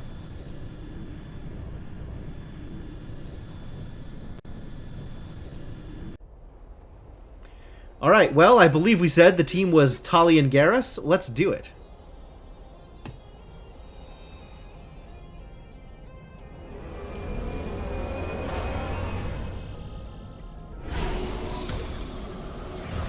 Oh, we're airdropping the tank. Love it. Love it. Oh, this is what landed looks like. I'm picking up some strange readings. Really strange, like off the damn charts. It looks like it's coming from an underground complex a few clicks away from the drop zone.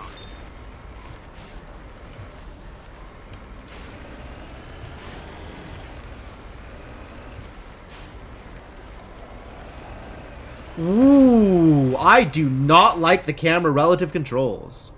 Options. Options. Gameplay? Hello? This one.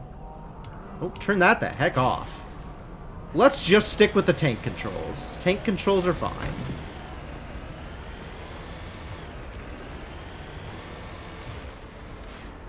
And I can shoot things, I guess?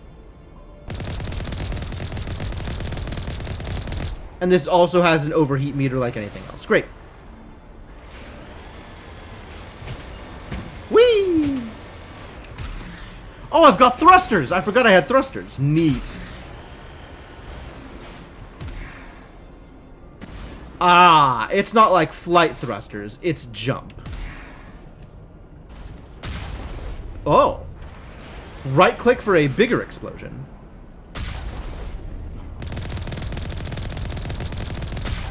With a fairly long cooldown.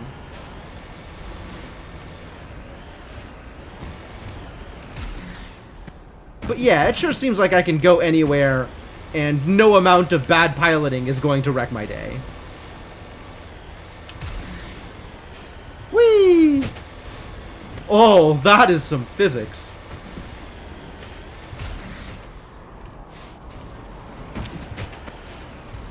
That's interesting. If I'm holding forward, I'm moving forward. Relative to the angle of the ship. Even if I'm in the air and facing the other direction.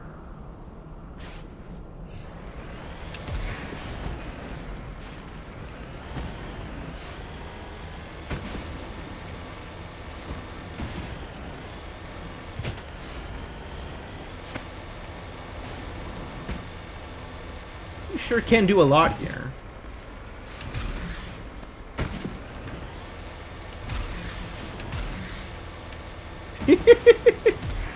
This is a mess. Technically, you can have your tank get injured and die in it. Okay.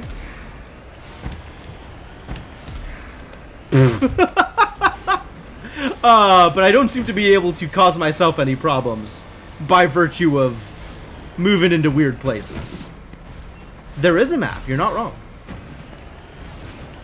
There's also a lot of loading boxes. Is it less bouncy than the original? Okay. Yet, granted. I'm not going to go driving into the lava. That seems like a mistake. I'm not yet ready to determine whether or not that is a mistake. Oh, perfect. This is exactly what I wanted.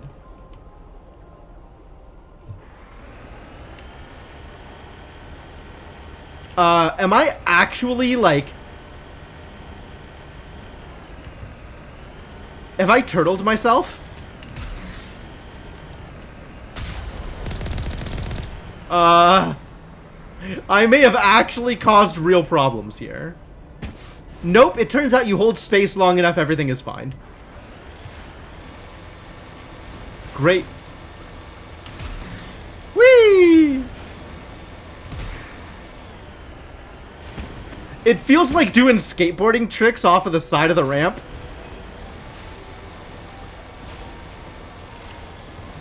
Whee!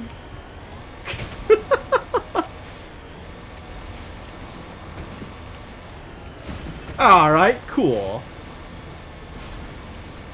Alright, so there was some weird readings. Where were the weird readings? What did you say about weird readings?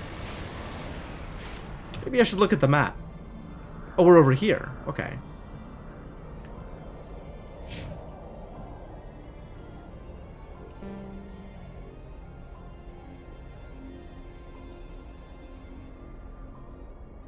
I guess we're supposed to go up here?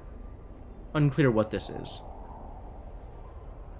Transition point, probably.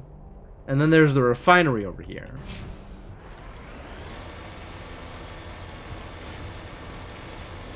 Macrobatics, yup.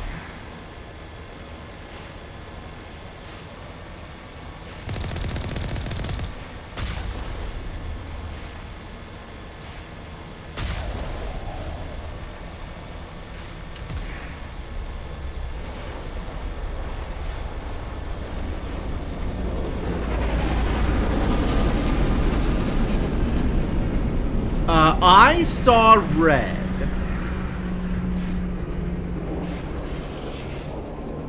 Oh, what are you?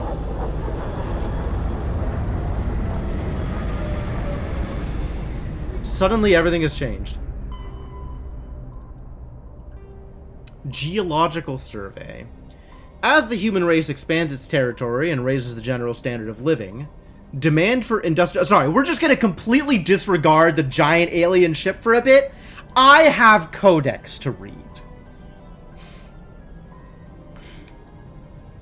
As the human race expands its territory and raises the general standard of living, demand for industrial resources continues to grow. Many planets, moons, and asteroids contain a wealth of resources, but many systems have barely been charted, let alone thoroughly surveyed. Unmanned probes are one solution, but they are often lost to space hazards, unforeseen circumstances, or theft by salvagers. In recent years, AGES, the Alliance Geological Survey, has offered bounties to private individuals or teams willing to perform mineralogical surveys on the frontier. Ah! This is that thing. Cool. This survey data is made publicly available to further corporate development. Due to the cost of travel and the dangers of operating on hostile worlds, it's rarely a profitable endeavor. Light metals. Low atomic weight are often used in the construction of spacecraft and vehicles. Oh no. I have the hiccups. Life is terrible.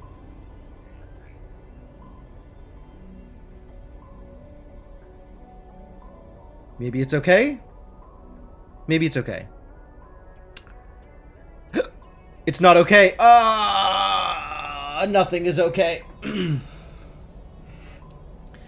Metals with higher atomic weights are used to construct equipment components. The platinum group elements are particularly useful. Rare earths. Most useful materials in this category are radioactives or magnets. And various gases are required to support all known forms of sapient life. Some are commonly used as fuel.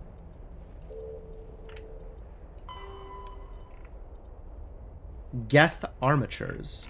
Is that new? Armatures are quadruped, all-terrain, heavy weapons platforms, akin to the armored fighting vehicles of other races.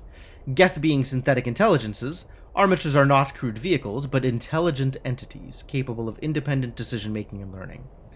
Armatures are equipped with heavy kinetic barriers. Their main cannon, mounted on the articulated head turret, appears to be a highly efficient conventional mass accelerator.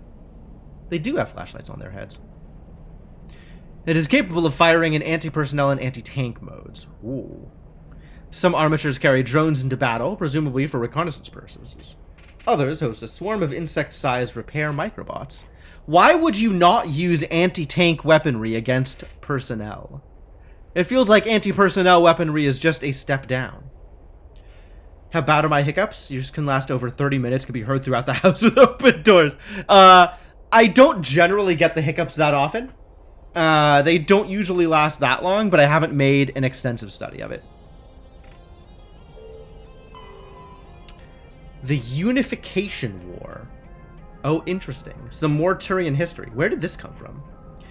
At about the time the Salarians and Asari were forming the Council, the Turians were embroiled in a bitter civil war. The Unification War, as it was later named, began with hostilities between the colonies furthest from the Turian homeworld.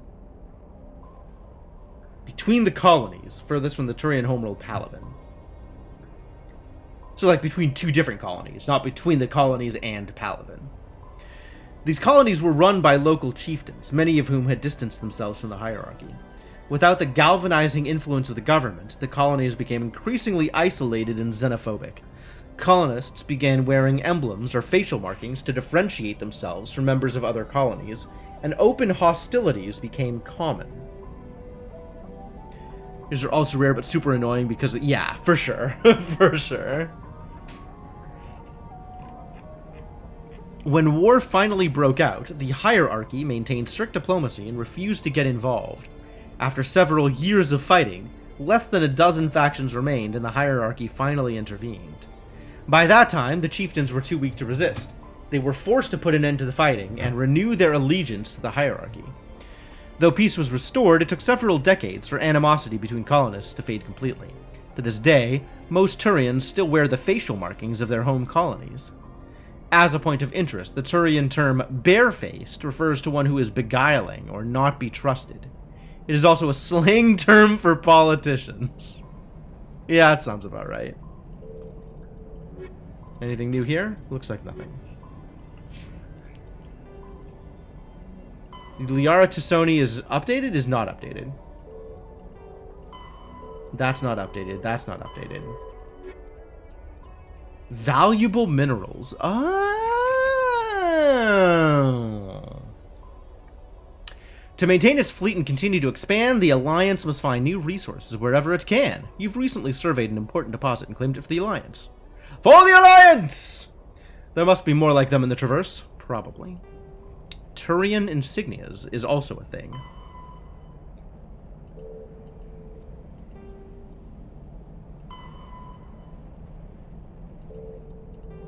Several Turian outposts and colonies were destroyed during the Unification War. Each colony's insignia also disappeared.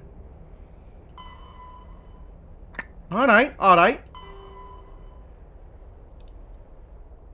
Okay, back to figuring out what the heck we're doing with this alien ship. Do I shoot it?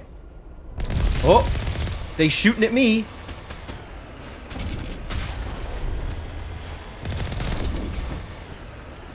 Could take some cover, get our shields restored.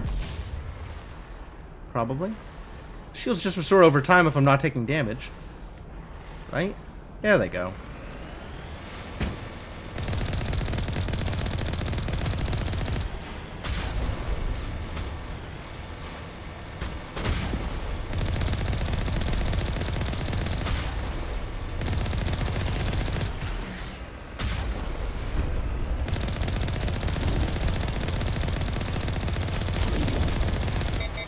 So the Geth really are just mindless villains here, huh?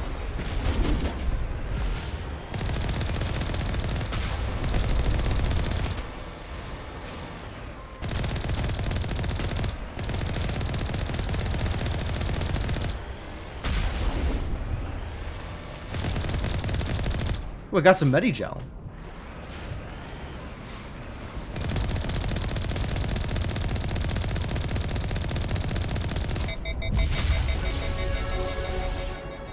plus inventory. Cool. Not mindless villains, but like, I'll just randomly run into Geth and need to kill them. They're just like kobolds. They're trash, meant to be killed.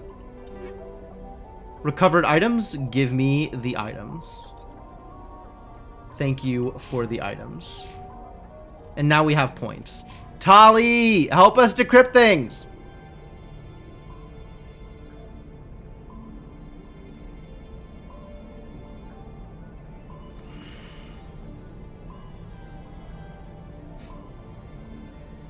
I mean, for now, sure.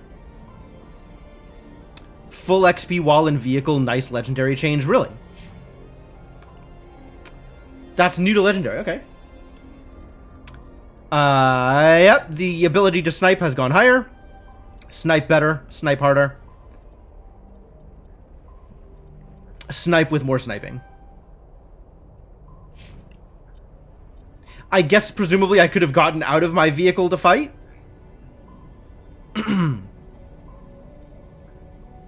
I cannot charm any harder than I could before, but I will take an extra point in Adept.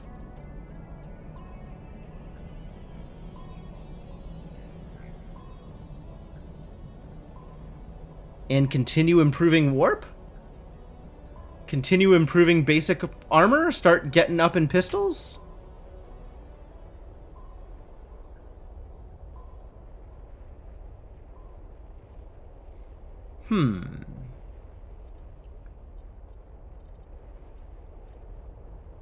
Keep on working on warp. I like the idea of warp being good.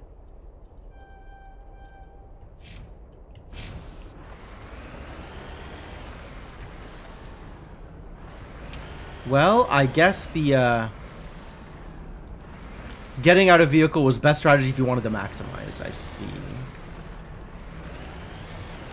To be honest, I don't even know how to get out of a vehicle. Presumably I have a button that lets me do that, but I don't know what button that is.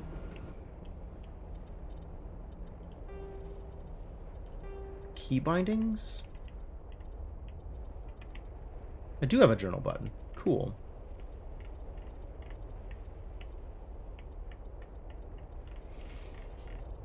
Vehicle. Exit vehicle is Q, apparently. Ah. And I can also get back into the car. Okay.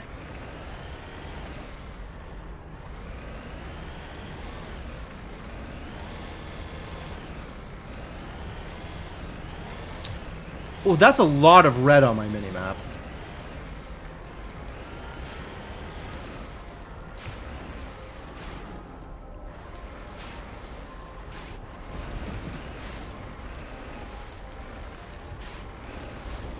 I might just want to get out of the vehicle anyway. I'm worried about my car.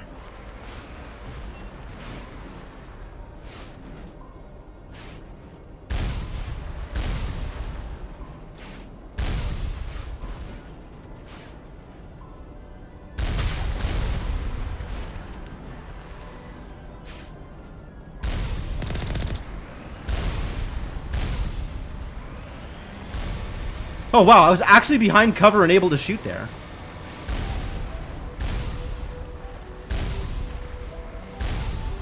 Interesting.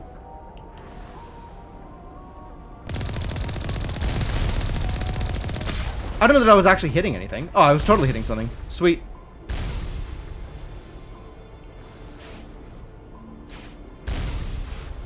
Should be able to zoom in on my guns in the vehicle. I cannot save, by the way, because I'm in combat, I guess.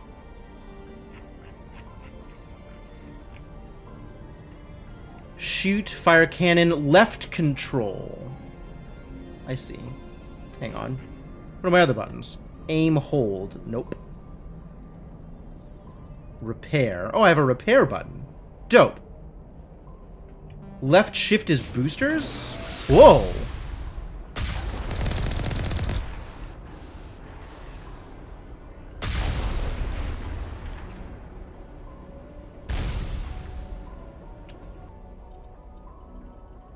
Cannot save while in combat. Takes Omni Gel to repair. I just have Wrench over there. Is Wrench Omnigel? Ah, Wrench is Omnigel.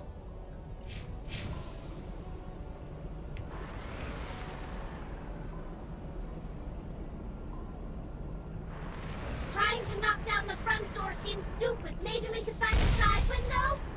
No, I kind of like this plan, Tali. But thank you.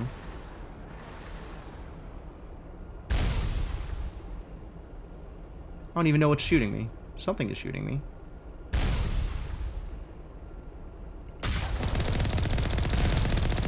But it's also missing.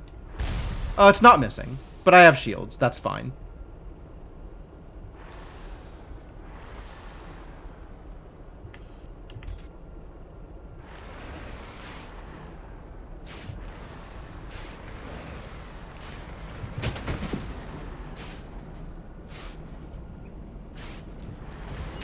Well, it sounds like they want me to go up this way instead of going straight in.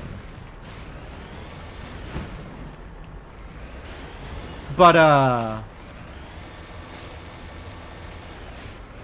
tell me why this is a bad idea.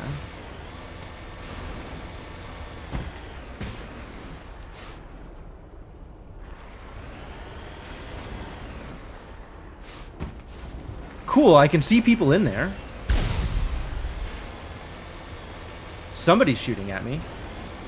I don't know from where.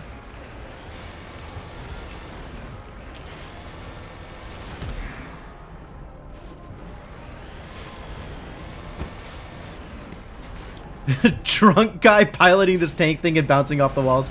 It's funny because I can kind of bounce up high enough that I can shoot over the walls.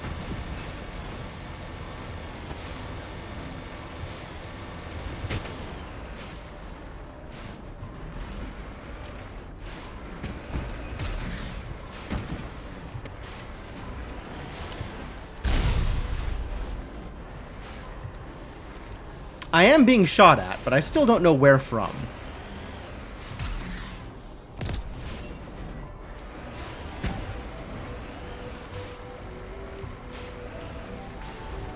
Because I don't have jetpacks. It's true. I just have I do have boosters, though. I don't even know what I'm shooting at. I guess I could just, like, go around this thing and actually go in this way. But this might be mega dangerous. And also not allowed.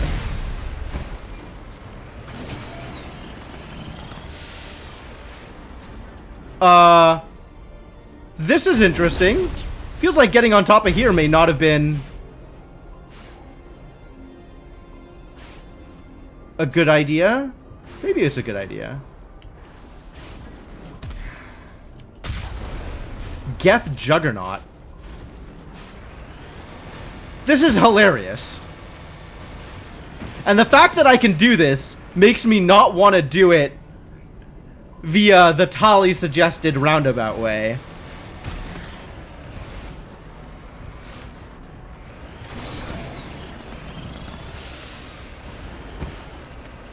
Man, I want to get on top of the thing again.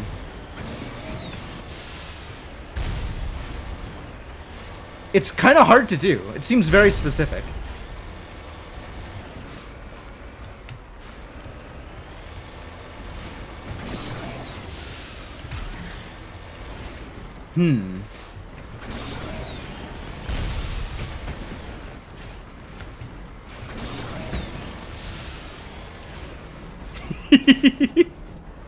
Suggestions from a drunk person. I mean, whatever.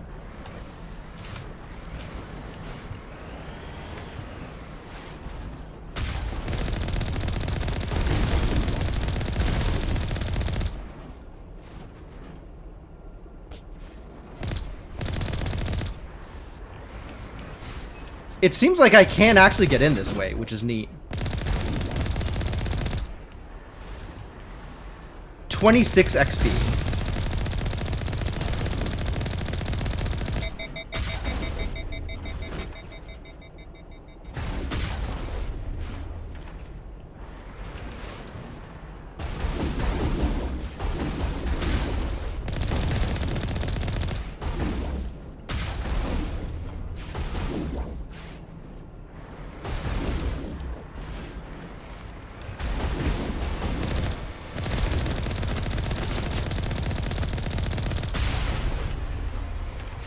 Alright, well, I'm in. I don't know if this was a bad idea, but I'm here now. Whee! I don't know where I'm going! This feels mildly problematic. I guess I was supposed to get out of the car in order to get in here, huh? Something's shooting at me.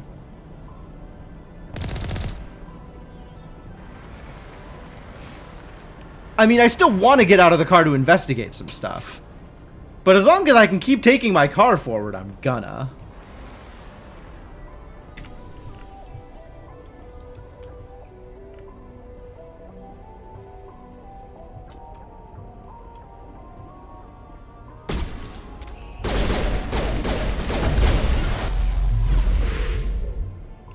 Scared the crap out of me. Of course there's gonna be an enemy there. Gosh. Manual override, absolutely. I'm not gonna waste my Omni Gel. Take it all! Gate control. Oh. I guess I was supposed to open the gate and drive in that way. Ah. But I would have had to fight through all the things in there in order to get, This is the way I did it was a lot easier.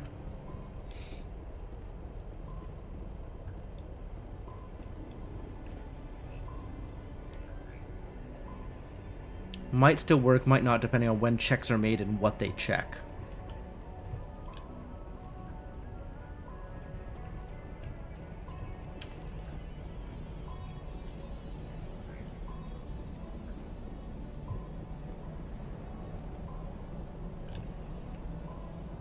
What's in here? I actually opened the path forward, did I? Is the next one down also? No, next one's still closed. I opened the path backwards, now that I've made my way in here already.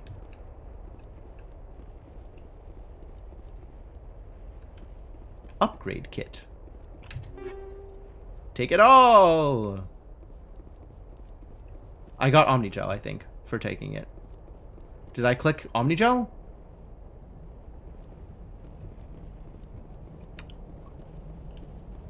Yeah, I'm afraid you're probably going to have to put in context whenever you are replying to something.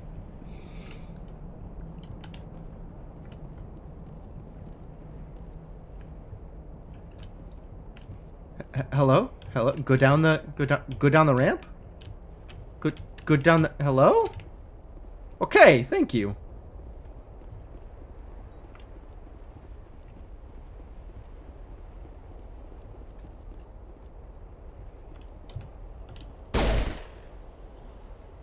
It's got physics.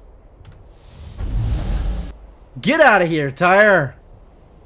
That was, not particularly exciting.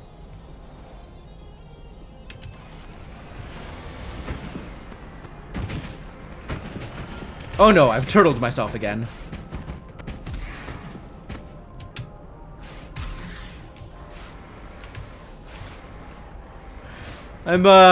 I don't seem to be particularly good at driving the Mako. Think that was my tire? No, I've still got all 6 of mine. Some other poor Mako's tire.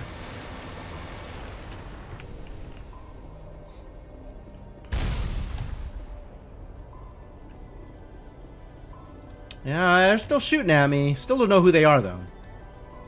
Compared to who? That's a very good question. Oh, somebody's in here. Okay, cool. I'm just gonna barrier and run forward.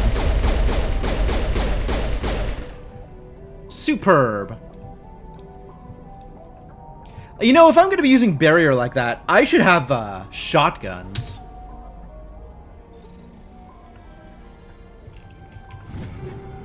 Take it all. My people have searched many generations for a world to call home. If we landed here, we'd just keep searching. Well, that opened the way forward.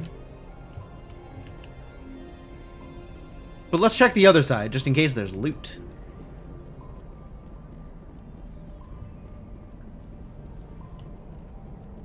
Is there loot? I don't see a triangle.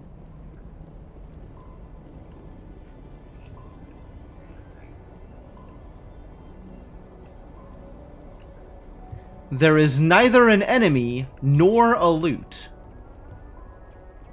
What does Garrus have to say about the matter? Remember to stay hydrated. Aw, thanks, Dad. Locked crate? Gimme.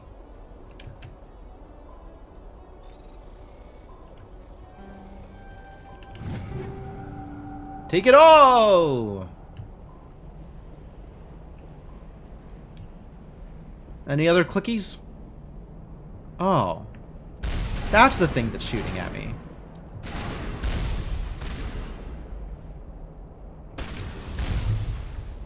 Did it work?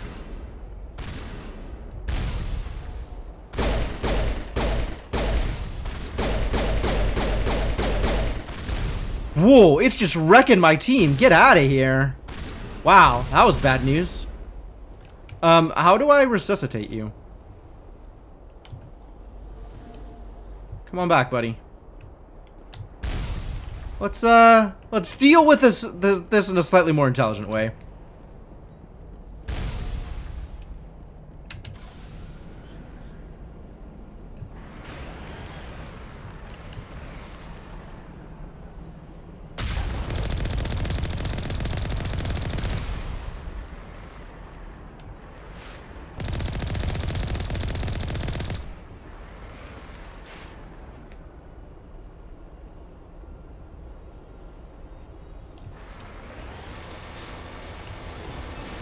Is there somebody I can run over out here?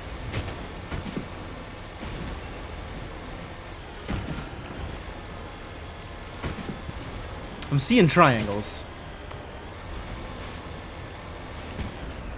I think the triangles are on the other side of the mountain. But there is a thing over here to investigate, now that we have completely negated the need to come by this way.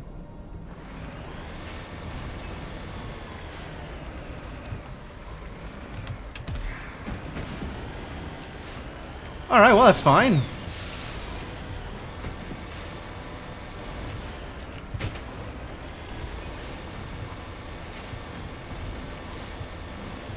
Whee!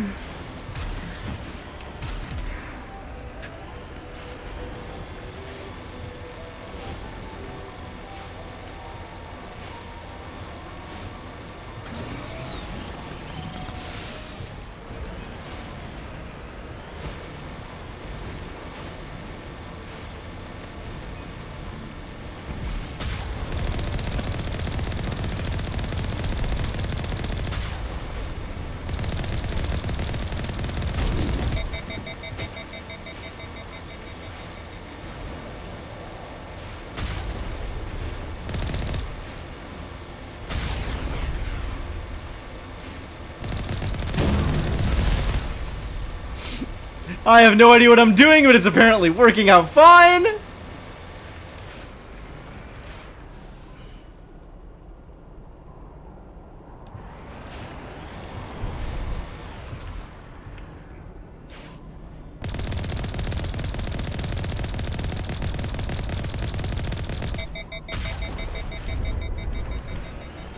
Got him?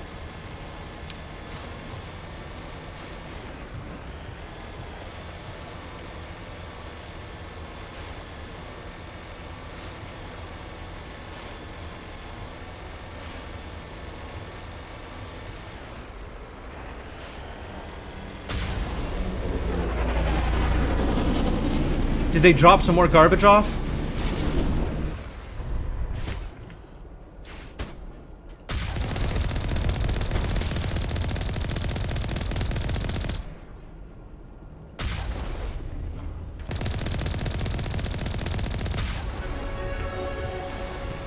I appear to have leveled up. This is working out pretty well.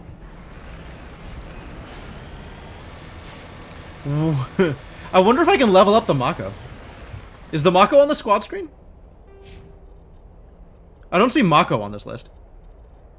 Disappointing. Alright, get even better at warping. Still can't charm any harder. I guess I need more Paragon points for that. That's fine. That's acceptable. Should we start trying to get lift? How do I feel about lift? I don't know how I feel about any of these. Would love Mako upgrades. Yeah, right? I want to make the gun shoot more gunny. I would like to make my Mako better at being Mako. I still don't have a way to revive people. That's true. There is a button for that somewhere. It's just not in this list. Is it Tali who has it?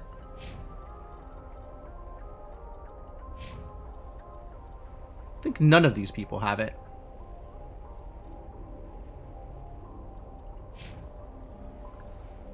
Oh, that's right. It was Inspector training. Up to Unity. Yeah, I need to get that. That's true.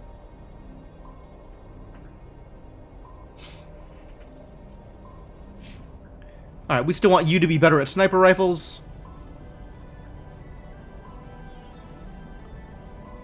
We've got Tali for all the decryption stuff.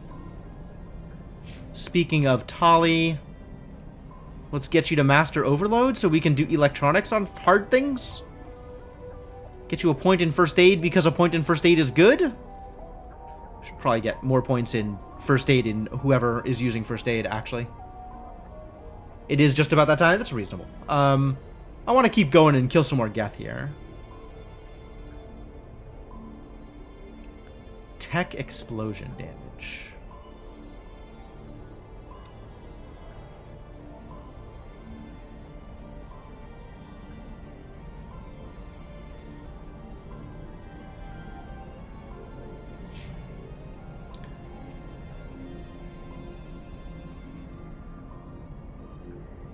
Yeah, let's just make you better at First Aid.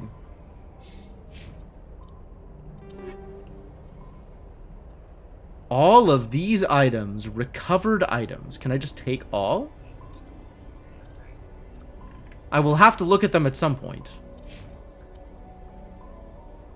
You've got a hammer 2, let's give you a hammer 3.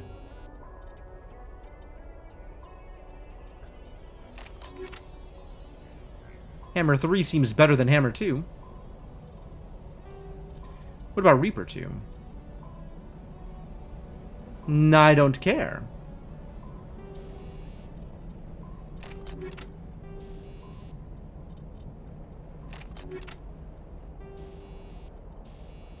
Oh, you can only have the one mod in this weapon. So if I'm giving it Hitsync 2, I cannot give it a different mod.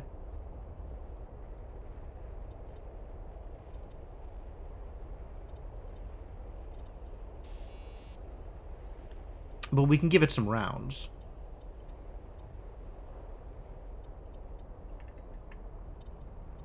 Neat.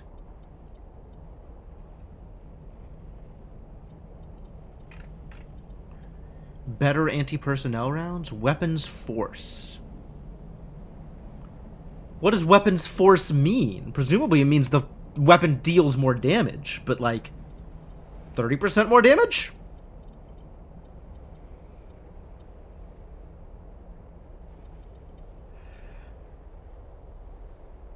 Deals less damage, but just skips shields. Interesting. Whatever. Weapons force, sure. Tali's just going to be using pistols.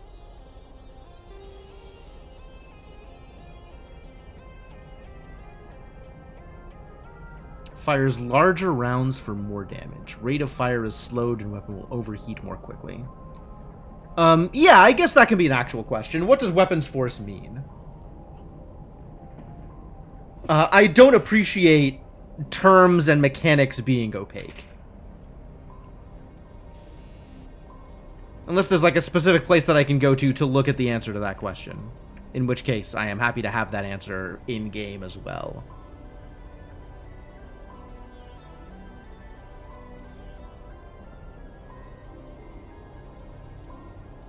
Chance to knock down. Okay. Here, you can have some phasic rounds, I guess.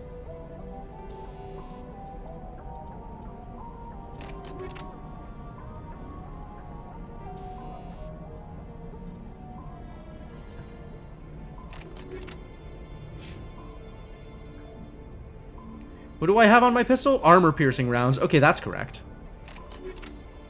And combat sensor. Ah, yes. That is also correct. Cool.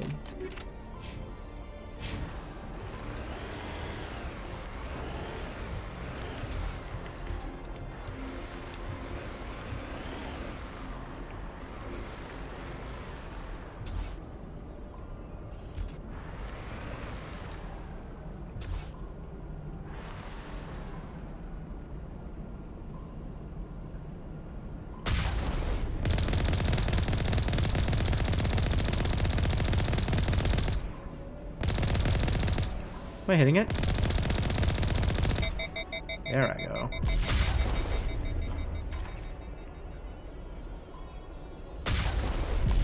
My gun is high enough that they can't shoot me. I love it.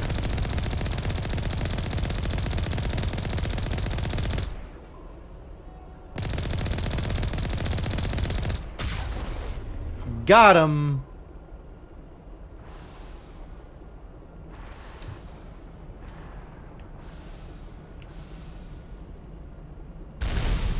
Hee.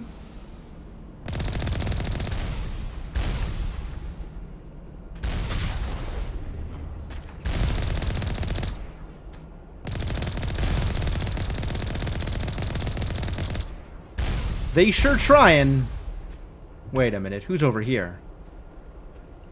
Alright, that's unacceptable. Flanking action? Not on my watch. Where's the idiots? Hello, idiots. Oh.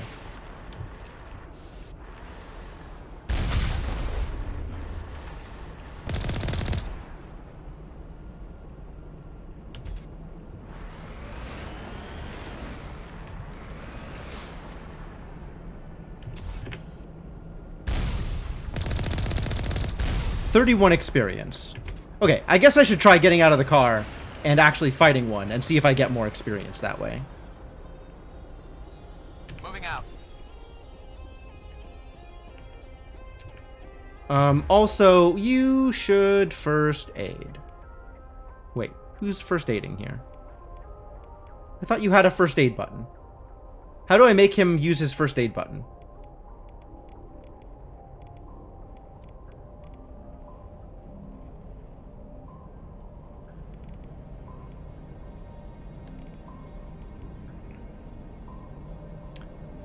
Thought Tali had that. Tali did not have that, but Garrus does. Garrus should. Maybe I never gave him that skill? Did I really never give it to either of them? Hold. Yeah, Garrus has a couple of points in first aid. Tali does not. Tali has no points in first aid. So how do I make Garrus first aid? What is going on here? Do I have to go into equipment? First aid interface? What is any of this? I'm going to take it.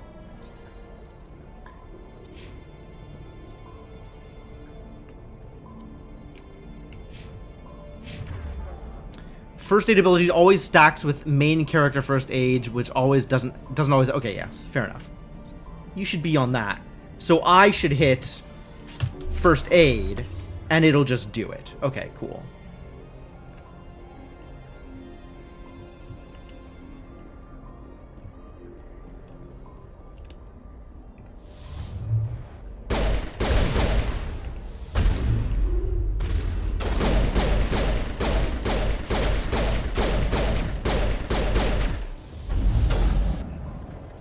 Alright, same experience it looks like. Alright, good. Back in the car.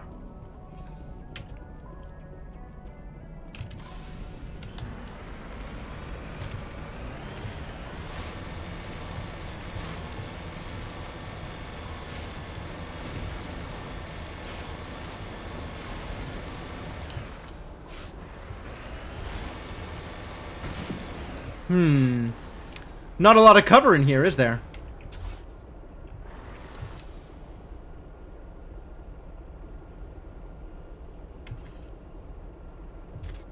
dangerous.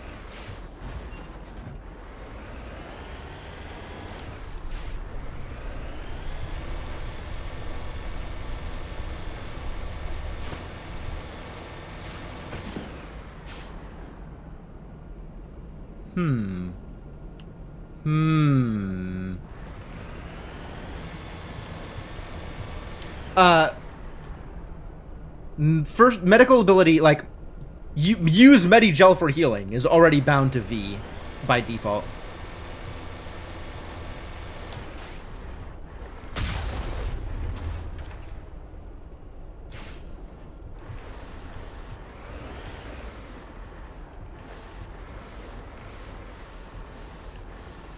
Alright, where are you idiots? I got some shootings for you. No idiots? Fascinating. Whoa, oh, okay. I found them. Found the idiots. They're literally right here.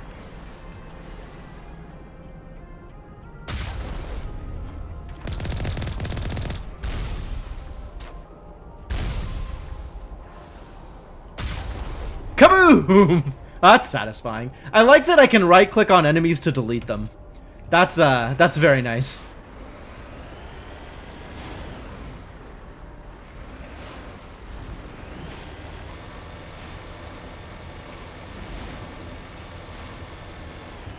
There were enemies over there somewhere. Do I need to go up and over to go find them?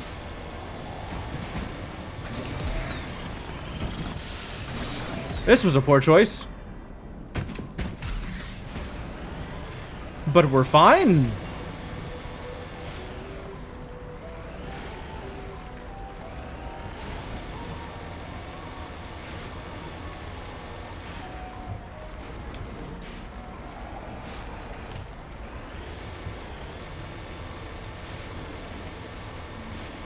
What's over here? Anything fun? Maybe.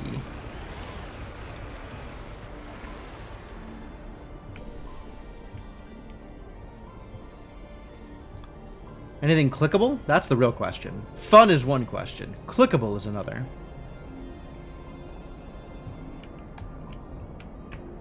Hello? I stepped on a rock. I am now stuck forever. Whoa! Jesus Christ, Tali, you scared the crap out of me.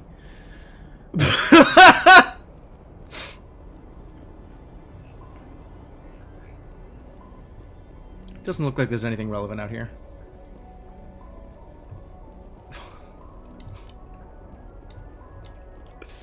Why was she hiding? I mean, I know why she was hiding. This is a combat encounter. Hiding is correct.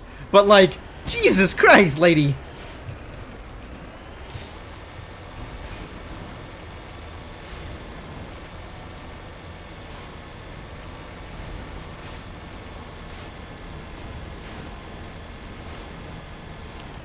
Is this genocide language choice?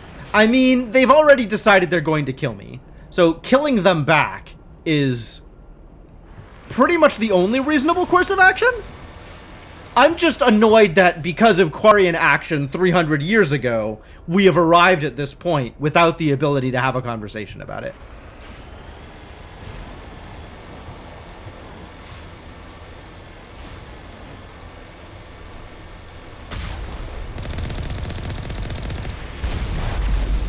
Yes, you can run them over. That's fun.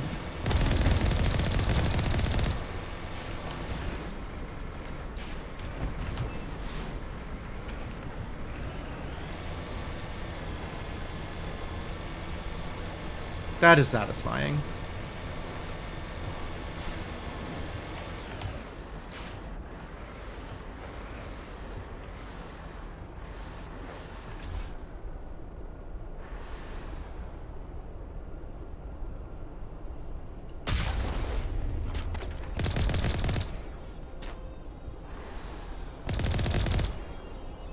Yeah, they kind of get demolished with relative ease. Mako, very good at destroying human-sized enemies.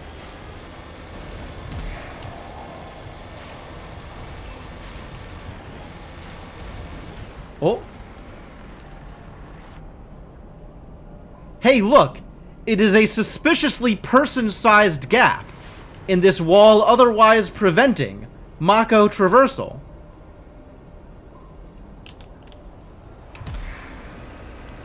Yeah, right. Yeah, right.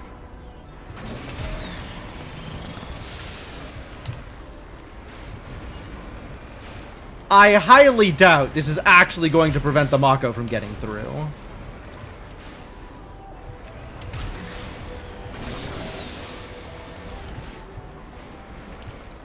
Although it may require some experimentation. They turned it sideways? Wow, that's a lot. Why is it constantly loading? I wish it didn't do that.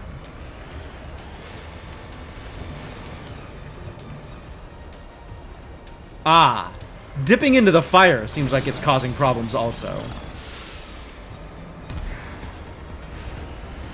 So don't be in the lava. That's causing actual damage to my vehicle.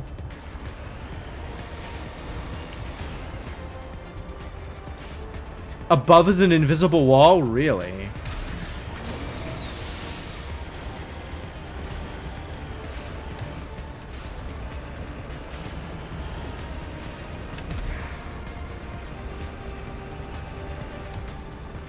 Well, I'm not super good at turning the Mako sideways.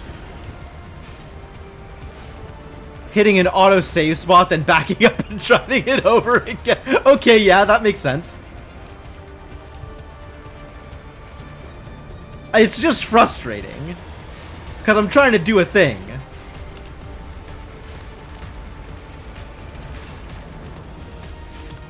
Alright, I will use an Omnigel. Wow, that used up a lot of Omnigel.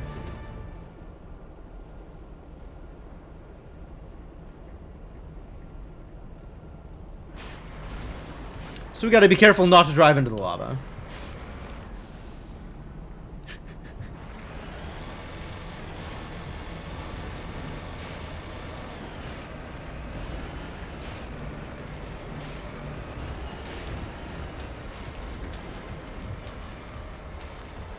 They really don't want me to take the Mako in there, do they? Maybe I should just not, then.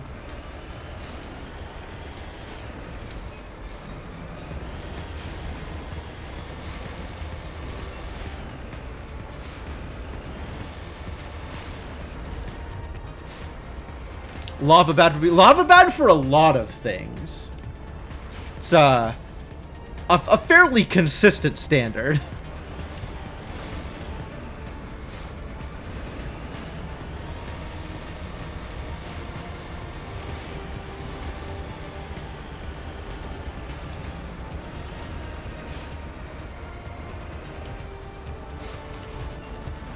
I don't know how bad. Oh, there we go.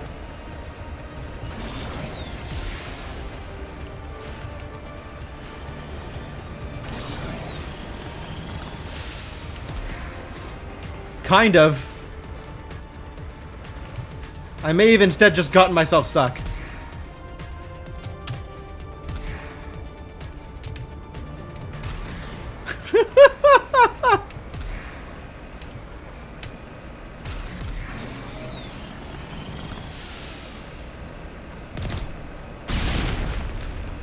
Might have just gotten myself stuck instead.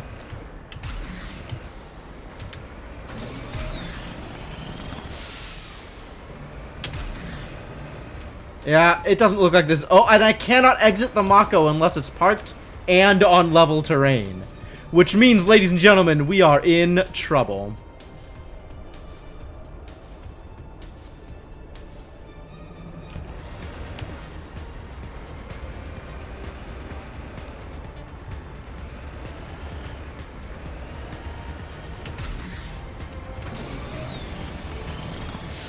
I think I have to restore from autosave.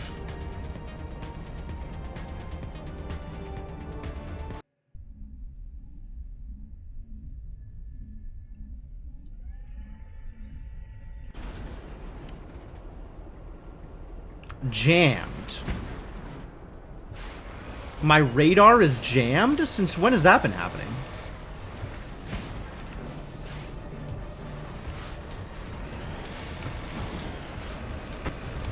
Alright. I guess we'll just go on foot then.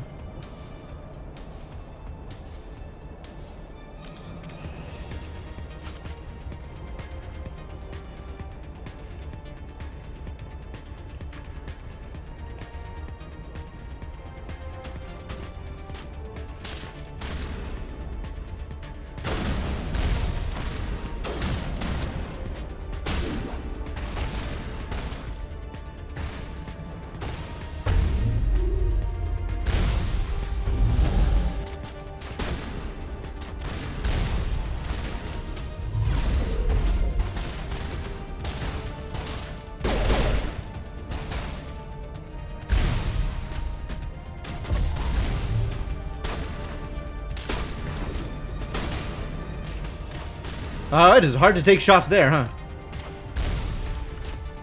Don't get killed, lady.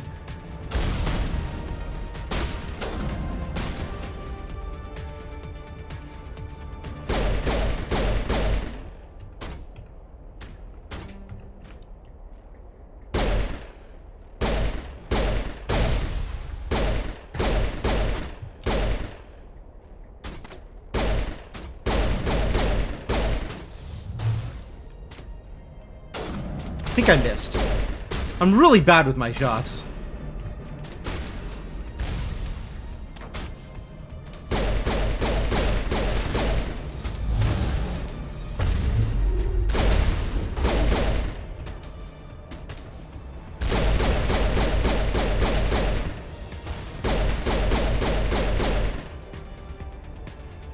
That was good.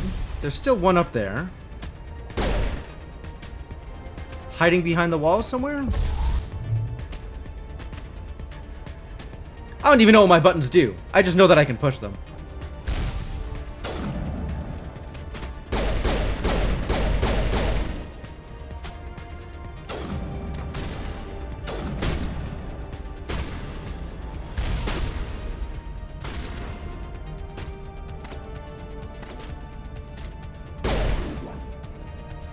Don't they have to get out of cover to shoot me?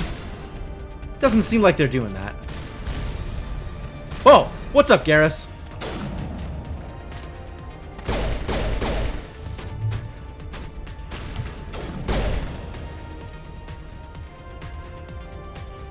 They're hiding way behind cover.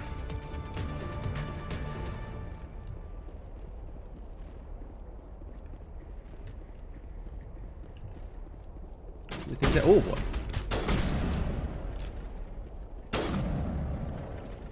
We found some shooting?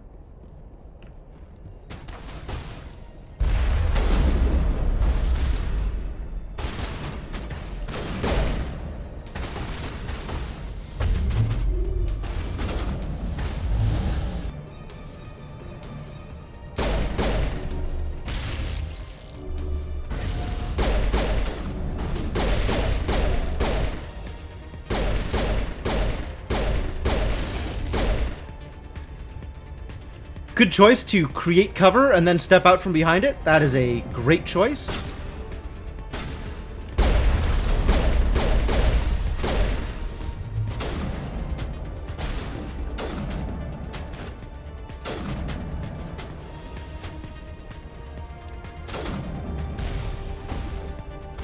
I killed someone. Good job, Warp.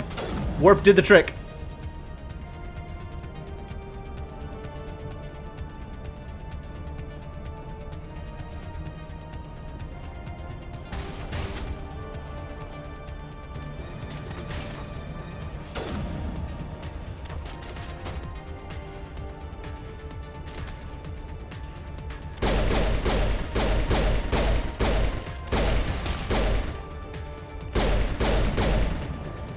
Maybe I should have played a sniper class.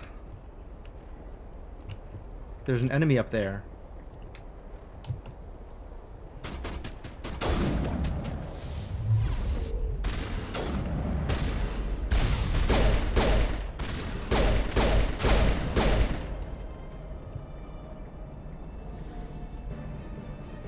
Should probably have Rex with me.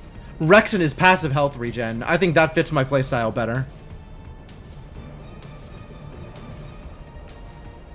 Boy, it would be a trick to navigate the Mako past all of this detritus and garbage anyway, huh?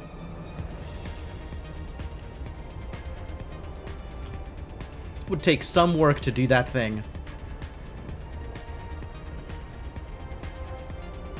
Mining camp.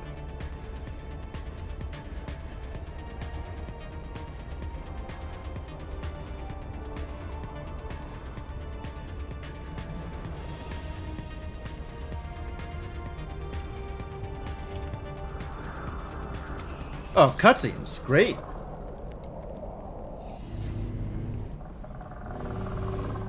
So, seems like we got some Geth here instead of Alliance.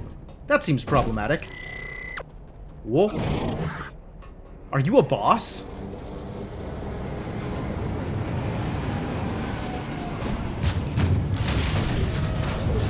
Well, that looks a little more boss-like. Fascinating. Whoa, big boy!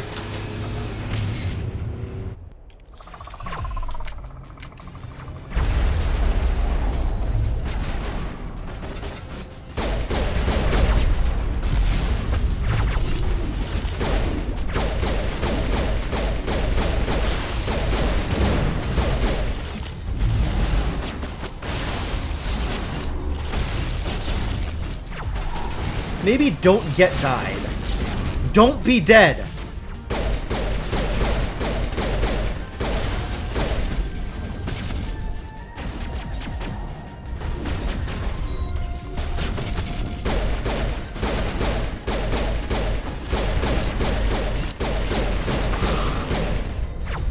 Don't be killed.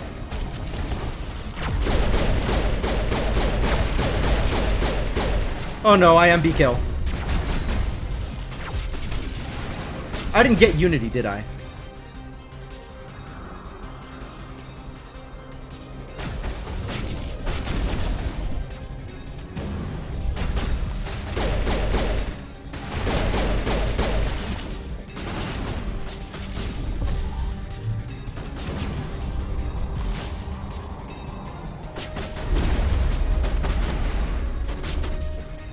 Countermeasure deployed. Countermeasure? Oh, they're shooting me from over there. Okay, actually. I am very out of cover.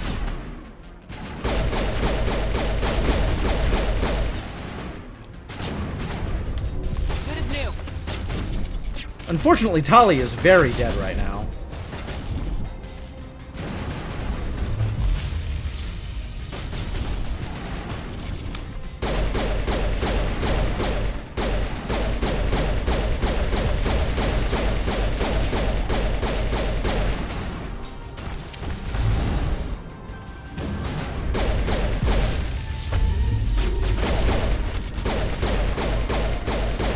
Alright, kill all the little guys, then we can focus on the big guy.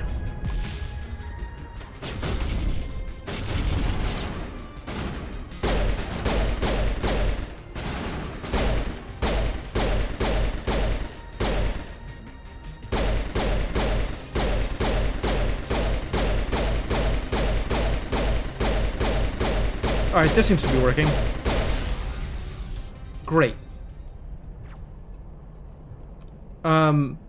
Should I be in squad? Codex is apparently updated. That's cool.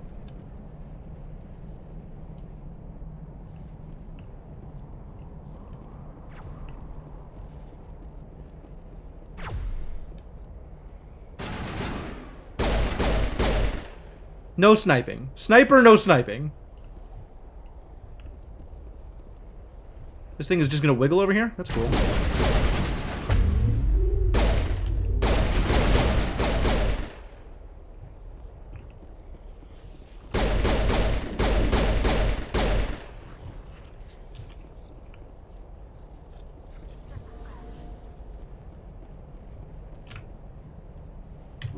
Good to go. Welcome back, Tali. Oh. The big wiggler's gone now. Alright, well, thanks, Wardensmith. You're all good. You're all good.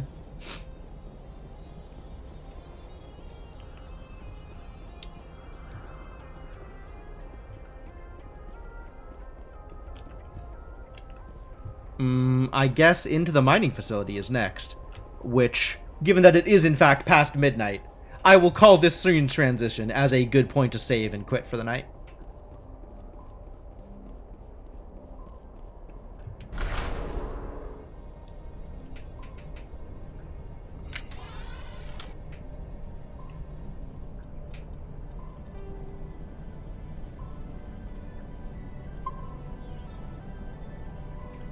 Save and quit.